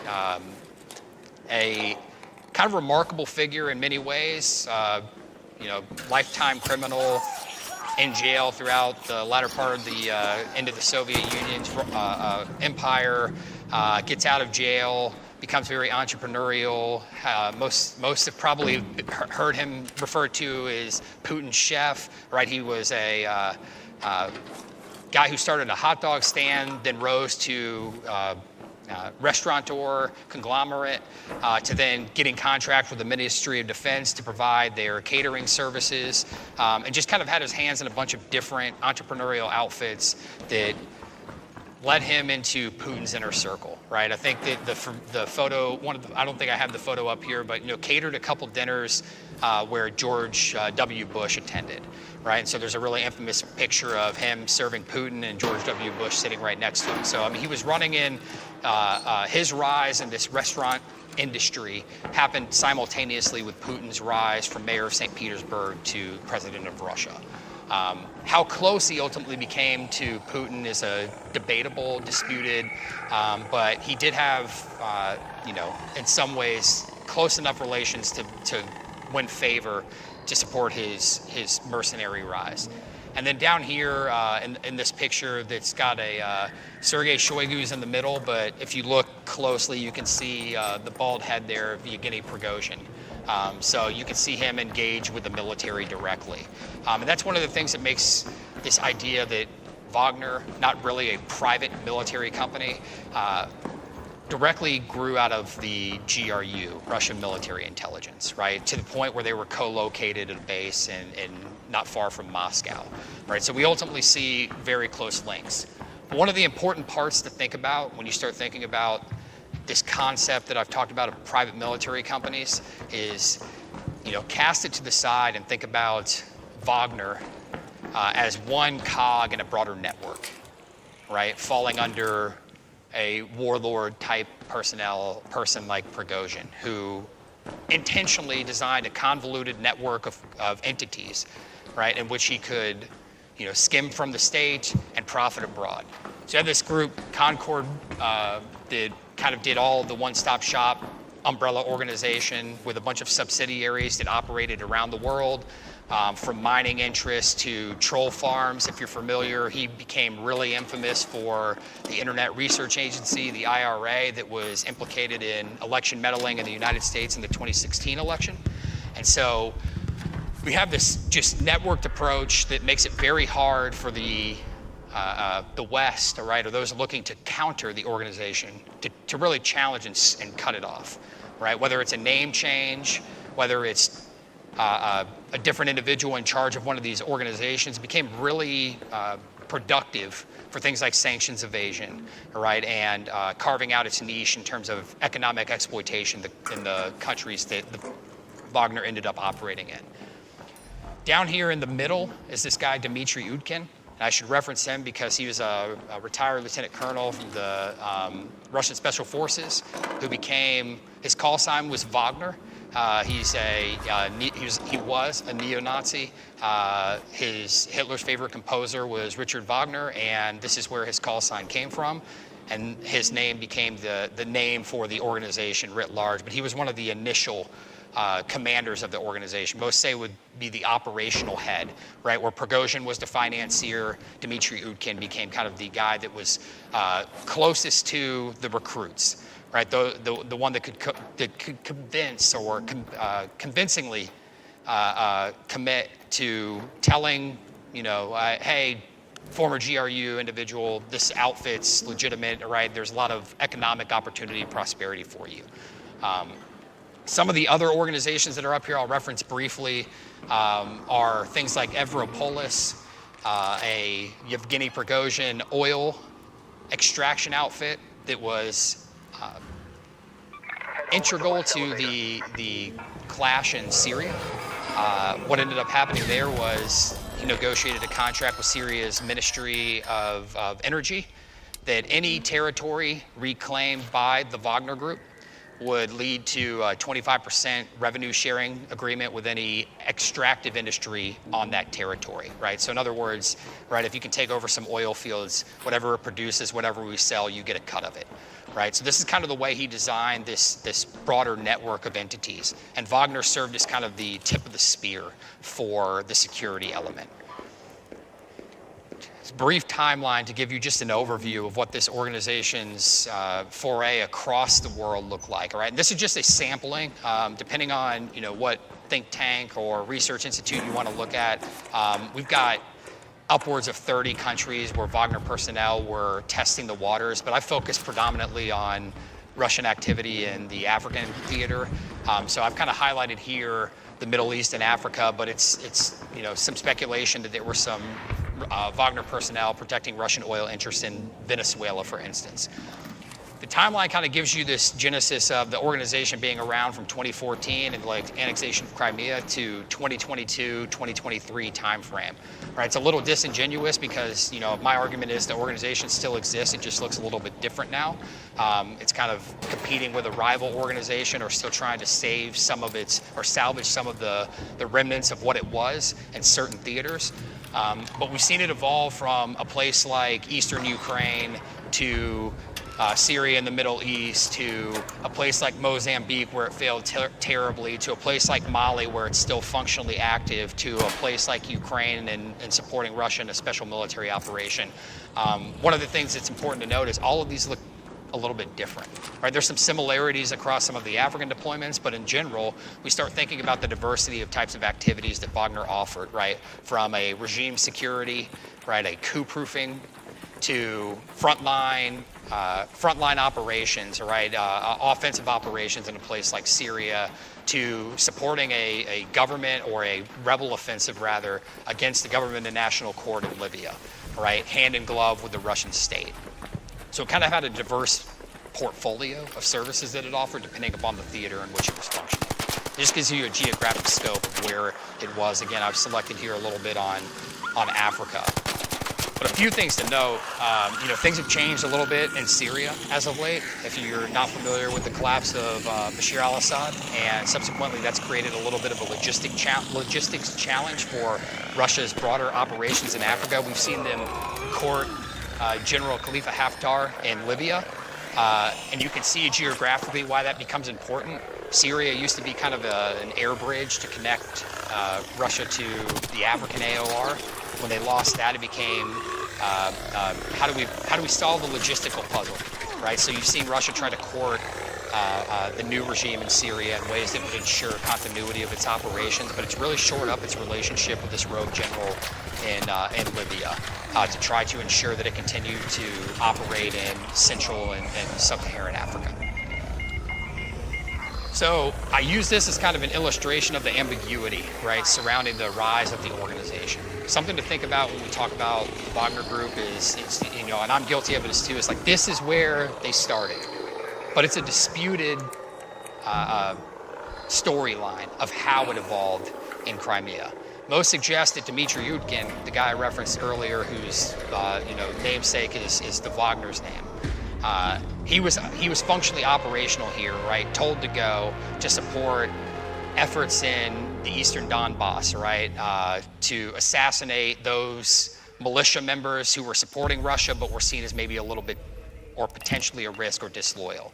And subsequently, we see kind of the origin or genesis of what looks like a more functionally operational Wagner shell deployed via the guise of Utkin in Crimea. And this is really early stages, right? It isn't until Syria where we see the organization kind of come into its own, right? And I've already referenced a couple of the different activities it engaged in, right? All right, I'm going to finish this tomorrow. So far, we heard Yevgeny Prigozhin has founded Wagner as the financier. Utkin was the operational commander of, whatever military operations were going on. It was born mostly out of ex-GRU units, which is the Russian intelligence that focuses on foreign shit, kind of like the CIA. Prigozhin started off as a criminal, kind of like Putin, and he was in and out of jail throughout the Soviet era. After Putin, his rise to power mirrored Putin in that Putin was mayor of St. Petersburg, while Yevgeny was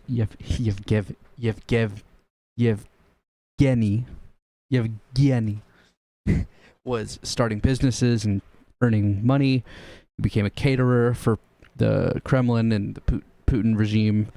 He also founded the IRA, the Internet Research Agency, that is most famous for the Russian interference in the 2016 election that people somehow still think is fake. That's one of his biggest claims to fame. The Yevgeny Prigozhin's biggest claim to fame is something that Americans all over the country somehow think doesn't happen.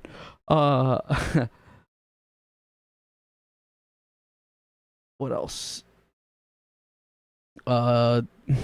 The Wagner Group got its name from Utkin's neo-Nazi past.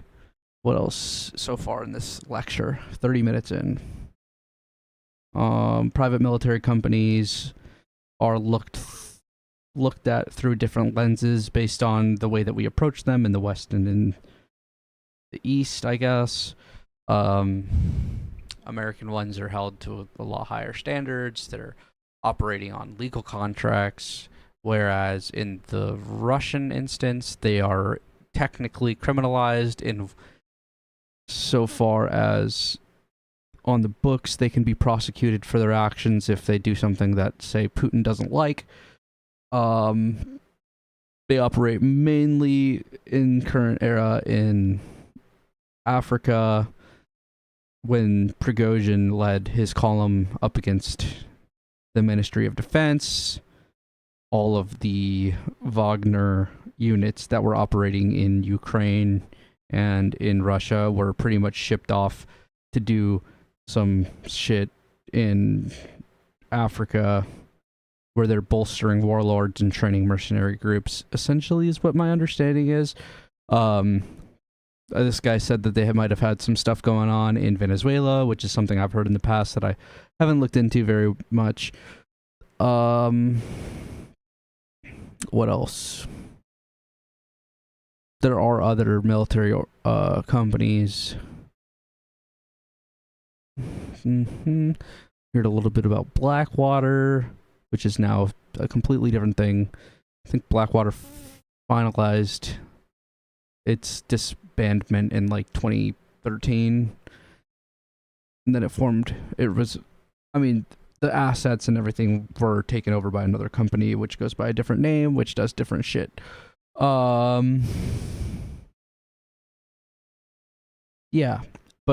Prigozhin Internet Research Agency worked in tandem with the GRU to do shit in the United States and other places, cyber warfare, social media campaigns, plausible deniability to do other shit in other countries. They've done the GRU has done things like blown up warehouses in Hungary or Czechia, something like that. One of those Eastern European countries where they were holding NATO shipments of materials to Ukraine. I think it was in Hungary. Could be wrong. Don't hold me to that. I read that article like a year ago, I think. Yeah, the GRU is the current standing like CIA of Russia, and like those guys go to Wagner, or at least went to Wagner while they were still like super prominent. Yeah, I don't know. This guy has a lot, but I've heard a lot about Wagner in the past, so we'll see what else he gets to.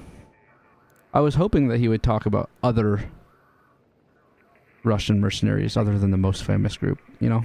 But we'll see.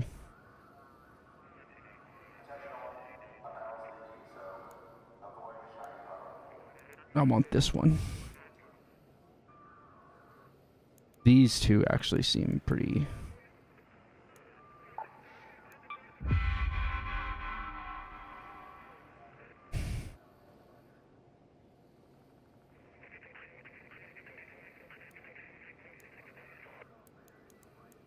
Yeah, honestly, all of these are good.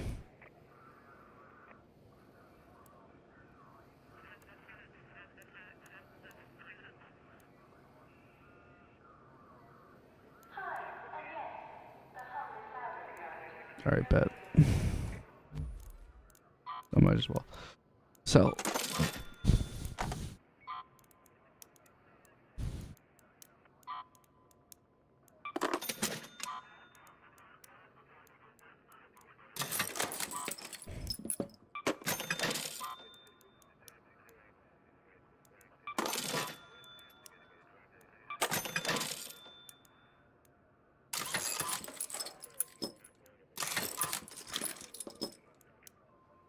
I don't know why I'm selling that.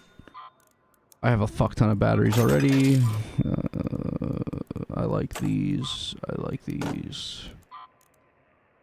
I don't really give a fuck about these. Easy to make, easy to...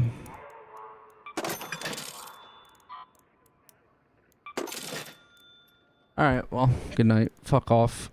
Thanks for watching if you're alive, if anyone watches this in the future.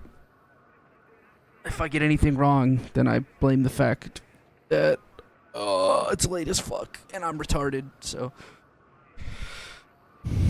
Bye.